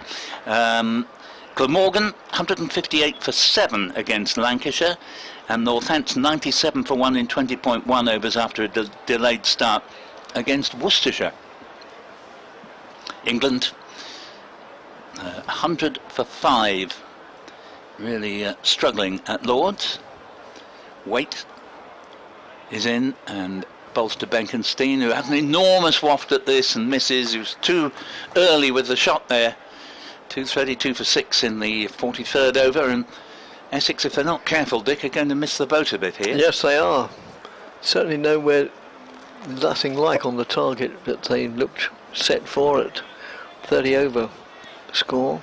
Yeah, 163 it was then, and Dick was saying, well, you double the score on 30 overs, 326 will give you a rough idea. In this case, it's turned out to be extremely rough. Well, yes. Waits in and bowls, and that's a lovely shot, actually. Extra cover drive. Can the fieldsman cut it off? Brilliantly fielded, it has to be said. Best bit of fielding of the game so far. I'm just looking to see who that is out on the cover boundary, because to some fielders that would have gone for four, but he not only fielded it, but came up with the ball as well. And it's Will Luxon, who I remember noticing before. He's a very fine fieldsman. Brilliant bit of work. 234 for 6. And Benkenstein into double figures on 10. Waite bowls to him. And he's had a massive go at this and he's bowled. And no matter how hard you want to try and hit the ball, if you take your eye off it, it's not a good idea.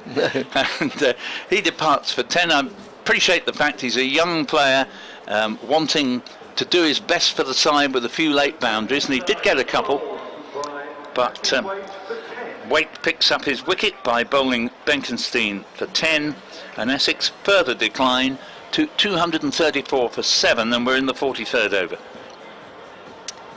Yes, at this rate there's a risk of not seeing out the 50 overs, I suppose. Well, of course, that's exactly how it looked against Glamorgan. It was Ray Toole on his debut came in when Essex, was suddenly 9 down and still had 6 or 7 overs to go, and he played thoroughly well for a young lad on his debut, and helped Rollison add 38 for that last wicket, which was easily the biggest partnership once the third wicket partnership of 204 was broken. So 234 for 7, and you feel Essex need quite a few more to set Yorkshire a challenging target. Yeah, very much so.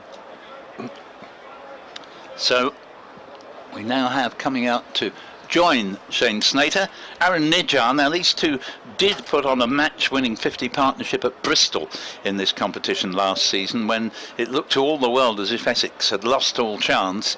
So they do have a reasonable record together, and Essex would like them to reassert that fact here.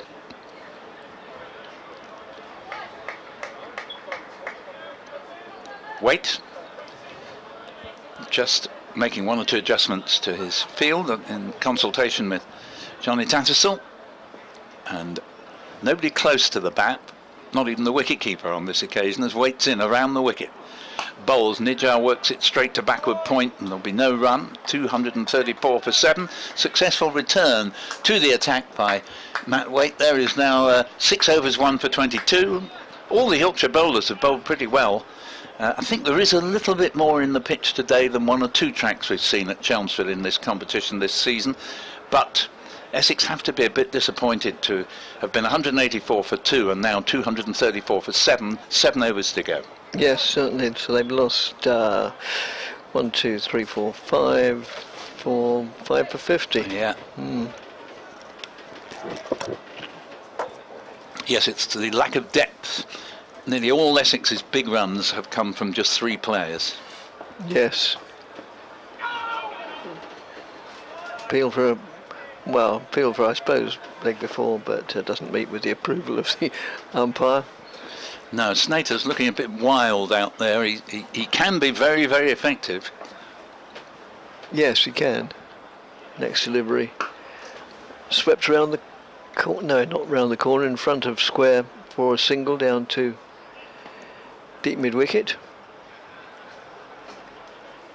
And the score moves on to 235 for 7. With Snater not out 2. Nijar yet 3 now. Nijar yet to open his account. He's a good captain, Johnny Tattersall, as Jonathan was saying earlier. He consults his bowlers frequently, switches them around intelligently. And that obliges Nijar to go on the back foot and just plays it back into the on the side. Shutt bowling from the far end. Jack Shutt moves in now round the wicket, right-handed round. Oh, and runs here immediately behind. The thinnest of edges goes for 2 runs down to, well, exactly behind the stumps. Long stop, really. Yeah, and it was very, very lucky. It must have missed the stumps by an inch or 2, and Nijar had no idea where it had gone. No. But they all count. They're all in the book. As Shutt moves in again, and he's bowled him. Nijar just sort of pushing forward, just looking at the replay now, and that was very, very good delivery. Very good delivery. Took the off stump predominantly, and Essex's collapse continues. 237 for 8. Yeah, and Nijar really isn't living up to what he's capable of with his batting these days. He's not really scored significant runs at all, either here or in the T20. OK, he's coming in well down the order and not asking for miracles, but he was comprehensively beaten by that. I have to give great credit to Jack Shutt, who didn't get a wicket in his earlier overs, but bowled pretty well. Certainly didn't let the batsmen, even during that big partnership where 2 of the 3 have got all the runs for Essex this season, Wesley and Roelofsen, were at the crease, and since he was bowling to lesser men, he's had them tied up in knots basically, and Essex will be, I think, fairly relieved that he only has 1 ball left. Yes. So looking down the card, without that second wicket or third wicket partnership of 151, Essex would look distinctly sick. Yep. Tom Wesley made 52 of those and Grant Roelofsen 90. Next highest score is 20 by Robin Das. Well, Roelofsen's come off in every innings but 1 since joining the club. Wesley now has 2 centuries and a 50 in his last 3, and Feroz Kuchi 200s in his last 3 innings. The rest, I'm afraid, fair enough, they haven't had as long to bat, but nobody's really made much of a name for themselves, apart from Richards, who currently averages, I think it's 56. Shutt moves in and bowls his last delivery in his spell, and that's met with a defensive bat by Richards at the end of the over. And Essex, having won the toss and chosen to bat, are 237 for 8 off 44 overs with 6 to go. Yes, Jamal Richards made his debut in this competition and top scored with his first knock of 46, coming in at number 10. He then got a 26 not out, a 19 not out, at which point he averaged 91. He got something like 14 or 15 in his most recent innings, so until he was out in his most recent innings, he was actually averaging over 100 in that rather roundabout way, but he has played some thoroughly good shots in the course of his short career here so far, and he's a pretty decent bowler as well, so he's been impressive in this competition. Now it's going to be Matthew Waite to continue from the River End, 6 overs 1 for 22, 237 for 8 in 44, and Waite bowls, and that's ball played defensively by Shane Snater, and the bowler himself very enthusiastically runs in front of the advancing Jonathan Tattersall from mid-on to save his captain the work there. 237 for 8. And it's probably a good job that our broadcast doesn't have the sense of smell, because there's this waft of burger and chips, and the burger very elegantly has a little garnish on the top. Oh, it's raining.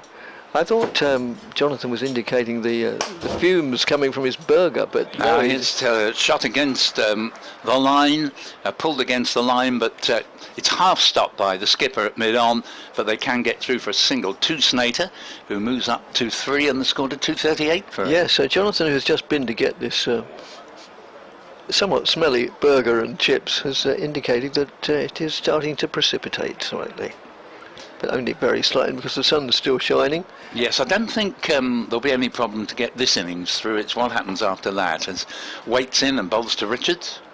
Richards with a model defensive shot, plays it to mid-on, Tattersall, no run. So yeah, the sun's shining, and if it's raining a bit, then somewhere there's a rainbow. And at the end of that, there's a crock of gold. But whether it'll be for Essex today is very debatable after this decline. Of course, it's always been the case, you know, they've gone in with very batting lineups that are very much lacking in depth. As Waite is in, bowls to Richards, and Richards clobbers this to Tattersall at mid-on, and there is no run. He hit it hard, but straight to the fieldsman. He's yet to get off the mark. Essex in the 45th over at 238 for 8 with just Ray Toole to come. Matthew Waite turns at the top of his not over long run up. It's like an old John Player League run up. He's in bowls to Richards, and Richards is caught behind, and there's the 9th wicket, and he rather just tried to run it down to third man. A shot not worth the risk because there is a third man, so all he would get at best was a single, and it's the first time you could really say he failed, Jamal Richards, so we'll let him off with a warning. A yellow card, I think. But 238 for 9, and the only remaining question really, Dick, can Ray Toole be as effective as he was in his only other innings that he's played in the first team for Essex, when he kept Grant Rollerson company almost to the very end the other day against Glamorgan? Yes, well, that will only be answered within the next little or maybe long while. Well, it can't be more than 5 overs and 1 delivery, since that's all that remains of the Essex innings. Now the cut-off point, it says, oh no, it's 14:36. Yeah, no, we've got ages yet. And well, yes, it's unlikely that would be threatening, since we've had so many overs of spin. So the cut-off time wouldn't come into it at all. So Ray Toole, who sports the number 1 on his shirt and is left-handed. I've never seen him play before. I wasn't here for his only previous appearance against Glamorgan the other day, on Sunday in fact. No, I haven't seen him playing, not for Essex. I think I might have seen him playing club cricket. But tall man, about 6'2", Waite bowls to him, and he watches the ball, and in that point alone, you know, others might learn something, because we've seen 2 or 3 of the most recent wickets where the batsman's taken his eye off the ball. It's a dot ball to end the over, but at 238 for 9 in 45 overs, Essex, point number 1, are in danger of not seeing out their 50 overs by some margin, and point number 2, they've got nothing like the number of runs on the board that it looked as though they would have. 238 for 9. No, nowhere near. No, we were thinking up well over 300. England 112 for 5 at Lord's. So, one spinner replaced by another, Don Best to continue from the Hayes Close end. Yes, England almost entirely indebted to Ollie Pope for not being far worse off. Yes. So Best's right arm over the wicket, moves in, and that's just played out to mid-on. An interesting approach to the wicket, Don Best. He sets off trotting in, then almost appears as if he's changed his mind and is going to stop and start again, because he then breaks into a walk. Rather than breaking into a trot, he breaks out of the trot into a walk. And trot, trot, trot, trot, walk, walk. Interesting, isn't it? It is. And unusual. Played out on the onside now with 1 run accruing. You wouldn't particularly understand this analogy, but it's like watching a Chelsea player, Jorginho, take a penalty. He runs up and then stops completely and waits for the keeper to dive too early, and then sticks it in the opposite corner. Is that is allowed, is it? Yes, it is. You ask a fair question, because there have been one or two frowns and question marks, but it is allowed, and some people, like Jorginho, do it nearly every time. Right. As Best moves in bowls, and Toole plays that out on the onside, no addition to the score. Excuse me.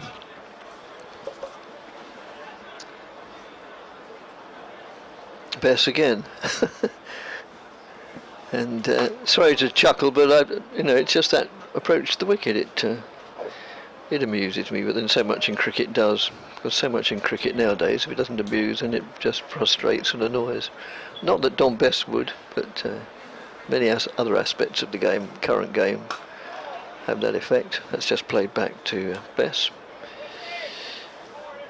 And Essex, well, these two probably feel that they need to, as much as anything, stay out there and at least see the overs out, but runs have completely dried up. They have. Bess in again. Toole's picked up a single here. Just worked it away, backwards of square on the onside. Go through for a comfortable single, so Bess opens his account. He has 1 of 5 deliveries that he's faced. Snater has 5 of his 8. And it's the end of the over, so Toole will retain the strike. With Essex 240 for 9 with 4 overs remaining. Yes, the announcement just asking spectators to stay if they come out during the interval out near the boundary and nowhere near the square, because it is anticipated that they may have to bring the covers on during the interval. But Yorkshire now are in the handsome position, really, unless Essex can make consistent inroads into their batting, of being able, as long as they keep wickets in hand, not to have to hurry all that much and just pick the Essex attack off. As here is Waite in. Bowl, and this is chipped in the air and very well caught. And that is the end of the Essex innings, as the ball was just chipped up. And nice catch moving to his left at mid-on there to take the catch by Will Frayne. And Essex, having been 184 for 2, have dissipated to 240 all out. And we were in the 46th over, 47th over I should say, and really a rather dismal denouement to the Essex innings. And Snater 5 not out, Toole departs for just 1, and Waite 2 for 23, Bess 1 for 32 among the bowling figures. And Stuart Kerrison, the Essex groundsman, is bringing out just a light roller, but well played to Yorkshire, excellently captained, very good variations of the bowling, nice varied bowling attack. The spinners in particular, I think, got the key batsmen out, and for Essex to win this game, which they still may do, but I think they're pretty much going to have to bowl Yorkshire out to do so. Yes, I think you're right. So Waite picked up 3 wickets, Shot picked up 1, 2, 2, Bess 1, Sullivan 2, Code 1 and 1 run out. Just go through the scorecard quickly. Josh Rhyme will run out for 12, Ferozi Cushy bowled Code for 17, Tom Wesley caught and bowled Sullivan for 52, Grant Rollinson caught Shot bowled Sullivan 50, Robin Das caught Code bowled Bass 20, Nick Brown bowled Shut 16, Aaron Nejar bowled Shut 2, Shane Snater not out 5, Jamal Richards caught Duke bowled Waite, no score, Benkenstein bowled Waite 10, and Ray Toole caught Frayne bowled Waite 1. So could do better, could do a lot better. And this, just to remind, was from the very healthy position of being 184 for 2 at one stage.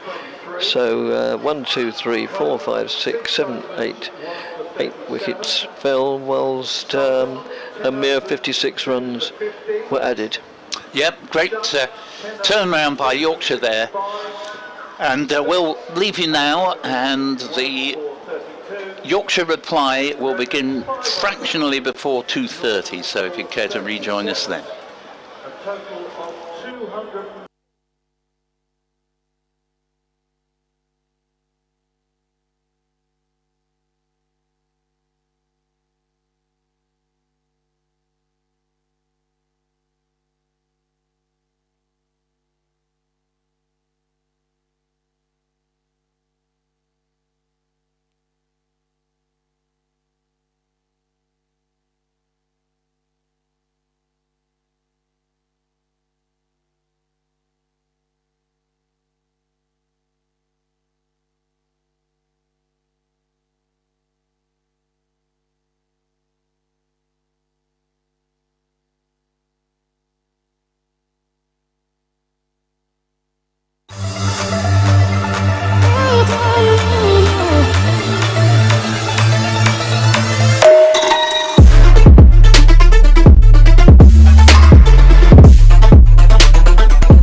We're a financial services firm, but there are two main aspects to our business. The first one is a conventional accounting practice, so we have accounting services, audit services, and a whole range of different tax advice and compliance services we can carry out.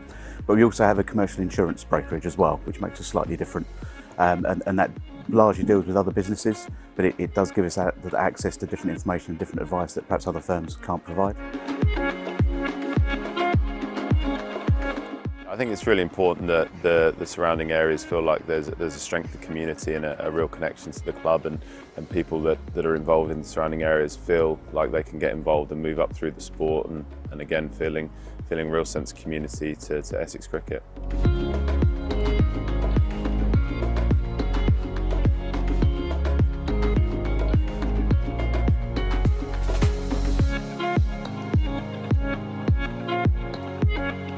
It's got a real mix of everything, so we can sit here at the table and entertain our clients in a very relaxed atmosphere, very spacious. But then also you've got access to the cricket outside. There's a nice balcony. It is the best view in the house. You're in a nice elevated position overlooking the square. You can see the whole ground. You can take in the atmosphere.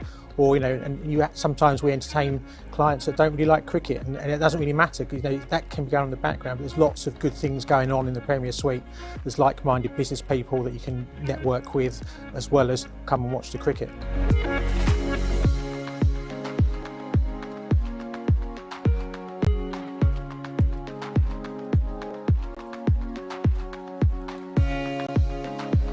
To have a sponsor like Scruton Bland, who dedicated 6 years of their time to Essex cricket, really speaks volumes of our relationship, and the local aspect of it is so important to us. Mining from the local business community, it's more than just a partnership and a sponsorship, it's a real long-standing friendship, and we really value them.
umpire at Chelmsford.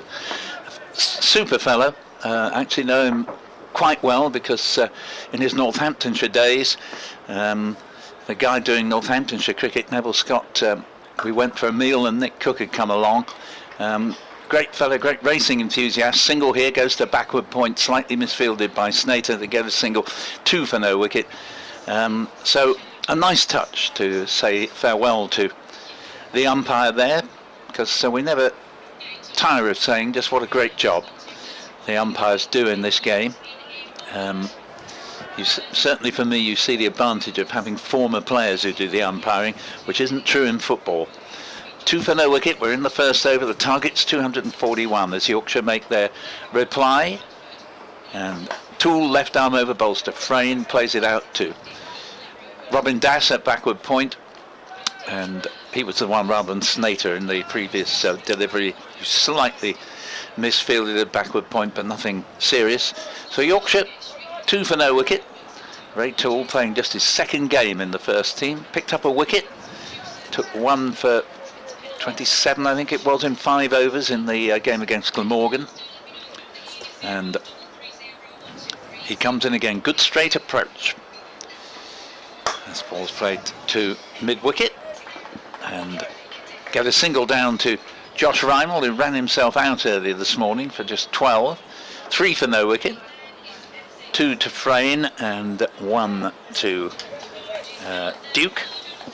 Wicket keeper, thought his wicket keeping was very good. Lovely fast hands to whip the bail off on numerous occasions, but the batsman had sort of regained his ground each time. As here is Toole in and bowls, and this ball has just played a few yards into the onside to be retrieved by the bowler. Decent start from Ray Toole there without troubling the batsman at all, but just 3 singles off that opening over. And Yorkshire, of course, now batting second after Essex won the toss and were bowled out for 240 in the 47th over. Yorkshire now know that they don't have to attack this power play, this first power play, with any sense of haste.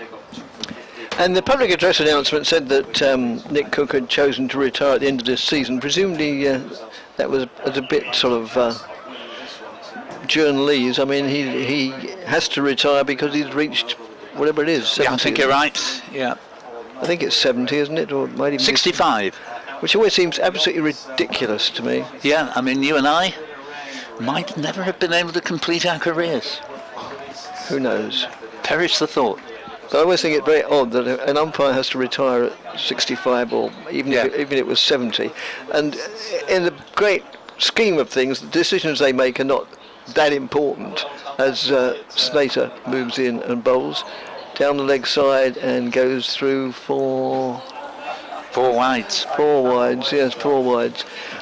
Yeah, 5 onto the board, because you then add the 1 for the wide itself, so 8 for no wicket. Indeed.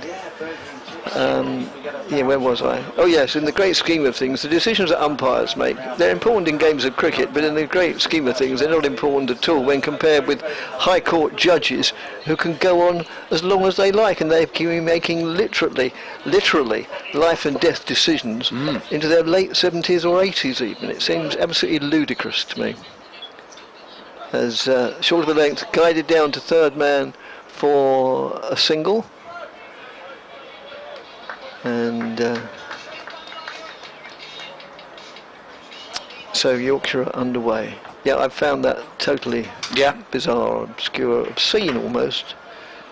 Yes, bearing in mind how precious runs are from the Essex point of view, they've made an untidy start here with 1 or 2 lapses, and particularly that 4 wides, which counts as 5. As Snater moves in again, bowls, and Duke plays that defensively, just trickles out on the offside. No addition to the score. And as we were saying before the break, Dick Davis, myself, really I think Essex will just about have to bowl Yorkshire out to have a realistic chance of winning this game, because I don't think in 50 overs, 240, on a reasonable pitch, I don't say it's perfect, but it's reasonable, is that big an ask. Snater again, right arm over the wicket to the right-handed Duke, who plays and misses, goes down the crease, sort of half a pace, down the wicket half a pace, and then he's beaten outside the off stump. Yeah, that was a good ball from Snater, inducing a play and a miss. Feroz Kushi began in the great form he's been in today, but splendid delivery from Ben Code. Bowled in the ball after he'd hit Code for a handsome 4, and Kushi is the lone slip.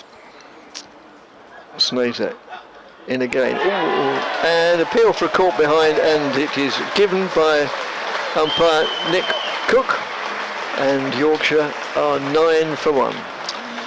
Well, having made an untidy start, it's all about wickets from an Essex point of view. The only way, in my view, they can win this game. I don't think they can contain Yorkshire to less than 241 unless they bowl them out. So that obviously is what's required here. And just in the second over, which hadn't been a particularly good over up to that point, but Snater, who'd beaten Duke with the beauty of the ball before, now got his reward with another fine delivery, bowling at quite a pace, and so Duke departs for 1, and Yorkshire needing 241 to win, a 9 for 1, and that will certainly give Essex a little bit of oxygen into their lungs. There's nothing like getting an early wicket to make a side just to perk up a little bit, and Snater doing the trick there. Luxton, the new man in. Yes, Will Luxton. So, in the same way of Essex obliged to field a lot of youngsters, and so are Yorkshire, and well, so are the other 16, as we've been saying all morning. No one county is really affected any more or less than the others. Essex lose 6 players to other forms of cricket. Other counties lose at least a similar number generally. As Snater moves in, bowls to Luxon, who plays it confidently off the back foot. Tall man, and plays back to the bowler. I was going to look up to see how old Nick Cook is, wasn't I? Yes. Yes, he's certainly getting on for 65. He might possibly have pulled out a year earlier than he absolutely had to, but he probably is, just as you say, a simple case that unfortunately, like Peter Willey a few years ago, very fine umpire, but wasn't allowed to continue. As Snater, a swing and a miss, and a miss by quite a distance really as well. Just look at the replay, and wasn't in the same acreage as that one. End of the over, and Yorkshire lost their first wicket. They're 9 for 1. And Nick Cook, 17th of June 1956. Oh, thank you. So look it up. He is 65 already, but of course he doesn't have to quit, and in the season in which he wasn't 65, if I may put it so gobbledygookishly. But that's why he's retiring, and as you say, does seem a shame. A lot of these umpires actually love the job, and I suspect he's one of them. Ray Toole, left arm over from the river end, begins the third over, and ball's forced into the covers for no run. Yorkshire needing 241 and 9 for 1. Didn't one of the umpires, presumably unsuccessfully, take the ECB to court? Yeah, I think it was Peter Willey. I think it was, none other than. So why was he unsuccessful? I don't know. Well, because they made the argument that there were new people who wanted to be umpires who had to have their turn, and so it was fair enough to have a pensionable age. Toole is in. Sun shining at the moment. Bowls, and the ball is jabbed down to backward point, nicely fielded by Robin Das. There's no run, 9 for 1. Well, I don't think in any other sphere of employment that applies. You can't just kick somebody out because somebody younger wants to take his place. Well, I think perhaps school teaching you have to retire in state schools at 65. Yeah. I may not be right about that. I got out a long way before reaching that number, thank goodness. The Toole is in and bowls, and this ball is hit by Frayne down to Josh Rymel at mid-on, and there's no run there. End of this over. We'll welcome Jonathan Doidge back to the microphone. But then a lot of teachers go back as relief or whatever they call them, don't they? And yeah, earn almost as much money, and they're doing just what they wanted to do initially, which is teach, and they don't have to do any of the paperwork. No, that's right. Supply, that's the word. That's supply teaching. Yes, I did that for a term. Here is Toole in, bowls to Frayne, single. Out to Rymel, but this time pushing Rymel out from mid-on towards mid-wicket to field it. 10 for 1. Target 241. We're in the third over, and Essex do have an early wicket, that of Harry Duke, caught by Rollison. I've written it down. I don't know why I've put bowled on my score sheet down. 2 points away. Rollison caught it off Snater for 1. Meanwhile, Toole is on his way in again. And bowls, and that ball's clipped away very nicely to the mid-wicket boundary. And 6, Pennyworth as well. I was just waiting to see whether that carried on the full. It did. 16 for 1. Lovely pickup with scarcely any backlift there. And that means that Luxton, that's his first shot. Not a bad way to get off the mark. No, not bad at all. Very confident, very competent, and very capable. And I'll ask you after one more, Dick, if you'd plug me out and facilitate Jonathan to come back in to join you. Yes, I think I can cut through that, all that lot, and know what you mean. You've been longing to unplug me for ages, and here's your chances. We have Toole on his way again. Bowls to Luxton, and that again strays onto the leg stump. That's going to be 4 more. So an expensive end to Toole's over. Yorkshire 20 for 1 in 3, needing 241 to win, with 10 dramatically to Will Luxton and 3 less dramatically to Will Frayne.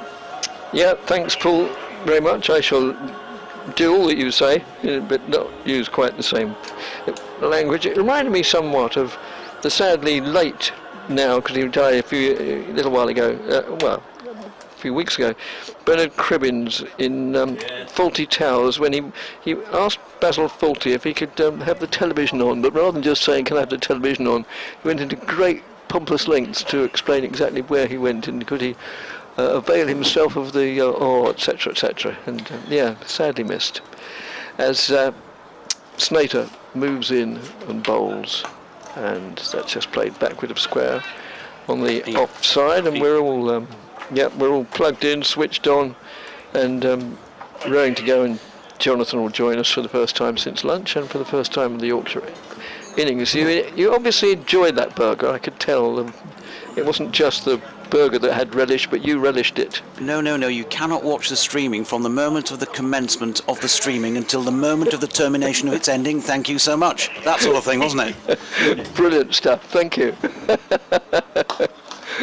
That's pushed out, a splendid shot, effortless, entirely timing there, just a full flow of the bat, and just punches the ball out. Well, it's a contradiction in terms of full flow and punches it. No, it was more elegant than punching. He just stroked it out towards the sycamore tree at long off. And I could have sworn I heard Shane Snater there in classic Fawlty style saying, "Right, Will Frayne, that's cost me, hasn't it?" Yes, indeed. Snater moves in, bowls. Oh, and 4 runs is the net result. It was edged. It was between slip and first and wicketkeeper. Now there's quite a large gap between the wicketkeeper and the slip, and it wasn't really a chance in as much it didn't go to hand. And Kyoshi is the solitary slip, and it was to the left of him, but it was quite a long way left. In fact, although there's only one slip, Kyoshi could not be said to be at first slip. The reason that didn't go to hand is Kyoshi is fielding at second slip, and there isn't a first. So yeah, that was 4 runs, which were fortunate. It was a bit of a halfway house shot from Will Frayne. It looked like he was trying to get it away wider than slip, and maybe just run it down, yes. Or maybe play it. He just looked undecided, didn't he? Could have been a possible uppercut. Could have been a possible run down to third man. Either way, the ball was a little bit tighter towards off stump, and I think that's what got him in a little bit of trouble. But yeah, he got away with it. Yes, he did. And Snater turns again from the Hayes close end, moves in past umpire Cook, bowls, and that's worked away on the onside, and they think about a single. Indeed, Duke, rather, he was already out. Luxton did set off from the far end, but didn't get too far. I think Will said after that delivery, whatever you do, don't mention the edge. I mentioned it once, but I think I got away with it. I got away with the edge, that's right. They only made a dozen of them, so we're told, but every one was a gem in itself. As that's outside the off stump and allowed to go through to the keeper. So many of these great sitcoms become less great because they overdo it, and one of the many splendid things about Fawlty Towers was they knew when to stop. They could tell they were beginning to run out of ideas, and they didn't want to lower the standard. And yeah, so they've left us with fantastic memories. End of the over, 28 for 1. But yes, you're right, the burger was quite nice, although it is getting slightly repetitive, as it were. Victoria asked me to reprise my attempt at Essex because I did my little update, and Rima, the presenter up in Radio Leeds, said, good afternoon, Jonathan, which is unlike Rima. She normally says, hi, Jonathan, you all right? And I said, well, maybe in this part of the world I should say, all right. So you can get in your emails and all the rest of it now and have a pop at my terrible attempt at a local greeting. And all your stereotypes, yes, get them out the way.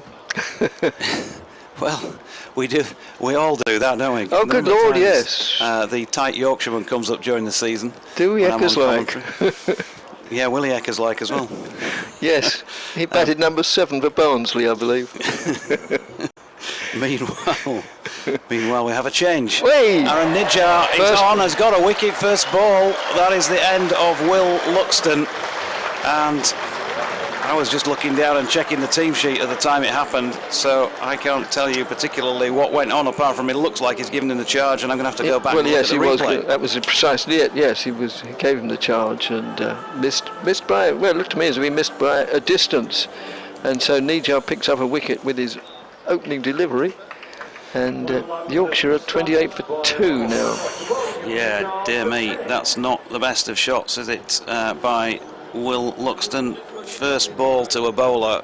Have a look, all the time in the world out there. They began needing less than 5 and over here. There's no need to do anything rash whatsoever. No. Just run it around, you win the match, and that's not good. So he's gone for 10 off 5. I know he likes to play his shots, and you've got to live or die by that, and on this occasion it's the latter, and he's going to have to think about that back in the dressing room. So George Hill, who has had 100 in the competition already, he's already making his way out to bat in the 5th over here at number 4 for Yorkshire, who are 28 for 2. Yes, and Luxton, I didn't make a note of it. How many did he get, Jonathan? He got 10. 10, thank you.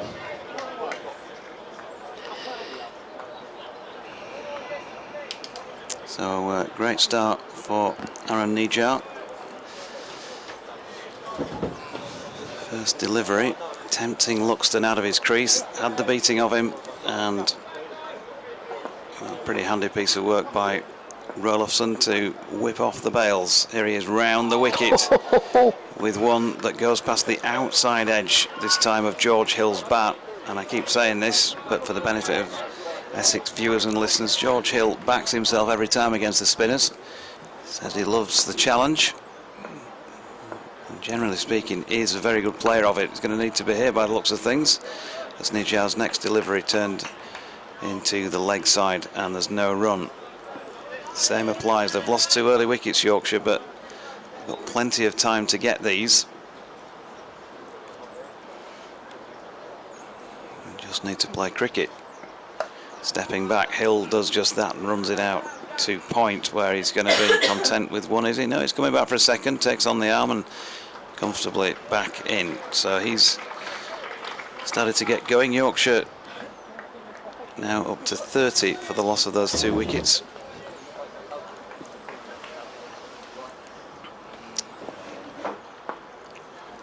Here's Nijjar again, round the wicket once more. Tight lines, and Hill with a straight blade opens the face, runs it out to short third man. There's no run. There's a sweeper out on the cover boundary. Short third man, short extra cover. Mid on, mid off, both up inside the circle. Nijjar's final delivery is pushed into the offside by Hill to complete a wicket, taking over with Yorkshire after 5 overs now, 30-for-2. Yep, good over from Nijjar, just conceded those 2 runs as well as taking a wicket with the very first ball. Frey not out 11, Hill not out 2. And just a reminder, visitors Yorkshire need 241 for victory to record their 4th win out of 5 in this competition. And Essex, if they lose this, well, they're not out of finishing in the top 3, but certainly makes it very difficult indeed.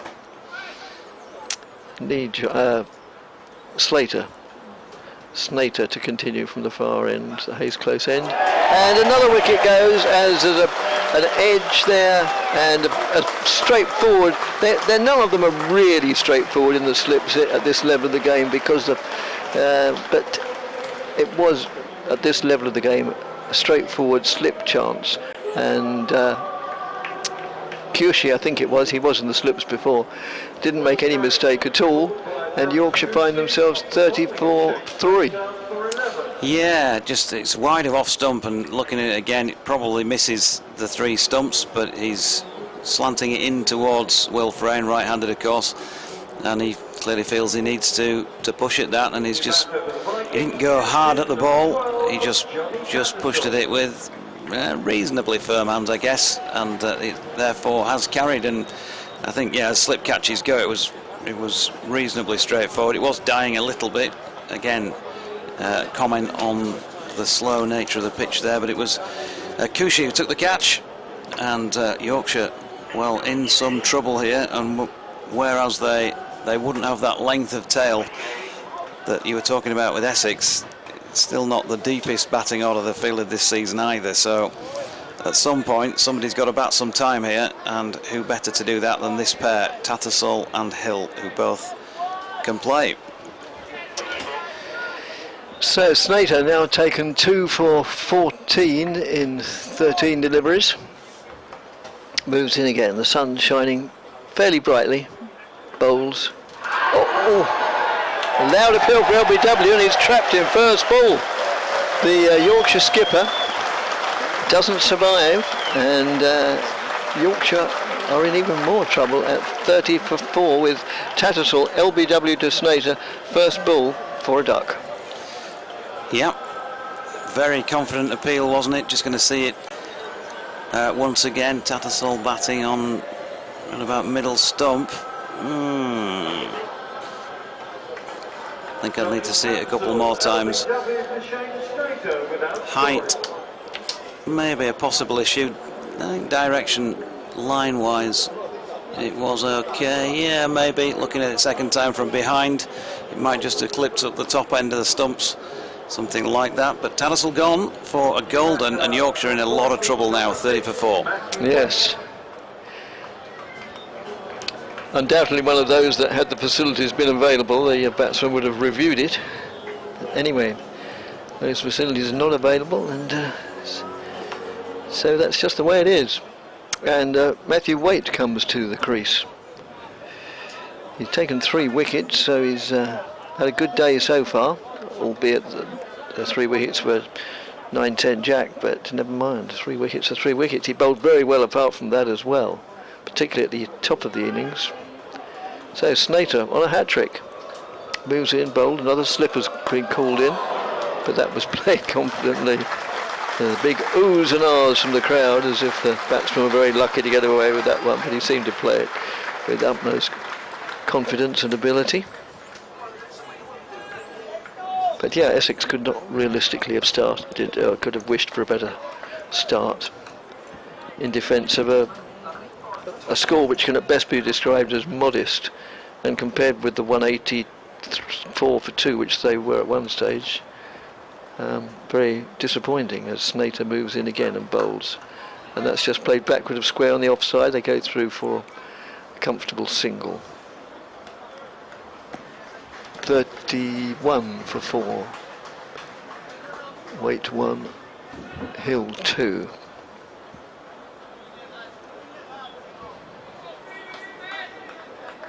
And twirl of the bat before Hill prepares to face Snater, who moves in now right arm over the wicket. Played with authority, but only out to mid-on and no addition to the score.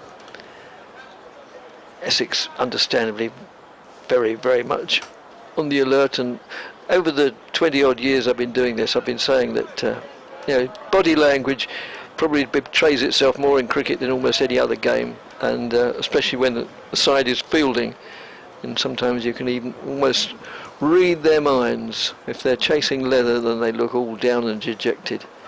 If they're getting wickets, then exactly the opposite. And understandably, the mood in the Essex camp is very perky at the moment.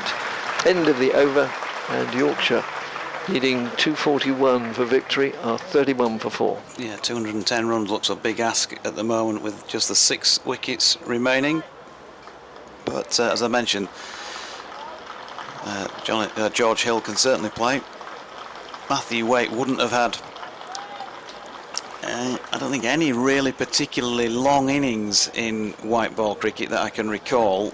We talk about his 32 he hit off and over at York against Warwickshire last year, so we know he can clout a good ball, but he's going to have to play a longer game here. Did just get his first class half century at Scarborough a few weeks ago, so he's been playing pretty well. He drops his first Nijar ball into the leg side, and there's no run. And here he is in quickly again. Now he's got that away fine, and it's probably going to have the legs to make it to the boundary for 4 of some description, 4 leg byes. They'll take them all at the moment, Yorkshire. That'll be just a little bit of a fillip for them.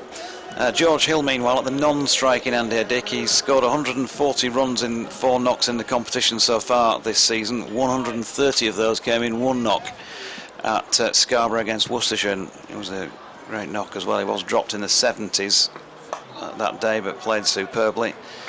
Waite steps away and just cuts this straight to point, no run. They've just been fiddling about a little bit, I think, with Martin Spate, who he turns to on the coach in front, and it paid off at Scarborough. Got 9 last week following up at Glamorgan, when I think he got a brute of a delivery that just pitched and shot, and it was given out LBW and could do nothing about that. So he's back in some sort of form, as Waite just played a dot and he's flicking another one to leg, which he's picked up in there by Josh Rymel, number 49, and there's no run on this occasion. So 4 quick wickets in this Yorkshire innings. If you're just joining us or rejoining us, maybe after an extended mid-innings break of your own or mid-match break, Waite pushes down into the offside, no run at the end of that over. So that was a maiden, 2 overs, 1 maiden, 1 for 2 for Nijar so far. The 4 wickets have fallen. First up, Harry Duke caught Rolofson bowled Snater for 1 off 6. That was when the score was on 9. Second wicket at 28 was Will Luxton, who gave Nijar the charge. First ball that he bowled, and was stumped by Rolofson, having missed it, for 10 off 6. Will Frayne caught by Cushy off Snater at first slip for 11 off 15, and then Johnny Tellisall next ball LBW to Snater when the score was on 30, and a change of bowling. Yeah, the skipper brings himself on to bowl, Tom Wesley. Off break bowler, moves in now, bowls, worked away on the onside for 1 run, and well, having themselves struggled more against the spin bowlers of Yorkshire, then Essex obviously picked up a lot from that, and so they've introduced spin early on, and will no doubt introduce more. A question, an LBW appeal born of optimism or mere inquiry rather than genuine conviction from Wesley, and in answer to the query, Cook says, no, that's not out. Next one's played away on the onside. Wesley getting through is over very, very quickly. Again played out on the onside, but just to the right of the fielder, so that does accommodate the taking of a single. And yeah, with almost breathless speed between deliveries. Wesley's getting through his over, moves in again, bowls, and that's played out on the offside for a boundary. It's understandably, although we had that smattering of rain, or not even justifying the word rain, drizzle. Basically the outfields here and everywhere, or most places, are very, very quick and dry. So that soon reached the boundary, and this is nudged down fine on the leg side, and they go through for 1. So Wesley got through that over with almost indecent haste, and during it Yorkshire moved on to 42 for 4, needing a further 199 to win. Yeah, and I mean runs are coming still, but wickets are also falling. It's just a matter of somebody sticking around and putting together a partnership on the board to get them that little bit closer. George Hill, as I say, very capable player. Matthew Waite, who's been having a good tournament so far. He's going to have to stick with him here for, well, as long as the pair can do together. But this man, Aaron Nijjar, who's already been among the wickets, he's trying to find another one. He finds towards the outside edge of George Hill's bat, giving the benefit of the doubt there, in the sense that I think he opened the face as well and ran it down through a sort of wide third man, deep backwards point type position, and picked up 2 runs. Does a few of his customary bat twiddles, young George, and he's beaten by this one. He's pushed through a little quicker by the bowler, and there is no run. Gloriously sunny afternoon, getting burnt here in the com box, in the conservatory as it is, really, isn't it? With the double glazed windows open, as Hill drops this latest delivery out into the offside, and is supported through by Matthew Waite for the single. Slip in place, largely ring field. Those couple of men out either side doing a bit of sweeping as Waite pushes back this next delivery. The match will move on at pace while these two are on, getting through their overs quickly. Things can happen at pace for the batters, can't they, before you know it? 3-4 overs have ticked off. You've not got that many. You might start to mentally wind up the pressure on yourself then, as Waite just pushed and missed at one. That was a full length. And Nijjar in again. A bit more float about this delivery, which Waite plays out squarish on the offside. And they stroll through for another 1. So 4 off the over. York should be happy enough with that without any further loss. 9 completed now in this Yorkshire response to Essex's 240, and they are 46 for 4. Yep, as Jonathan just said, the sun really beating through now. Not quite up to the temperatures a few days ago, and then a week or two before then, but certainly proper summer weather now. As Wesley moves in and bowls, and that's just played off the back foot, made room for the shot, and just pushed down to long on, where it's fielded by Jamal Richards.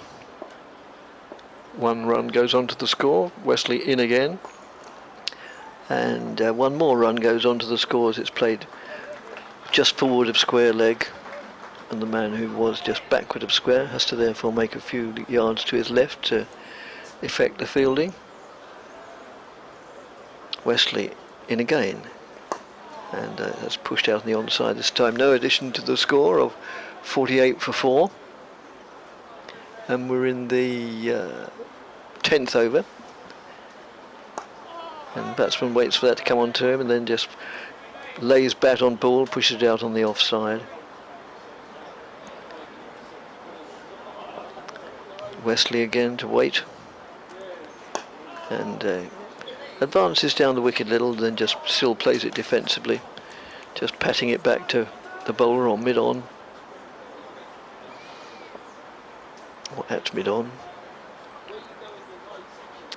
And and that was a leading edge, I think. It wasn't really very near Wesley though. Just looking at the replay, can't actually tell.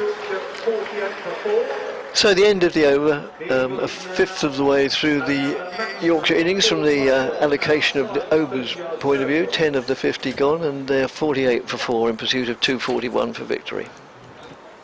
Yep, so a good first 10 by the home side. They'll be far happier, of course, than Yorkshire, having taken those 4 wickets. The top 3 plus number 5 and captain Johnny Tattersall. George Hill and Matthew Waite out there at the moment. They came together when the score was on 30, so they've added a few in not so long so far, just pushing the ball around an odd boundary. Here's Nijar with his left arm around the wicket to Hill, who pushes forward. Just a matter of batting some time, the runs will come, but that's obviously easy to say. Nijar in, driven by Hill. Bowler does enough, despite fumbling it, to prevent them going for a run. He's dispatched long off outside the circle.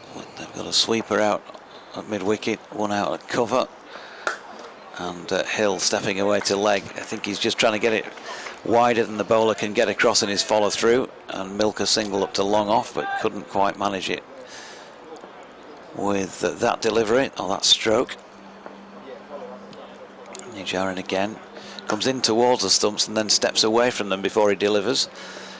And Hill this time does milk the single out to Snater, coming in off the cover boundary.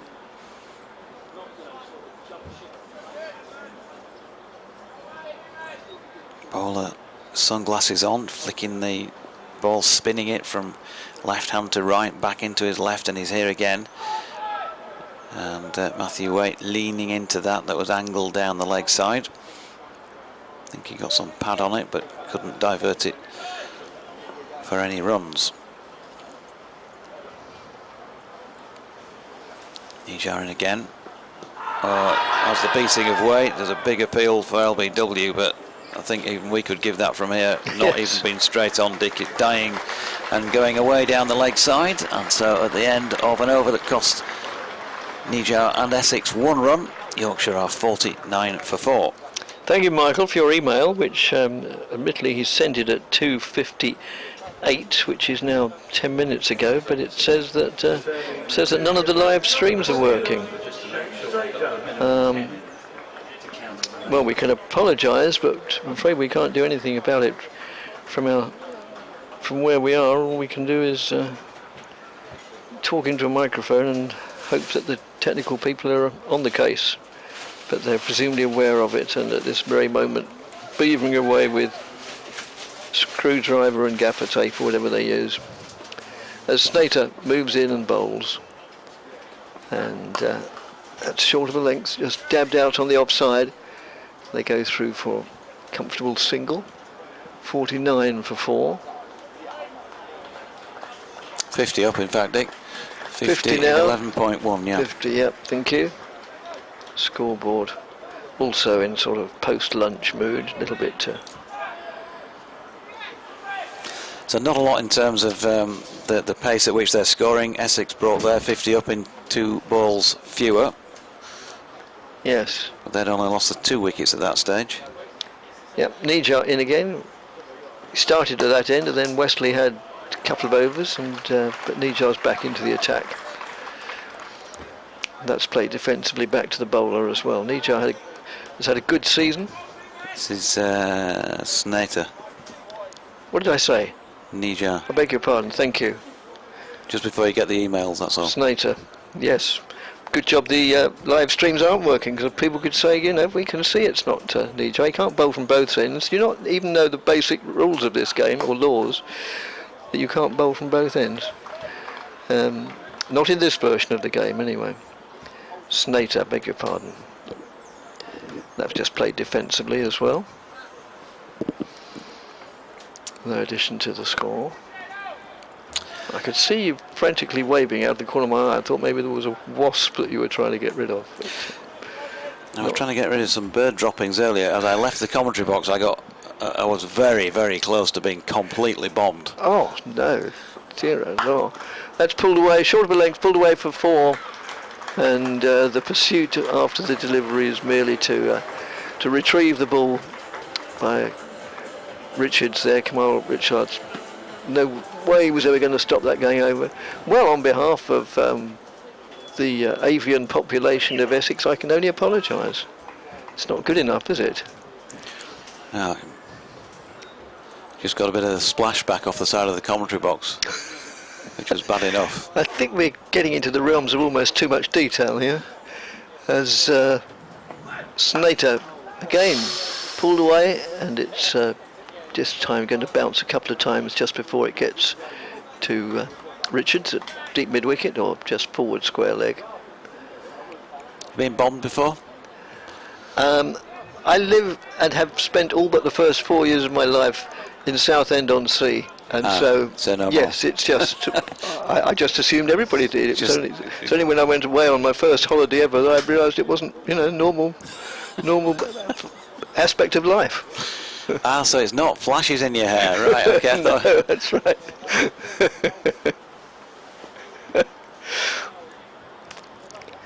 I hasten to point out Southend-on-Sea doesn't have everything that Scarborough has, apart from an S at the beginning of its name, but it has lots of things that Scarborough doesn't, like the longest pier in the world. I gather from what you've been saying, you've mentioned Scarborough quite a few times with reference to this season, as that's just pushed backward of square on the offside, no addition to score. Are the county using Scarborough a bit more this year than normal? No, just the same. 10 days cricket. All right. So 9 of them have been and gone. Just next Tuesday against Hampshire to go. I'm sure they will be delighted, folks, if you're watching or listening in for your patronage at Scarborough next Tuesday. Yes, wonderful place to watch cricket, I must admit. We're lucky enough to have been there several occasions watching Essex and commentating on them from Scarborough. That's outside the off stump, goes through to wicketkeeper Rollifson. End of the over. 57 for 4 with Waite not out 9, Hill not out 14. The batsmen out: Frayne for 11, Duke for 1, Luxton for 10, and skipper Jonathan Tattersall first ball duck. Yeah, which can happen, can't it? If you just get good a Lord, decent yes. delivery first up. Yeah, of course it can. You're coldest. I'd say out of the 4, well, there was no question about the other 3 dismissals anyway, but you'd want to probably look at that again. Yep, Graham Gooch famously, or notoriously, bagged a pair in his first Test match, but didn't do him any harm in the long distance. No, here's long term. Nijar bowling to Waite, who pushes back to Graham. Graham Gooch, is he reasonably well known local? Yeah. I don't expect you've heard of him sort of north of Cambridge, but yeah, he did all right. Yes, Nijar, and that's pushed out backward of point by Waite. No run. Did once do a dinner with him at a cricket club up north, actually. Had to introduce him, basically. Was kept us entertained with some of his stories. Here's Nijar again, and Waite works off his legs and takes on Rymel, who of course tried to take on a fielder unsuccessfully himself earlier, but this time the batters prevail. 1 run to Matthew Waite, and that takes Yorkshire to 58 for 4. Waite into double figures, 10 off 28. Just trying to consolidate, rebuild here, play a long partnership together and see how far, how deep they can take Yorkshire after a bit of a horror start. Dot ball this time to Hill, who waits again. Nijar in once more. Now then, drop that short of length, and George Hill rocks back and tries to smash it away through the leg side, but misses. You heard the stifled appeal. It probably hit him top of the thigh pad, something like that. Yes. So even if direction was right, height-wise, I think it was too high. Nijar in again, and Hill this time, sensible option of pushing out into the covers where Nick Brown fields. End of the over, and that one also costing just the 1. Yorkshire after 13 are 58 for 4. And I shall now take my leave, so after a few more words from Jonathan, then he'll be joined by Paul Newton while I try and go and get a belated lunch. It is, it's nearly tea, lad, as we call it up in Yorkshire, nearly tea. 3:15. Actually, you could make us a cup of tea while you're out there, Dick. That's a good chap. Cup of Tetley's decaf, that'd be nice. Other teas, of course, are available. Going to be Shane Snater then from the Hayes close end, bowling to Matthew Waite. Lovely shot for 4 runs. He's just over pitch there, and Waite just waiting and timing it really well, and a little more than a flick just to the leg side of straight brings him another 4. So parity between the batters, 14 apiece. 62 for 4 represents a bit of a recovery for Yorkshire from 30 for 4 at one stage. So handy partnership, I think probably no more than that you'd say just at this moment in time, as Snater's in again, and Waite rocks back and cuts. There is a sweeper out there that's going to keep them to 1. Handy-ish partnership and handy start to the over as well with a 4 and a single. Brings George Hill on to strike, does a bit of guard scratching, and waits for the bowler, who is back at his mark and on the turn. In he comes, right arm over the wicket, pass it umpire Nick Cook. It's short and wide, punched through the covers by Hill. They've got 1, they're thinking about a second, but again, at this stage, no need to do anything stupid. And it wasn't a done deal, so they've decided to settle at 1. 6 off the over so far. Brings Waite back on strike. Matthew Waite's card in the competition recently has been 11, 36 and 16, his 3 contributions with the bat at York, Scarborough and most recently Cardiff. And he's opening the face and running this one out to point where there's no run. I mentioned he'd got his first class half century. I was trying to think of which game it was. It looks like it must have been the match against Surrey at Scarborough, because he got 4 and 47 when they were back there against Hampshire more recently. So he has been making chip-in contributions, reasonable amounts, and contributing to stands. He's probably going to need a little bit more individually here, you'd have thought, today, given the situation. And he's going okay so far as he flicks this latest Snater delivery into the mid-wicket region. 15 apiece the batters, 64 for 4. Newts is alongside.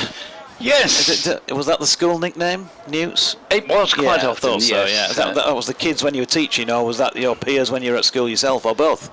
Both, really. Both, yeah. You know, people are so original with nicknames. Yeah. Especially lads. Yes. Snater in, and Waite flicks to leg.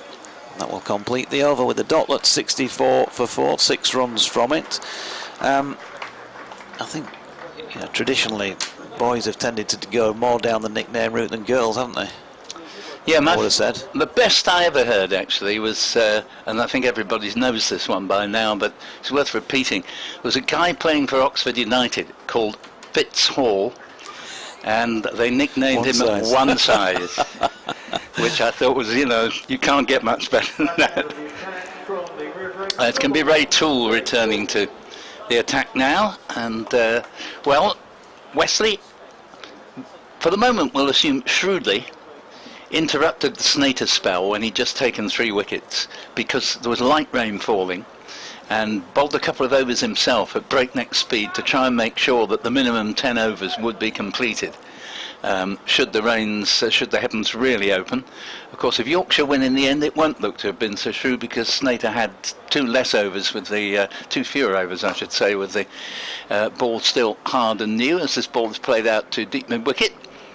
And Snater himself does the fielding. Runs coming fairly freely for Yorkshire in this partnership. They are 65 for 4, needing 241 to win. So Ray Toole, in just his 2nd match in the first team, well-built lad, be 6'1", something like that in height. And here he is, left arm round, bowls, and ball meets with the respect it demanded from Matthew Waite, and score remaining 65 for 4, another 176 needed. Stampy says, Tetley Decafty, get away Dodge, you got to be Yorkshire tea and now tells fellow. You get what you're provided with, Stampy, YCFC, in the press rooms, and I could only see one brand, and it wasn't Yorkshire. Two balls again to wait. Oh, now that's got to be close, and he's gone. Given LBW an instant response there from Mansour Qureshi, and that was a good delivery. Not entirely sure, I'm just seeing the replay now, but we've got a sort of angle from mid-on. I think it hurried the batsman there. Just a bit of a question mark for height there for me. But anyway, that's why the umpires are the umpires. It's up to them. And you can argue the toss all you like, but won't do you any good. 65 for 5 now, Yorkshire, with Matty Waite the latest to go. LBW to Toole for 15, and well, Tom Wesley's bowling change has worked out rather well there. Yeah, I think just looking at it again, I don't think there's any problem with that. It's knocking out one of the poles, and height-wise, just seeing it from a slightly different angle, it looks like it was definitely not going over the top. So well, fair enough. As soon as they appealed, I was kind of nodding here, thinking, yeah. He's a goner there, even though we're not sitting straight on. Me too. I mean, if he had been given not out, I would have assumed that the umpire thought it would have gone over the top. But he had no hesitation whatsoever, and he just basically missed a straight one. Yep. So another handy contribution I was talking about from him in this competition so far, but he needed more than that today, or needed more from him for Yorkshire from their perspective. 15 off 35 in 28 minutes. And he hit 2 fours, but 65 for 5 is a lot of trouble on this pitch, you think? Yeah, I think he had the right approach. You know, he didn't, I mean, so many wickets had gone down in such quick succession when it was only about the 6th over, Yorkshire were 4 down, so he got his head down and played very sensibly. It wasn't as if he was out to a silly shot or anything, but to hurrying that one onto him from left arm round. Yeah, Matthew Revis is the new man. So it's Toole to bowl to Revis. Comes in now. Left arm round. Bowls, and this ball is played back down the pitch. Revis can be very useful with the bat. There's no run. Yeah, they're already at the stage now with a lot of runs still required that this wicket, the next wicket, Don Bess due in next. I'm honestly not sure too much about how Harry Sullivan plays. I haven't seen anything like enough of him out in the middle. Toole bowls again. This ball's nicely played off the hip by Matthew Revis, who presents a very upstanding, neat appearance out there and gets off the mark with the single. That's 66 for 6, the Devil's number. And just to show, amplify Jonathan's point, Duckworth Lewis says that at the end of this over, and it's all because they're 5 wickets down, Yorkshire should be 136, whereas they're actually 65, so they're 70 runs plus down on the DL calculation. As here is a good defensive shot, showing the bowler the maker's name there from Hill, George Hill. Applause for a successful over from the youngster Ray Toole, and he has taken the 5th wicket to fall. Snater has 3 and Nijar the other one, and 66 for 5. And I just felt with Nijar's wicket, Jonathan, that Luxton should have taken a bit more of a look at him, because Luxton can hit the ball many a mile, you know, if he'd ever properly got in. Yeah, I think it was just a rash, charge, wasn't it? First ball, the first delivery by the bowler. And Yorkshire didn't need to be in a hurry. No, not at all. It was not what you wanted to see when, already a wicket had fallen early on. And I know they like to dominate the opposition players and all those things, the psychology side of it, but the psychology side of it, as far as I'm concerned, is that they went out there needing less than 5 runs and over to win a match with 10 wickets. Run the ball around, and yeah, there might be a threat of rain, but if you were playing for that, and I can't believe that they really were, they're miles behind in that respect now anyway, so they need no rain and a lot of very good batting between now and the end of this match if they're going to win this. One that turns sharply here from new bowler Luke Benkenstein. Yeah, leg spinner, and that one did turn sharply. Quite right, of course, he got 6 for 42 in the previous game on Sunday against Glamorgan here. Here he is again, and Revis steps back and sweeps. He's going to get a couple for this probably. He's going to come back for a second, taking on the arm of Jamal Richards. A welcome couple for Revis, who's on to 3. Welcome couple for Yorkshire, who are 68 for 5 here and in all sorts of trouble. A long time to still get these runs. That's not the issue, it's the loss of wickets, isn't it? And the pressure that's building. Another Benkenstein delivery that turns away from the outside edge of Revis's bat, and he's going to have a look at this and take some care, because this is still an very important partnership for Yorkshire. Both players can play. Matthew Revis, you'll recall, made his first-class debut at the top of the order. That's a good delivery by Benkenstein. He has the beating of him again. He's struggling here, Matthew Revis, to those last 2 deliveries. And at the moment, Benkenstein looking like he can pick him off. What has Revis got in his armoury to respond here? Benkenstein in again. This one a little shorter, allows the batter to get that front leg out of the way and pull it just the onside of straight where it's fielded, and there's no run. And here he is again, worked into the leg side this time, and that will be a single off the final ball of the over. So perilous times for Matthew Revis there, to 1 or 2 deliveries, but he's survived it. He's moved on to 4, and Yorkshire, very much perilous times for them. 69 for 5 after 16 overs.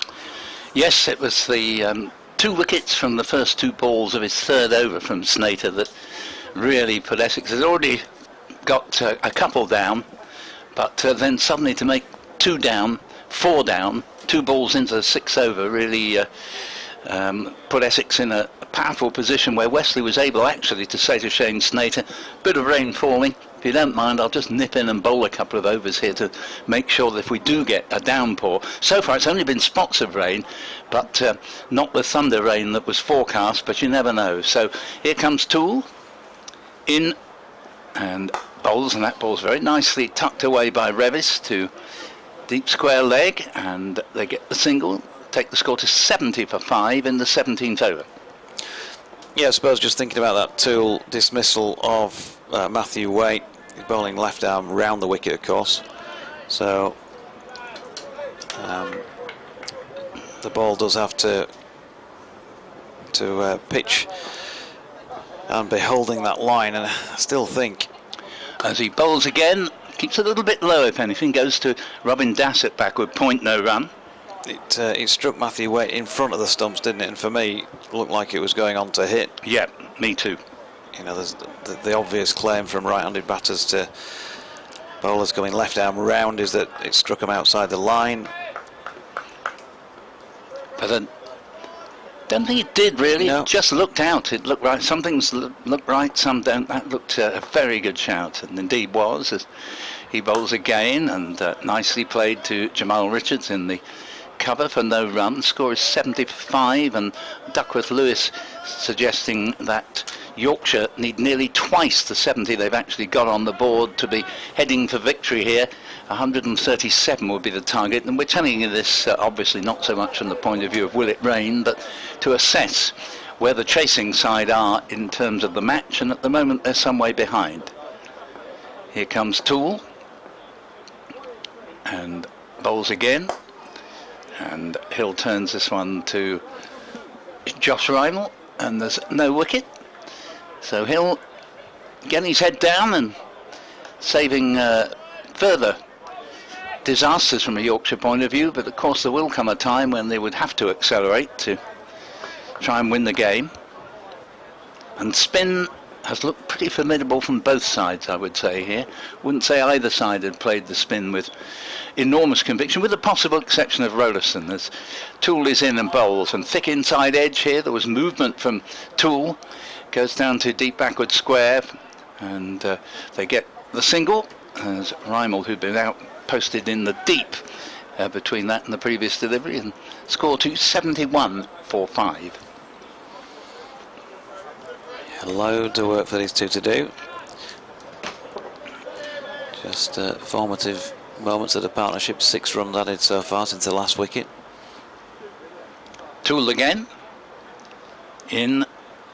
Bowls, that's edged and caught behind. And that is the end, I'm afraid, of Matthew Revis, who came forward but didn't really commit to the front foot there, and the bat was dangling and it just clipped the edge, and nicely taken by Grant Rollison, whose skills apparently know no bounds, because having made 90, which may well be seen as the key innings of the match, now has another victim, and it all means Revis caught Rollison, bowled 2 for 5. Yep, and Yorkshire's pretty dismal recent record in recent history down here. Looks like it's going to continue at the moment, unless somebody can do something special to arrest the slump. Matthew Revis just getting a delivery that was, again, angled in towards him from that left arm round position, but wouldn't have been anywhere near hitting the stumps. But he felt that he needed to play at it, and just a routine edge straight through to Rollison. So he's gone for 5 off 10, 71 for 6, and I think just 1 ball to come, and we're only in the 17th over here. It could be an early night, chaps. Yes, I think you're right there, Jonathan, because the deciding factor for me would be that ball is turning, and there's been many a fairly calamitous start for a side in a chase here.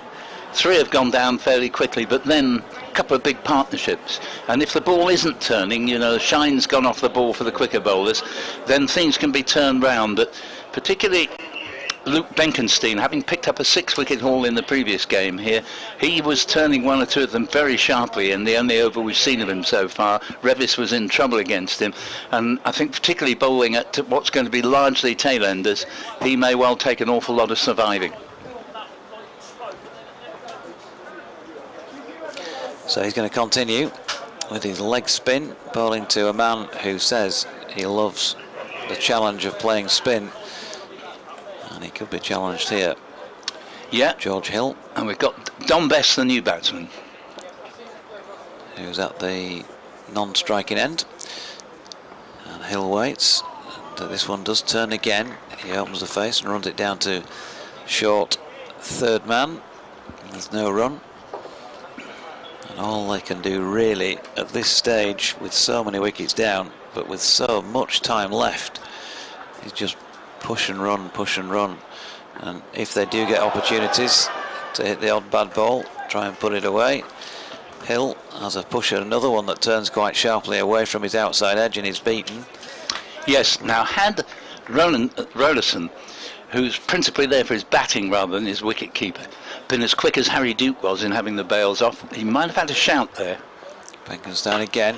Hill steps away to leg and pulls this. Didn't sound like a great contact on the bat, so many at the bottom, and yeah, he's inspecting the bottom of it, but he's picked up a single. So Dom Bess, off spinner facing leg spinner. He's taking guard here. Benkenstein, remarkably, is only 17. Here he is again, and that's pushed back to the bowler by Bess. No run. Bess, as I said, was at cold play last night. Going to be need a bit of cold, clinical batting here, I think, as well, to keep the opposition out. He turns that one backward of square leg. And there's no run. 72 for 6.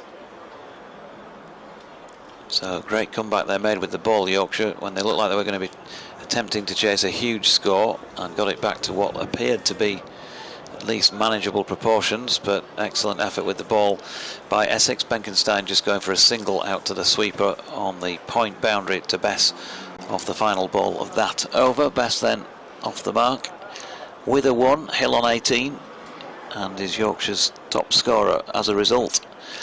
And they are 73 for 6 after 18.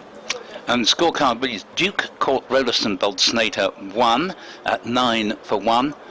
And that was just in the second over. Luxton stumped Rolifson, bowled Nijjar 10, giving the bowler the charge from the very first ball he faced from him.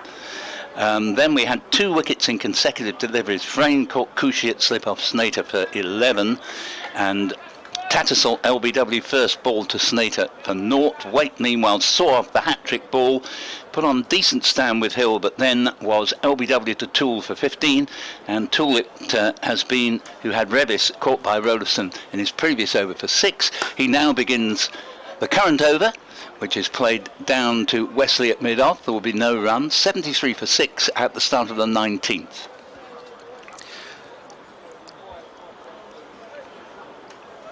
Wickets have fallen 9 for 1, 28 for 2, 30 for 3, 30 for 4, 65 for 5 and 72 for 6.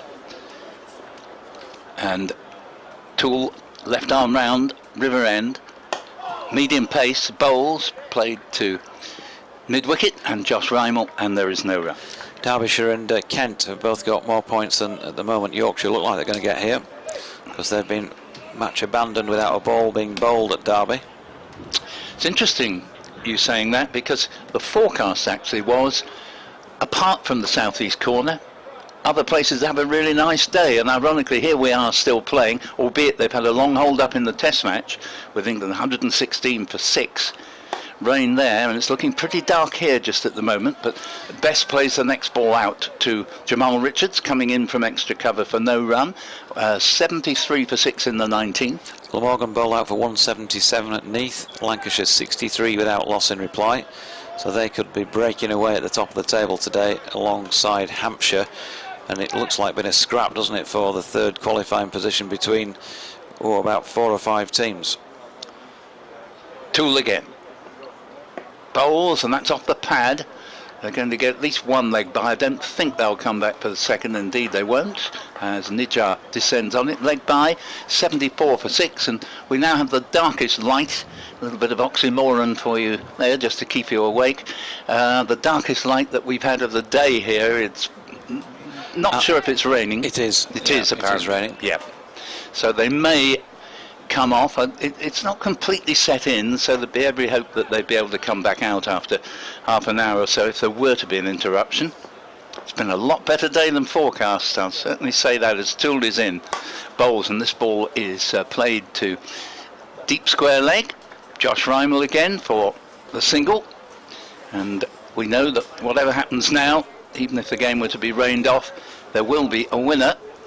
And again, that Duckworth-Lewis just gets higher and higher all the time. 74 on the board. And by the end of this over, Duckworth-Lewis insists that Yorkshire would need to be, bearing in mind they're 6 down, 164, further 90 runs nearer the target. And this ball's nicely clipped off the pads, but it'll just be the single out to Josh Rymel, doing good work out near the mid-wicket boundary.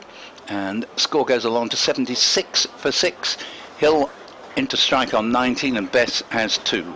And looks like they're going off. Yeah, it does look as though the rain is sufficient to warrant the players going off. The covers will come on, and as I say, there is, I would think, every chance that there will be further play, but Essex, having ensured they got the minimum 10 overs in, will feel reasonably comfortable, and actually it becomes Yorkshire who are the only side now of the two who have something to gain from coming back out, potentially. Yeah, obviously they'll want to get back out and have a go.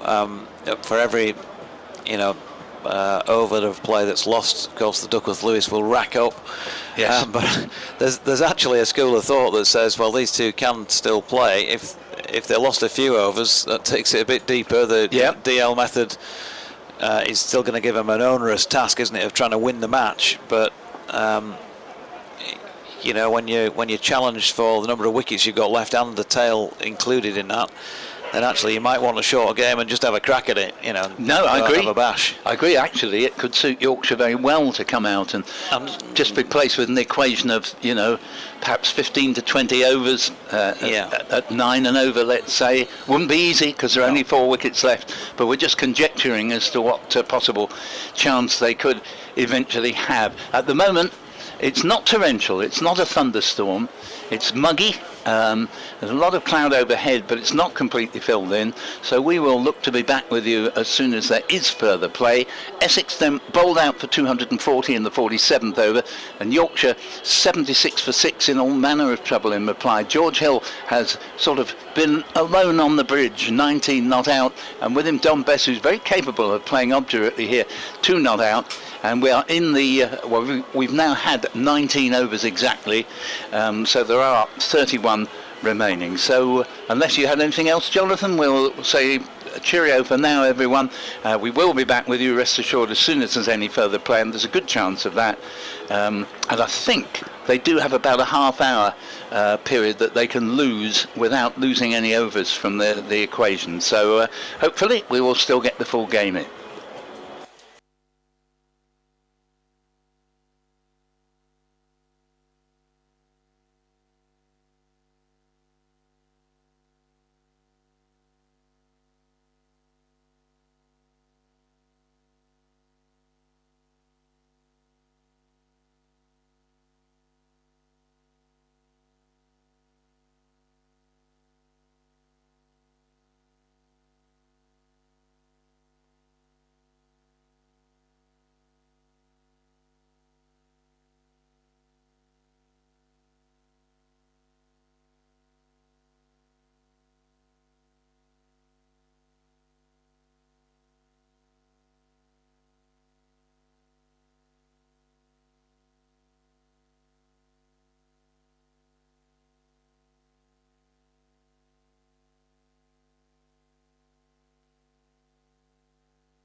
name's Harry McQueen. I'm the lead strength and conditioning coach.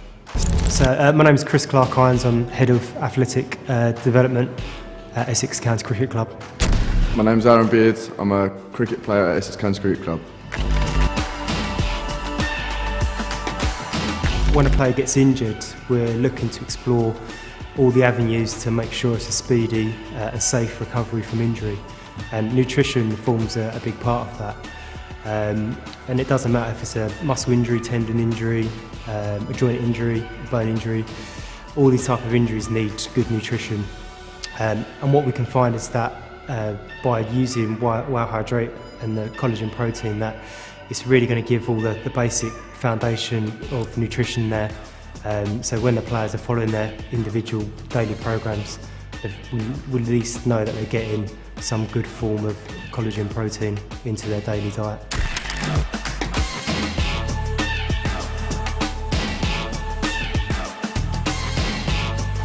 When a club cricketer comes off the field, the first thing they do is run to the bar. Whereas now, with the Wow Hydrates, they can use these drinks so easily for the ingredients in the cap. So they can replace all the stuff they've lost like any athlete would do, and it replace all their energy, and they won't be tired for the work that they do in the following days and start the week.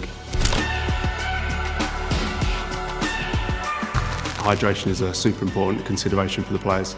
So we know that scoring 100 is around about 10 Ks worth of distance. So that alongside obviously being in the middle of the summer. So Wow Hydrate allows us to replace fluid and electrolytes that are lost during these periods of time to try and avoid any performance decrements that may happen through dehydration. So I've got two flavours for very different reasons. My favourite protein flavour is the summer fruits. It's the best flavour of the protein range that I get on with. And for electrolytes, when I've been sweating after a hard day in the field and bowling, is the orange one. It goes down the best and doesn't leave any aftertaste like other sports drinks do.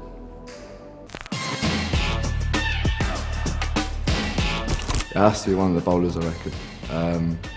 We get some sweaty bowlers on a hot day in the summer, so I'm going to put a name to Jamie Porter, because there's one drink in particular, he likes the lemon and lime one, and if he doesn't get that one, he's not a happy bunny. So, so if you're doing the substitute duties, you have to take him a nice cold lemon and lime electrolyte to replace all the sweat he does when he's bowling beautifully like he always does.